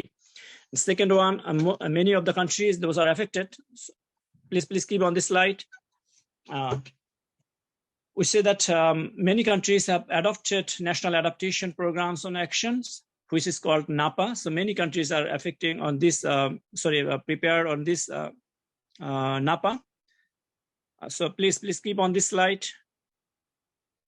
And another, many countries now adopted national policy on climate change to deal the climate change and its consequences, and also to mitigation adaptation to climate change. So many countries from their countryside, they have adopted NDC, NAPA, and national policy on climate change. So what is going on in the global aspects? So we know that United Nations every year now organize COP, which is the Conference on Parties by UNFCCC. So annually this happened. And last 2015, the UN especially adopted Paris Agreement, which is a remarkable progress or climate initiatives that countries are committed to reduce the CO2 emission, global temperatures, and there's some other commitments on these agreements. So this is one of the remarkable initiatives has been taken by the United Nations, and many countries are now committed to reach net zero emission. So this is another initiative is taken by many countries, including Japan. Japan is committed to make the country's net zero emission in 2065. So some other initiatives are climate finance. So many countries are now allocated more finance to deal with climate change. And there are many countries are adopted or developed technology and their adoption and transfers. And many countries are now working on expansion of renewable energy. So these are some initiatives. Yeah, while there are some other initiatives are taking from the countries or global organizations. So now I would like to please, next slide, please.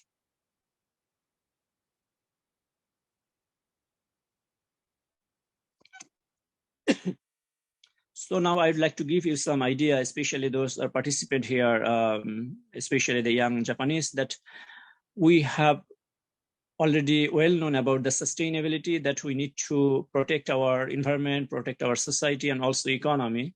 So if we make these three combinedly sustainable, then we can achieve a more sustainable future, especially in the future. But as we know that the climate change and its consequences affecting countries, affecting societies, community, or environments. So now this sustainability concern is in danger because of the climate change. So if this climate change is happen as now it is happening and it's going on and it's affecting, so if you are not act correctly, or if you have not taken proper initiatives or implemented in the country, community, or in globally, then it should be in danger, especially in the future generations. So that's why, lastly, I would like to give you some more pathway by which sustainability can be ensured in future. So my last slide is the pathway for sustainability concern, more sustainable concern. Last slide, please. here, actually, I have incorporated some responsibilities which can be work for the pathways to achieve more sustainable future. First of all, individual, as a member of the society, individually we have the responsibility, especially in terms of individual or family. We need to be very careful about the environment, and also we need to especially need to change some behavior or something that can be affect in climate change or environment. In terms of community, we also need to be very active, and community should be more climate friendly. They need to be more involved in the climate related actions and initiatives. And lastly, then national or country responsibility, especially here I have highlighted that every country, those are committed to reduce their CO2 emissions, and those are committed to expansion of renewable energy and some other commitments they have already made. They need to fulfill their commitment to to deal with the future climate, especially climate consequences. So if the country fulfill their commitment in terms of emission reduction, in terms of renewable energy expansion, and in terms of green and technology motivation or green investment, so these countries continue to be ensured of this type of initiatives. And lastly, there are global initiatives. So globally, especially the UN. The next slide, please. United Nations and other global organizations, those are working for mitigation of climate change and also the sustainable solutions. So this organization should be proactive to, what are the initiatives or commitments countries have taken that need to be observed and that need to be evaluated, need to follow up the Paris climate agreements. So what are the target countries have taken or globally taken, and these are especially achieved or not. So in terms of emission reduction, finance, technology transfer, adoption, so all of the things. And finally, I would like to draw your attention that this is one of the most, pathway by which we can also achieve future sustainability. Especially, we need to adopt some sacrificing mentality from the individual and from the country. Especially individual, as I said, that we need to change our lifestyle, consumption, and habits, because due to our lifestyle or consumption or habits, we are using more energy or more fossil fuel consumptions. So this actually or global warming is responsible for this. So we need to reduce some types of this type of consumption or habits. And in terms of country, we need to also sacrifice, especially in the GDP growth, because we are now talking about GDP growth, which is also have the direct linkage with the higher fossil fuel consumption and emissions. So we need to convert it to the green growth rather than economic growth. So if we are doing this type of responsibility, then we hope that there will be more sustainable future will be achieved in future. So thank you very much, and sorry for the disruption during my presentations. Thank you. And if you have any question, later we shall discuss. Thank you so much. Thank you, Dr. Sajangir. You offer thought-provoking insights on these critical topics. Please remember to put any questions for Dr. Sajangir in the chat box, and we will come back to them later during Q&A session. Again, thank you, Dr. Sajangir. Please let me introduce our third speaker, Mr. Jordan Lee. Mr. Jordan is a strategy consultant focusing on how governments and multilateral organizations can drive climate action, especially in emerging economies. He currently lives in Jakarta, where he is an advisor with Tony Blair Institute for Global Change and works with government of Indonesia to support the country's energy transition and climate change mitigation. Previously, he was a consultant with McKinsey & Company in Qatar, where he worked on decarbonization strategies across the Middle Eastern region. He was also the head and sustainability delegate for the 2022 US delegation to the G7 summit in Berlin, Germany. He is from Virginia and speaks English, Spanish, Arabic, and very basic Indonesian. Mr. Lee, please go ahead. Thank you very much, Jake. And can everybody hear me okay? Just a quick check of the sound. Okay, great. Yeah. Okay. Thank you. And by the way, I think I said a very, very basic Indonesian because I do not want to make it sound like I am, able. But yes, thank you very much, Conference of Youth team, for inviting me to speak today. And thank you to all of you in the audience for listening. I don't have any slides, so I feel a bit bad, but I've tried to organize my thoughts so it should be so clear enough to follow along. So I will say that I've been doing international, what I'll call APAC from now on.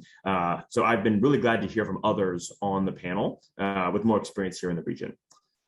However, I did move to Indonesia as a climate advisor because I believe that the country and the broader APAC region has a uniquely important and challenging role to play in global climate action. And in my 5 months or so in this role, I've seen that to be true. Now to get to the actual content, I'll start with what I believe are the climate action challenges that are most unique to APAC compared to other regions. And when I say APAC, I'm usually referring to the broadest definition, but some of the comments will focus more on emerging economies within the Asia-Pacific region. So now, I really see three broad categories of obstacles to climate action in the APAC region. The one is, I'd say, the physical challenges. Two are sort of economic or developmental challenges. And then three are the political or demographic challenges. And now on that physical component, there are really three challenges that I see are uniquely relevant to the APAC region. And one that is limited land availability that makes kind of building land-intensive renewables like wind and solar relatively more complicated than some fossil fuel infrastructure. Two, there is this higher natural disaster risk. So large parts of the APAC region are in the high-risk areas for earthquakes and tsunamis, as evidenced in the Fukushima disaster in 2011. And then third is the kind of island or archipelagic structure of several APAC countries. So that's specifically countries like Japan, Indonesia, and the Philippines, transmitting islands transmitting electricity between islands. It would greatly enhance decarbonization efforts, but that kind of inter-island transmission, both either above or below ground, is often prohibitively expensive, at least at this time. So now kind of going to the kind of economic and developmental components, I really see it's one overarching challenge here that has like several challenges nestled within it. And so here I see this key challenge is that much of the APAC region, particularly the emerging economies within it, have achieved some kind of middle income status through intense use of fossil fuels. But now the twin goals of economic development and climate action mean that these countries have to dismantle that fossil fuel infrastructure before it has lived its full economic life, and then also find new non-emitting ways to contribute to economic development. I will say actually regarding Nicholas's point, his like degrowth component or kind of points do sort of provide a good alternative to this point. But if we assume that economies still want to grow, they need to find this non-emitting ways to do that. And so that challenge, that sort of those twin challenges, then have kind of other sub-challenges within it. So the first is it's needing to dismantle these old systems while building new ones. So unlike some of, let's say, the world's least developed countries that can, let's say, leapfrog fossil fuel infrastructure, many of these APAC countries already have a lot of fossil fuel infrastructure already installed. And it's going to take years or decades for it to reach its full economic life.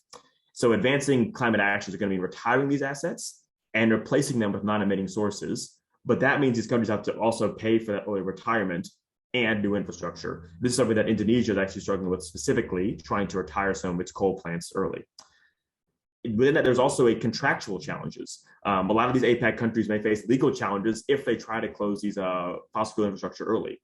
For example, many coal plants are financed with large amounts of debt that can take, let's say, 30 years or more to pay back.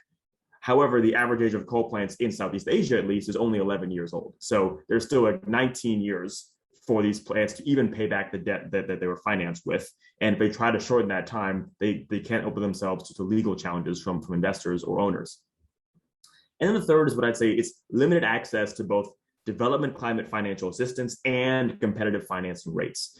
Again, because much of the APAC region is in some middle income category, it is both too wealthy for some development climate financial assistance, which is often reserved for least developed economies, but many of these countries are also not wealthy enough to receive the kind of relatively low interest financing from the market overall. This, of course, specific to kind of emerging APAC region. This can really limit the cash available to APAC and make the kind of investments needed for large-scale climate action even more difficult. Now, on the last category of challenges, it's what I'd say the political and demographic components. And on this, again, there are sort of two specific challenges within this category, one domestic and one international. On the domestic side, there is the pretty obvious case of you have large, growing, and urbanizing populations. On this, there's high population growth on top of an already large base, requires many APEC countries to build more baseload power capacity. As actually, again, goes back to what Nicholas was saying about population is going to increase. There's not much we could really do to change that or should do to change that.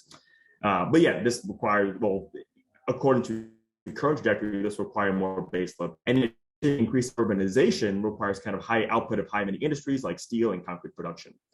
And on the international side, there is I'd say the geopolitical competition in trade. APAC is really a key theater for the geopolitical challenge between China and the United States. And this challenge really negatively impacts supply chains for climate technologies needed to decarbonize. For example, the recently passed Inflation Reduction Act in the US and its provisions surrounding not allowing electric vehicles to components from China to receive tax subsidies in the United States. So that was a lot of talk about challenges. And so now I do want to sort of highlight the opportunities and corresponding initiatives, policies and strategies that can be most impactful kind of for the APAC region. And so in response to these physical challenges, I really see two high impact policies.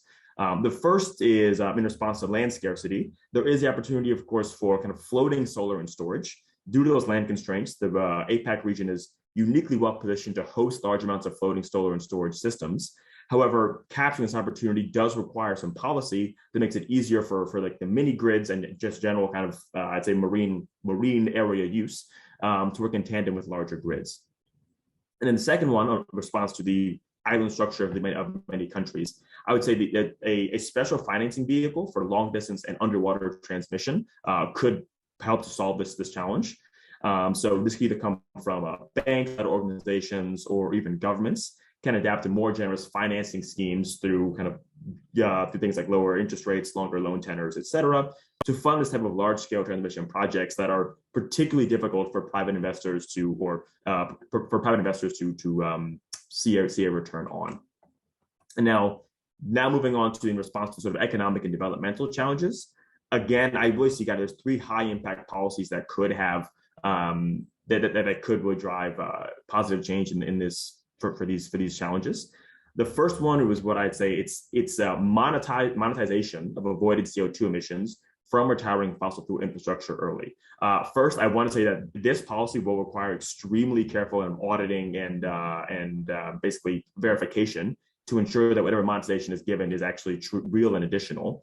But I do think there is space for, let's say, if Indonesia retires like coal plants to 10 years early, we can know what the amount of emissions that are avoided through that policy, and finding some way to compensate the country for that action in order to compensate for the additional costs and legal challenges really could drive that early retirement. Could provide a way to make that early retirement happen. The second point would be, again, in response to legal challenges, basically legal support to renegotiate some of these contracts. Since, again, it's quite possible that when these kind of power plants were built, let's say 20 years ago, 15, 20 years ago, that they received support from some multilateral organizations to create the power purchase agreements. I think those same organizations could now help them renegotiate those contracts if they're trying to help retire them early, just to avoid legal challenges to investors that may not share any kind of decarbonization goals. And the third point is what I would call just a global cost of capital for decarbonization projects in emerging markets. Now, I will say this is actually not originally my idea, but one of the clients we've worked with, he was really voiced support for it. If we're to kind of support APAC countries in navigating the high cost of capital for these renewable energy projects, public financiers can institute some sort of global cost of capital for all projects that fit a certain taxonomy. This would basically do the same thing that concessional loans do now, but on a much larger scale. And now finally, on the solutions to the political and demographic challenges, again, sort of two high impact policies in response to domestic challenges of large and urbanizing populations. I really see that I think e-mobility is particularly viable in many sort of, let's say, mega cities in the APAC region. These populations are often large and dense, and they provide great introductions for electric mobility, especially motorcycles, where issues like price difference and range are like less pronounced than in electric cars. Again, Jakarta is a pretty solid example. I've only been here for a few months. So 6 months now, but the kind of amount of motorcycles is very visible, and it seems that that is a good opportunity to really try and drive e-mobility in that space. And now on the international side, this is less of a solution and more of an opportunity. But in response to these kind of global geopolitical challenges and their impact on supply chains, there was a real chance for some APAC countries to really diversify their trade relationships and build new industries. These new trade patterns give APAC countries the opportunity to take new positions in global supply chains and develop new industries. For example, Indonesia is quite publicly trying to build up their battery supply chain, their battery production capabilities due to their nickel resources. But again, and the sort of shifting geopolitical landscape can provide both an opportunity and a challenge to those efforts. And that's really it for the kind of I would say kind of climate action challenges I see in APAC. On the final category of what advice do I have for youth looking to lead in the sustainability and green economy sectors?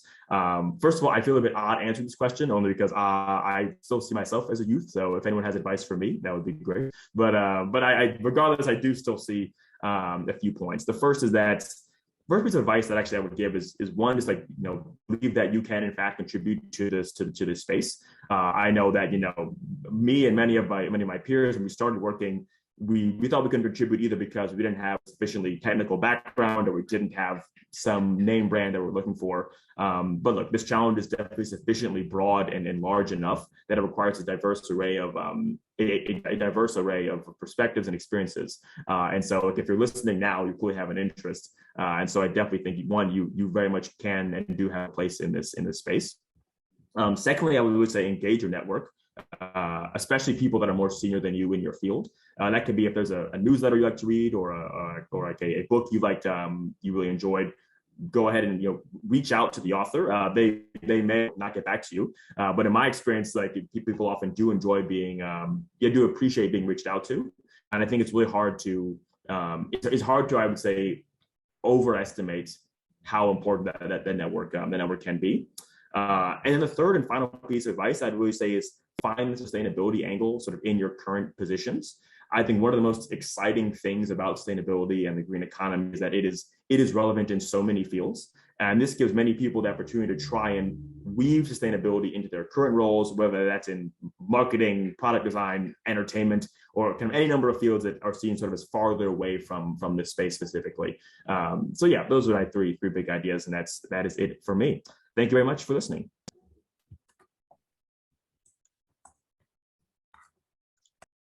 Thank you, Mr. Lee, for sharing your thoughts and experience with us today. Finally, I will present our last speaker, Ms. Amira Bilgi. Ms. Amira Bilgi works as Energy Modeling and Policy Planning Associate for the ASEAN Center for Energy. In addition, she is also a junior non-key expert for the Enhanced Region EU and ASEAN Dialogue Instrument. She is also delegate for G7 Youth 2022, representing Indonesia, and EU-ASEAN Youth Leaders Forum 2022, representing ASEAN. She is well versed in climate-related and sustainability policy, specifically in the energy transition. Ms. Amira obtained a degree in international environment law from University Indonesia with an additional political science course from Kyungpook National University in South Korea. Her immense interest in environmental issue negotiation and policy making and youth environment started when she orchestrated her ASEAN University Student Council Union to be the first endorsed advocacy platform for Southeast Asian youth to shape regional policy making processes. Several awards received both in 2019 includes fellowship for the Songdo Mok UNFCCC Conference of Parties and one of the best oralists for the Netherlands Institute for Law of the Sea Moot Court competition. Thank you for your remarks. Thank you, Ms. Amara. The floor is yours. Okay, thank you so much, Jerry, for the introductions. I know it's a bit long, but I hope it can actually illustrate how keen I am, how serious I am to advocate a lot of stuff regarding to sustainability, climate change, and then energy transitions. I'm also here as well in the same part of delegations and part of negotiators as well with Jordan Lee. So yeah, it's nice to be back, and thank you so much. And probably want to ask for our maybe Tristan to share the screen, please. Yeah, thank you. So maybe just to give a brief information before Mr. Nicholas talks about sustainabilities, I think most of the three discuss more to a general perspective and climate change. But for me, I think I'll just talk into some details about energy transitions in particularly ASEAN. So again, thank you so much for the opportunity, and probably next, please. So maybe talking about pathways, to give a bit background on why energy transitions is the focus, is that we must learn how big energy sector is and how influential it is. I think it already laid out very well by Mr. Lee, and for me, I'm just going to emphasize a little bit that the energy sector has been criticized as the most emission-intensive sectors compared to the others. We may also think that the energy sector is the only power or electricity, maybe, for some people. So maybe for young people here, please do note equivalent energy as only electricity and or power, but more to a broader sense that it entails. So for example, like transportation, industry, and so forth, it also include in energy sector. However, I should clarify something like the wind. It is something related closely, very closely related to our daily life. Next slide, please. So for your kind reference, ASEAN is projected to become the 4th largest economy in the world and will continue to expand, meaning ASEAN will require more energy to meet the demand. Next, please. So if you look at the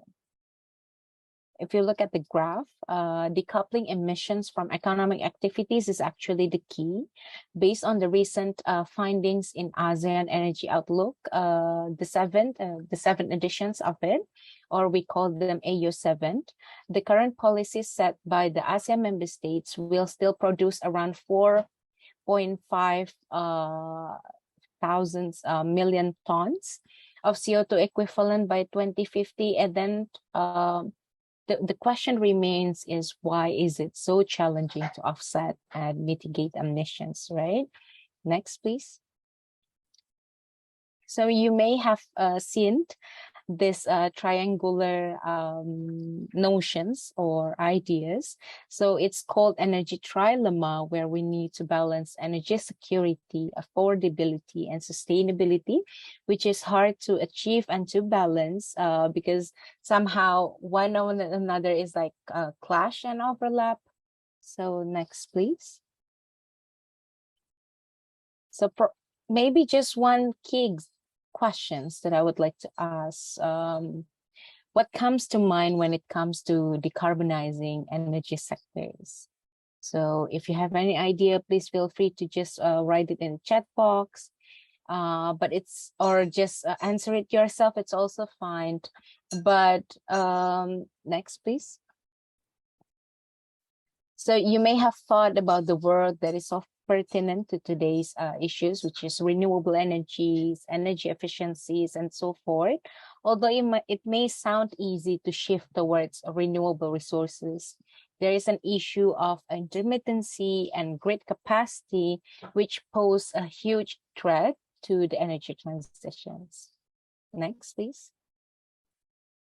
So I tried to list it down, some of the issues, the challenges. So Mr. Lee before mentions about the issues in phasing away coal or fossil fuel in general. But for me, I think about the overall energy transitions, how difficult it is.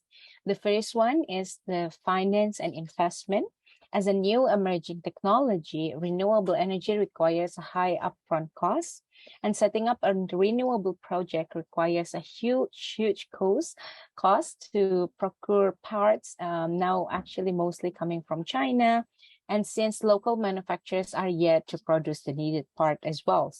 Also, policy uncertainty and unclear investment return become the major reasons investment are scarce for renewable energy and supporting infrastructures such as batteries, storage, interconnections, and so forth. Second, it's limited technology. So to complement the finance and investment issues in emerging countries like ASEAN, research and development limited technology also become the issue. Transfer technology would be imperative to drive this limitation. And thirdly, is energy demand and security. As I mentioned before in the energy trilemma, the higher the demand means more energy is needed and threatens its reliability. And as an emerging economy, unreliable energy will also jeopardize economic activities that we are doing. Fourth is about short-term focus. Since many issues need immediate attention, for example, poverty, healthcare, education, and so forth, policymakers tend to think what is present instead of future orientation. Fifth, abundance on fossil fuel. ASEAN has have a relatively high potential for fossil fuel resources such as coal, and however, based on our findings in the 7 ASEAN Energy Outlook, the region will be predicted to be a net importer of natural gas by 2025 and even coal by 2039, which is not very far away from now, and requiring significant efforts to avoid the volatility price of these resources as well. Meaning that there is the need to move away, but at the same time face a huge challenges as well to enter a new kind of market. Last but not least is human resources, limited skilled workforce due to the inadequate relevant training. So next, please. So there are several initiatives, policies, or impactful strategies already. However, we need to keep in mind that this needs to be tailored in every region or every country according to each country potential in order to maximizing transitional agenda towards climate mitigation. Remember, there is no silver bullet for this energy transitions issues. We could advocate and consider breakthrough invention and effective or innovative technology. We learned this technology should be scaled up soon by eradicating the issues which can be done through policy ramifications to create enabling environments and secure finance. Next, please. Some opportunities that we could explore as a youth is our strategic position. Youth is very vulnerable to the impacts of climate change, but they also have the capabilities to driving change, and the climate change is actually our future. The climate future is on our hands as well. Youth also tend to understand the dynamics of society and have high enthusiasm for advocating for underrepresented communities such as women, last mile areas, rural areas, and so forth. So millions of new and renewable energy related jobs will emerge due to the energy transitions as well. The high engagement between youth, climate change, and energy makes the need for youth as a part of the solutions and embrace the changes. Therefore, invest in reskilling, upskilling is also just important. Next. So probably this is just my last slide. Actually, this is probably the questions that probably are our young youth are looking forward. So starting from ourselves, we could enrich and share our about energy literacy, efficient in using energy, install the solar rooftop if possible, participate in waste or plans to energy programs, be part of innovations, or even establish a business startup related to the promotions of renewable energy. And I think that would actually be the end of my presentations. I would look forward to the discussions and questions and answer sessions after this. Thank you. Thank you, Ms. O'Mara, for your remarks. And you really raised some important and fascinating points for us to consider. Now for audience, just a reminder again, any questions for Ms. Amira, please write them down in the chat box. We'll come back to them later. We appreciate all our incredible speakers' remarks on their topic, expert panel on climate beyond borders, pathways for more sustainable futures.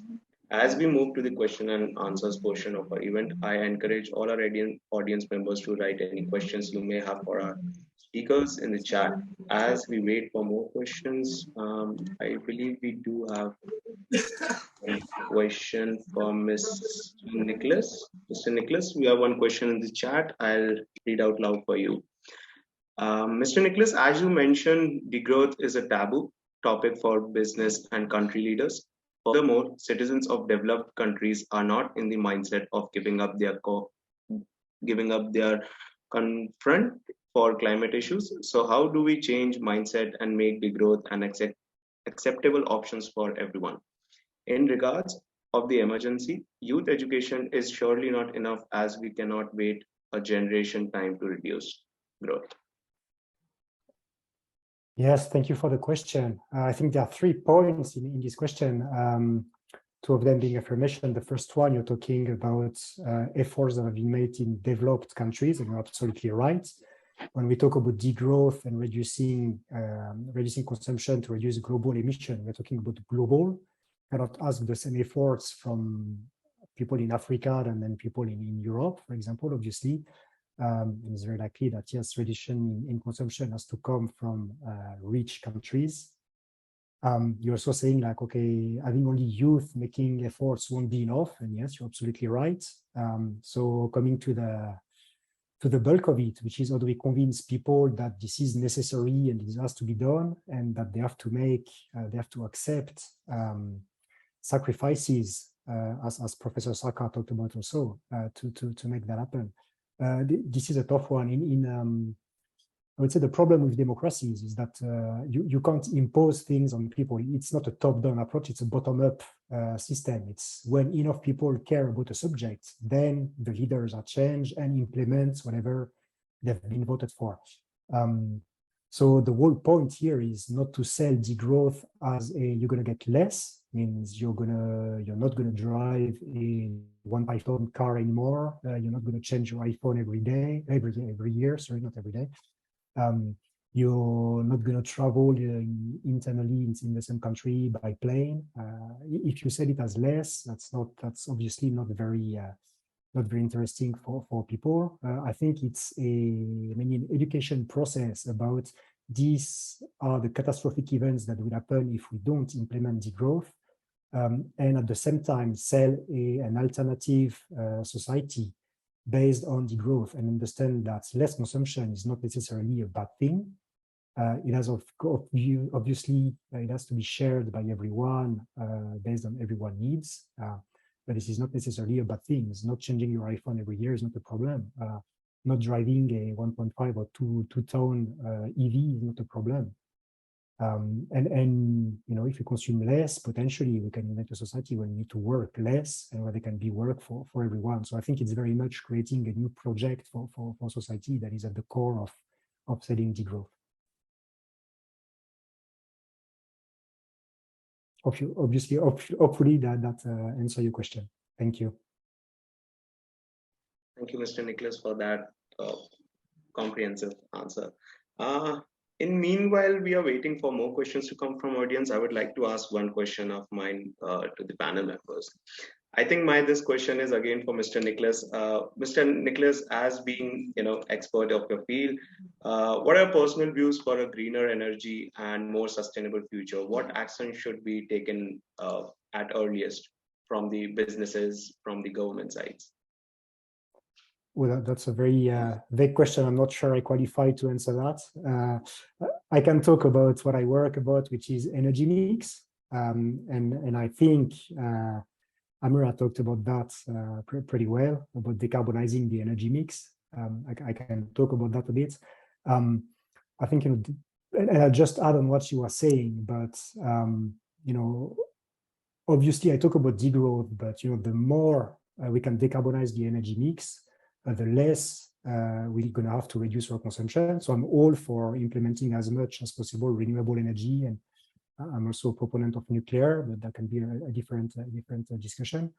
But ultimately, for me, the perfect energy mix is very much a local question. You don't have the same energy mix, ideal energy mix in Japan as you would have in China, or as you would have in any other countries. That depends on a whole set of issue. So I think the most important is to understand for each. I would say the problem is a global. Decarbonization is a global problem, but the solutions are local and depends on each country. And I wouldn't venture in any other field. I'm not qualified to answer that. Sure. Thank you so much for that answer. And I think we have one in the chat by Tristan. I'll read out. The Asia Pacific is undergoing rapid changes and shift, but also a great amount of integration and connectivity through interconnected supply chains and mass infrastructure. Is there a push to make these supply chains and infrastructure climate resilient, greener, and sustainable by government and private sectors? Yeah, so that is it.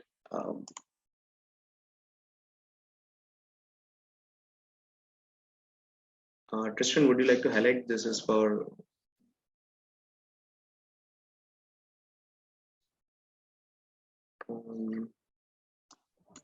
Okay. yeah, That's actually a tough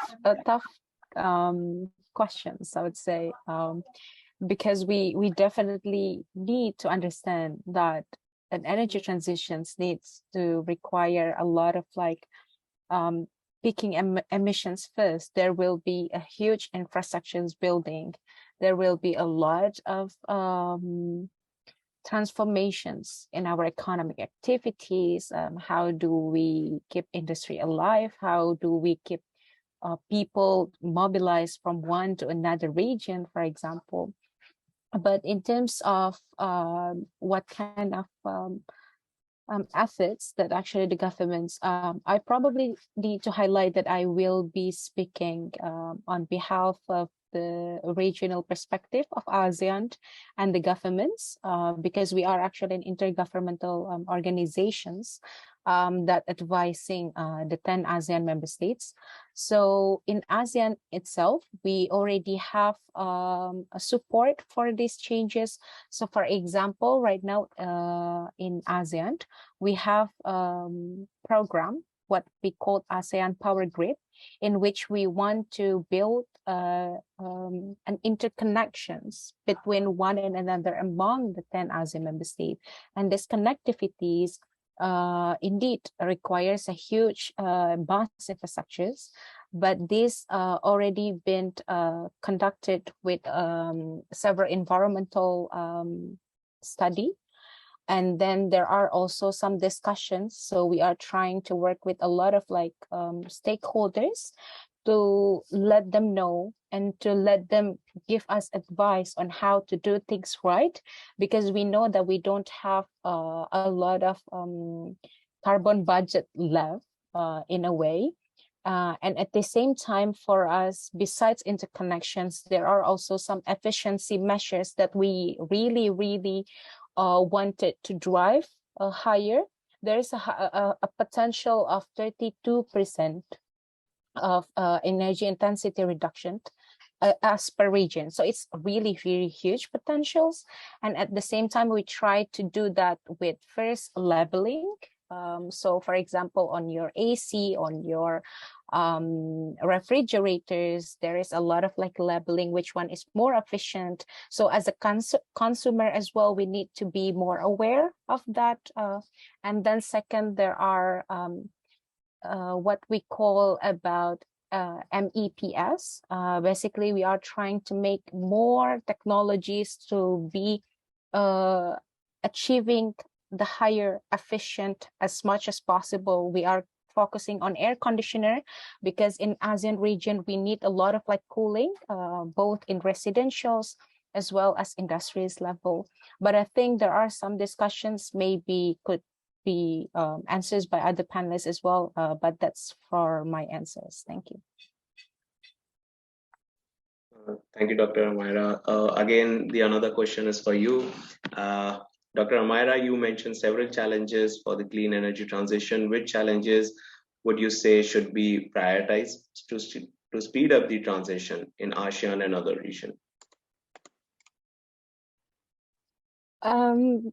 So maybe just to clarify, I'm not yet a doctor.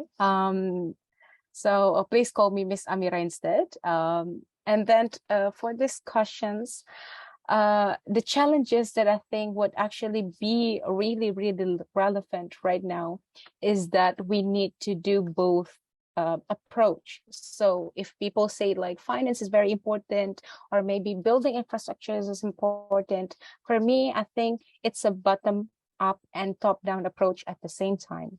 So for the top-down approach, we can accelerate and try to mobilize a lot of like financing, green financing, development financing, to be put in a high impact area, and then high influential areas, risk areas. So for example, maybe in Indonesia, there will be a lot of like mobilizations about how to phase out coal, for example, or maybe in Japan as well.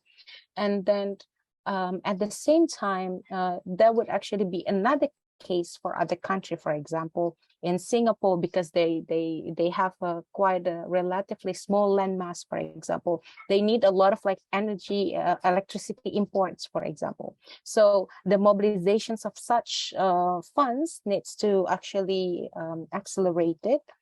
And then at the same time, in the bottom-up approach, we need to drive how youth, or maybe the workforce of tomorrow, or maybe like impacted people in the oil and gas, for example, fossil fuel industries, to be more resilient and at the same time adaptable with the changes of workforce industry.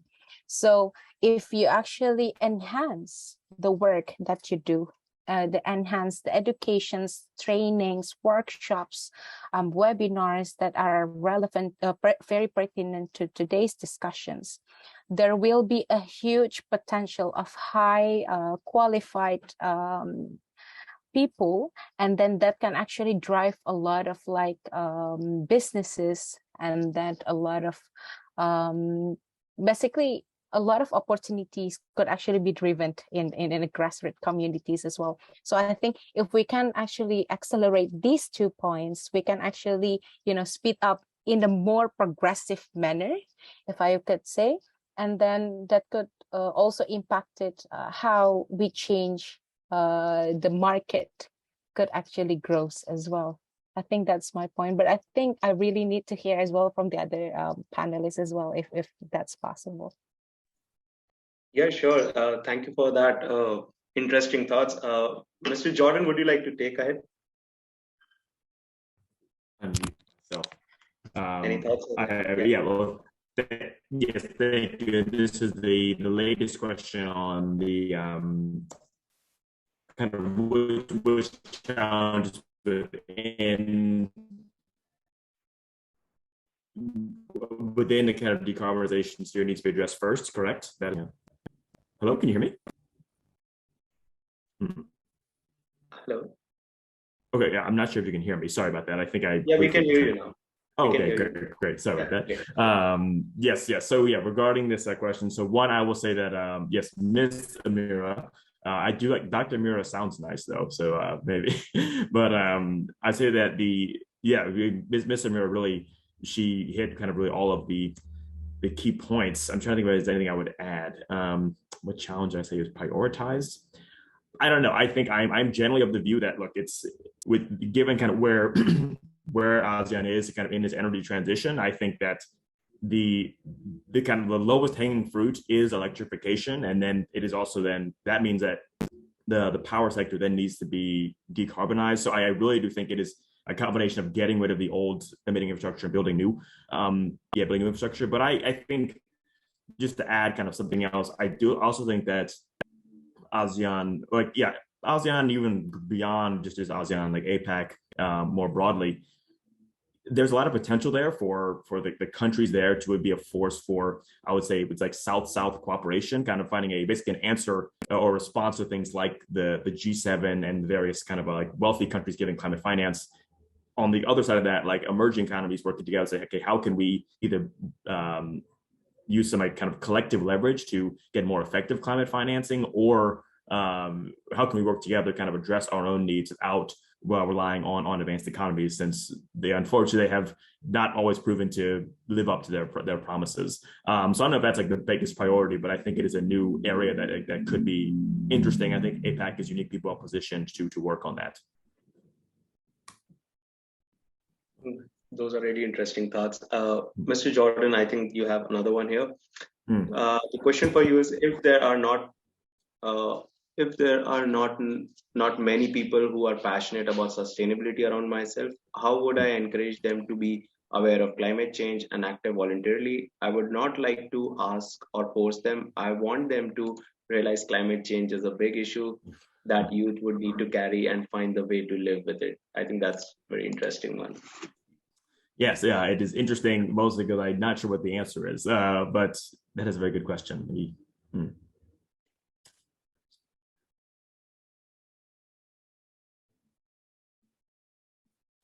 Okay, yeah, that's thank you, Nanami, for the question. That is tricky, and I think that is kind of a the $1 million question. How do you get people engaged in this topic?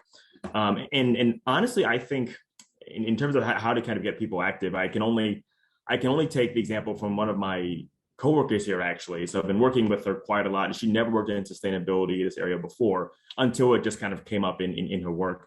And then now, like, what she said is actually this topic is a lot more, not just a lot more interesting, but it is a lot more sort of like nuanced and like, yeah, intellectually sort of exciting than she expected. Because I think and I think that may be honestly one of the more effective ways to get people engaged. I think almost everyone knows, look, it's a big issue. It's a large challenge, and we all need to kind of work on it. And that, I think for some people that is effective, but for others it could be, well, look, if it's so big, what am I going to do? Like, if it's so big, either other people are working on it, or I just don't really kind of care about it. But if instead of kind of appealing to that side, it's really more of a look, yeah, like this is just kind of a kind of intellectually interesting challenge, or this is like relevant to your work because XYZ. That may be kind of a more effective way to kind of drum up I could say, interest among others. But yeah, that is a hard question. I'm not sure. I guess I've been lucky that I've been around people that care about it. So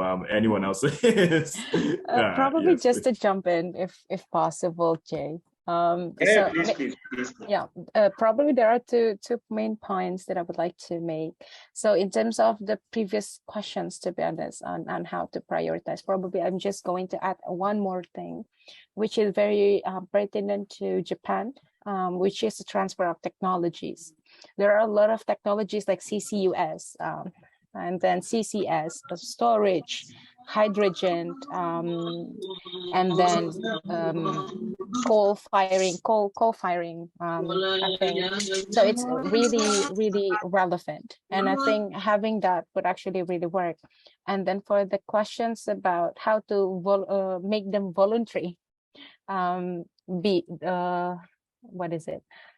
also be part of that, trying to get into their minds, try to instill on their mind. What I usually do, So one thing that I definitely believe that they need to feel it for them to understand. I am based in Jakarta. I felt how the flood is really changed the way that I live throughout my life. I'm 25 years old now, and then I've been living in a sinking boat all this while. So it feels like it's instilled in my head, and then I understand that, oh, this is very important for me. So I think the way that you can actually do so, Miss Nanami, is that maybe you can actually try to, have a short trip, maybe around the areas that is impacted. I heard from previous sessions speakers that there is one particular city is sinking, and Japan, for example. So maybe you can take a quick trip there and see how people live there, and kind of like play your own scenarios that what if this gone, playing those, because climate change is about futures, which, sometimes is not very apparent to some developed countries. But maybe for us living in developing countries, we definitely have a first-hand experiences so that it can actually instill on their mind as well. So I think that could be one of the way that you can engage them and try for them to understand how big the deal of sustainability issue is. Thank you. Very fascinating insight out of your experience, Ms. Amira. Dr. Sujangir, would you like to take up that last question, and would you like to share your thoughts on that? Do you want me to? Yeah, sure. Thank you very much. Actually, I'd like to especially thanks to Nicholas, Jordan, and Amira for their nice and valuable comment. So keeping on their comments, and I agree all of the comments, but I have three key concerns. I think some are similar to them. First and foremost, that we have discussed here that about sacrifice or degrowth, which I call actually green growth. So this is one of the important concerns. Now the countries need to be considered, because that as we know that we cannot impose on the citizen to sacrifice on their habits or behavior or consumption, but at the same time, as a country, especially government, can promote the citizen or to create awareness of the citizen to increase their conscious about the environment and climate, so that they can be actually change their mindset or habits for future sustainability. At the same time, countries also need to be more committed about this, because I would like to give you an example that Bhutan is a country which now they don't calculate about GDP, rather they calculate now gross national happiness. So in their GNAs, gross national happiness, they are very much concerned about their environment, climate, and all other sustainability issues. So now they are not focusing on their GDP, rather they are now focusing on the gross national happiness. So now Bhutan is one of the example of to the world that they are now net zero country. So how they actually achieve. So this is a small country, but they can be set some example for others. Second one, that energy transition, as we are talking about energy transition. But at the same time, we see many countries like Bangladesh, they are still using coal, though we know the danger of use of coal because of environment and climate or emission production. So coal is not recommended for many countries, and globally, and also the expert says that we need to reduce the use of coal to increase energy production, but still many countries are using this. So there is a need to country commitment or a political will by which we can reduce this share of use of coal, rather to shift energy to others, especially the renewable energy. And last but not the least, that I would like to say that if this renewable energy expansion can be happen to the developing countries, there is need something, especially from the developed countries side, because we know that they are producing more emission, but they are affecting less compared to the developed countries. So developed countries should be transfer their technology, should be financially assist to the developing countries, and also some other innovative solutions that they need to transfer to the developing countries. I think these are the three major concerns from my side, and I hope that this discussion should be a good output of this conference. Thank you so much. Okay. Thank you. Thank you, Dr. Sujangir. I think I have one question for all the panel members, and then maybe we'll wrap up. So we all know that there are some products, sustainable products in each of the local region. So how government trade policies can bring these local sustainable products to export, on a global level? Because I see people are there majorly concentrated at the local level. They are not really out in the global platform. So what sort of a trade policies, what sort of a embarkments government should bring to promote these local sustainable products? Thank you.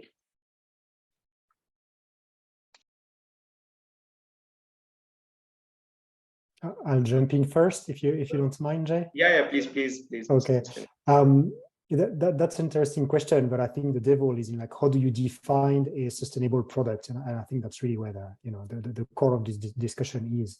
For me, a sustainable product is a product that is aligned with a annual reduction of global CO2 of 4%, which means, and I'm talking about that because we all see a lot of companies claiming that they are carbon neutral. Google, Microsoft, just to name a few, saying like Google has been saying we've been carbon neutral from 2007. It all depends on what you include in that. When you use Google, you're not using carbon neutral services, for example. I mean, I talk about Google just there, but I could talk about other companies.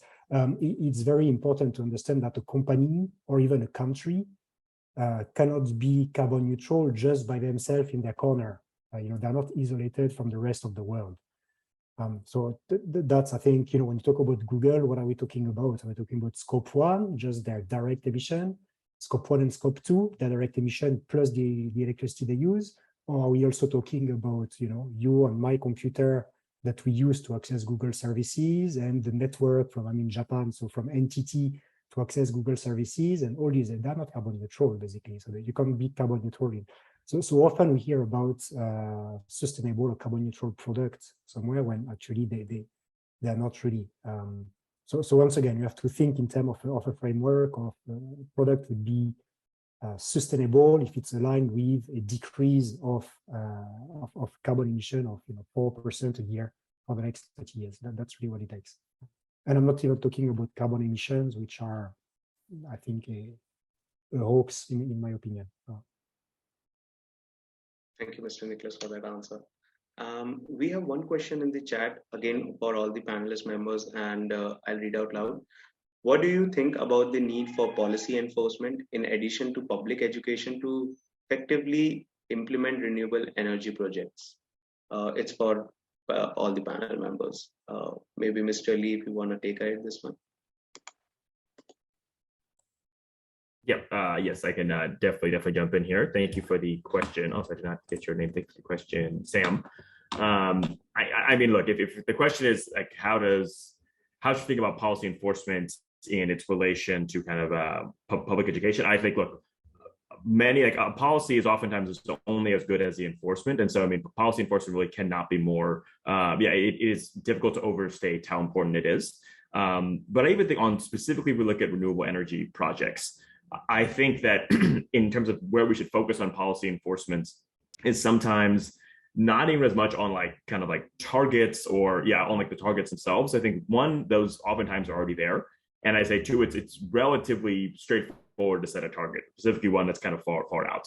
I think you really need to look at, things that are much more kind of on the ground, that I would say the least kind of like the not very flashy details. Like I can tell you one in Indonesia, that if they're speaking to kind of renewable energy projects here, one policy that they would all love to have fixed is, or like I'd say implemented more thoroughly, is just the land registration system. I mean, if you want to build a wind farm, you have to deal with like the landholder and then the subholder and then their various subholders. It is truly, it's kind of a mess. And so, I mean, that is something where there needs to be there is a land registry, like it on paper, but it is obviously not being enforced to the level where it needs, where it is effective for kind of for project developers. So I think it really takes a kind of, if it's renewal or renewable energy projects like life cycle, I think you need to look at each stage of that and say, okay, what are the policies that exist? And then say, okay, are those happening the way we think they're happening? And yeah, that is, I think, in some ways even more important than the policy itself. Thank you, Mr. Jordan. Ms. Amira, do you want to take that question? Yeah, probably just to clarify whether the policy enforcement or policy implementations that we are talking about. Probably Jordan's already mentions about policy enforcement. Maybe I would just talking on the side of policy implementation. because again, it's just as important. There are a lot of like policy planning, and especially because I'm working on the Department of Policy Planning, there's a whole new set of challenges in terms of trying to translate the policy that we've planned that is already enacted, for example, in some countries or in one country particular, to bring it on to the level that it should be. As I mentioned before, there is no silver bullet for every issues. It needs to be assessed on potential resources and opportunities for each country. However, we can actually have the opportunity. One big opportunity is that we learn the best practices and the lesson learned from the developed nations that is already undergoing such transitional plans. So if we can actually analyze that, we can actually minimize the risk of disadvantages that we would actually likely have in the implementations of that policies for the better goods, I would say. So it is indeed policy planning, policy implementations, policy enforcements as well. It is just as important. But again, there are a lot of like challenges. We need to dismantle them one by one, try to find the best solutions that we can. And I think as young as we are, or maybe as young as the youth delegate here, probably you can actually try to find your way to learn a little bit more and try to advocate them, you know, because we have our positions as a stakeholder of the I would say an intergenerational stakeholders. You know, we have to voice out what we concern the most. Thank you. Thank you, Ms. Amara, for your thoughts. Now we are nearing the end of our event, and I must bring our Q&A to the close. Thank you again for all our incredible speakers, partners, and audience members for making our event on expert panel on climate beyond borders, pathways for more sustainable future a success.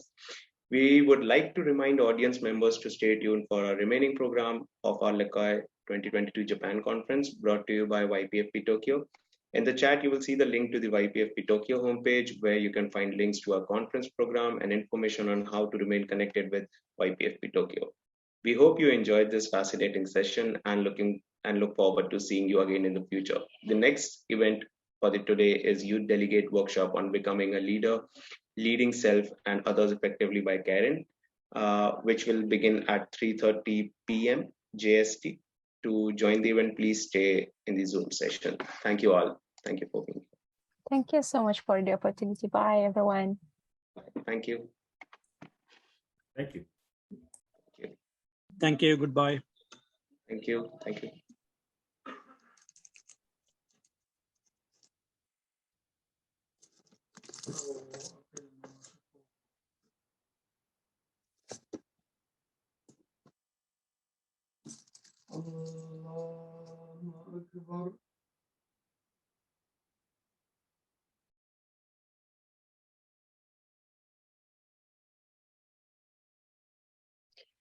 I would like to introduce our final speaker for today. To offer closing remarks for our public programming, please let me introduce Tristan Norman. Tristan is a YPFP Tokyo Programs Officer, and he is also our focal point for our LCOY Japan conference. So Tristan, please over to you for closing remarks for their first day. Excellent. Thank you so much, Lauren. Good afternoon, everyone, and thank you for attending the launch of YPFP Tokyo's 2022 LCOY Japan. My name is Tristan Norman, and I am a programs officer here at YPFP Tokyo, the 2022 LCOY Japan focal point, and the head of the LCOY steering committee. Thank you for your kind attention today and listening to our esteemed speakers as they shared their intriguing ideas on sustainable development, climate action, and the role of youth in co-designing a future that we all want and that we all need.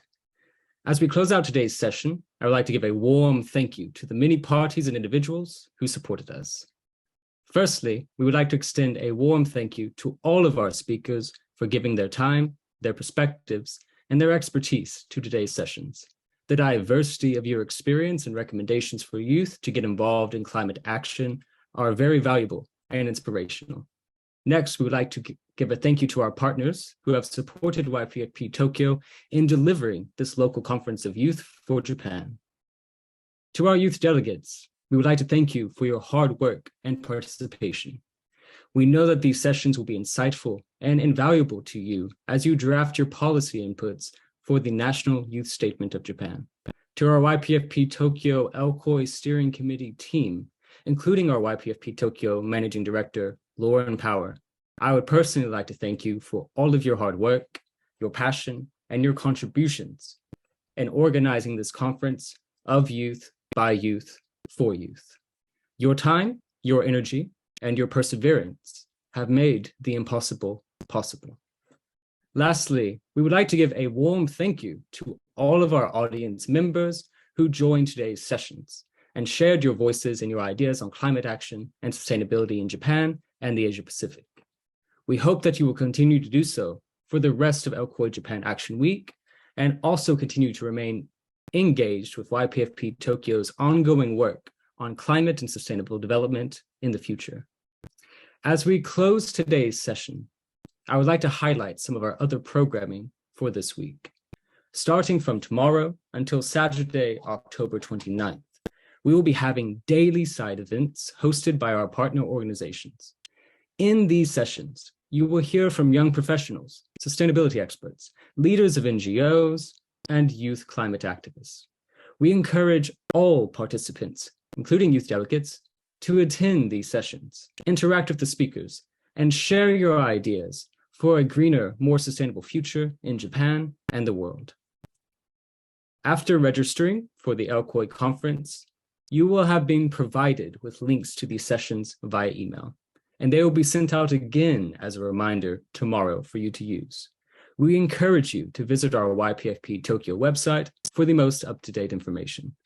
Now, our closing session for 2022 LCOY Japan will be on October 30th from 1 p.m. to about 5 p.m. Japan Standard Time. Of course, we invite you to join us to hear from our incredible speakers and our youth delegates on how young people can drive climate action and sustainability in Japan. Stay tuned for the remaining of our program of 2022 LCOY Japan Conference. Now, in the chat, you will see a link to the YPFP Tokyo homepage, where you can find links to our conference program, as well as additional information on how to remain connected to young professionals in foreign policy Tokyo. Thank you again to all of our incredible speakers, partners, organizers, LCOY Steering Committee team, youth delegates, and audience members for making our first day of LCOY Japan a great success. We hope you enjoyed this fascinating launch of YPFP Tokyo's local conference of youth for Japan, and we look forward to seeing you again in the future. Thank you very much.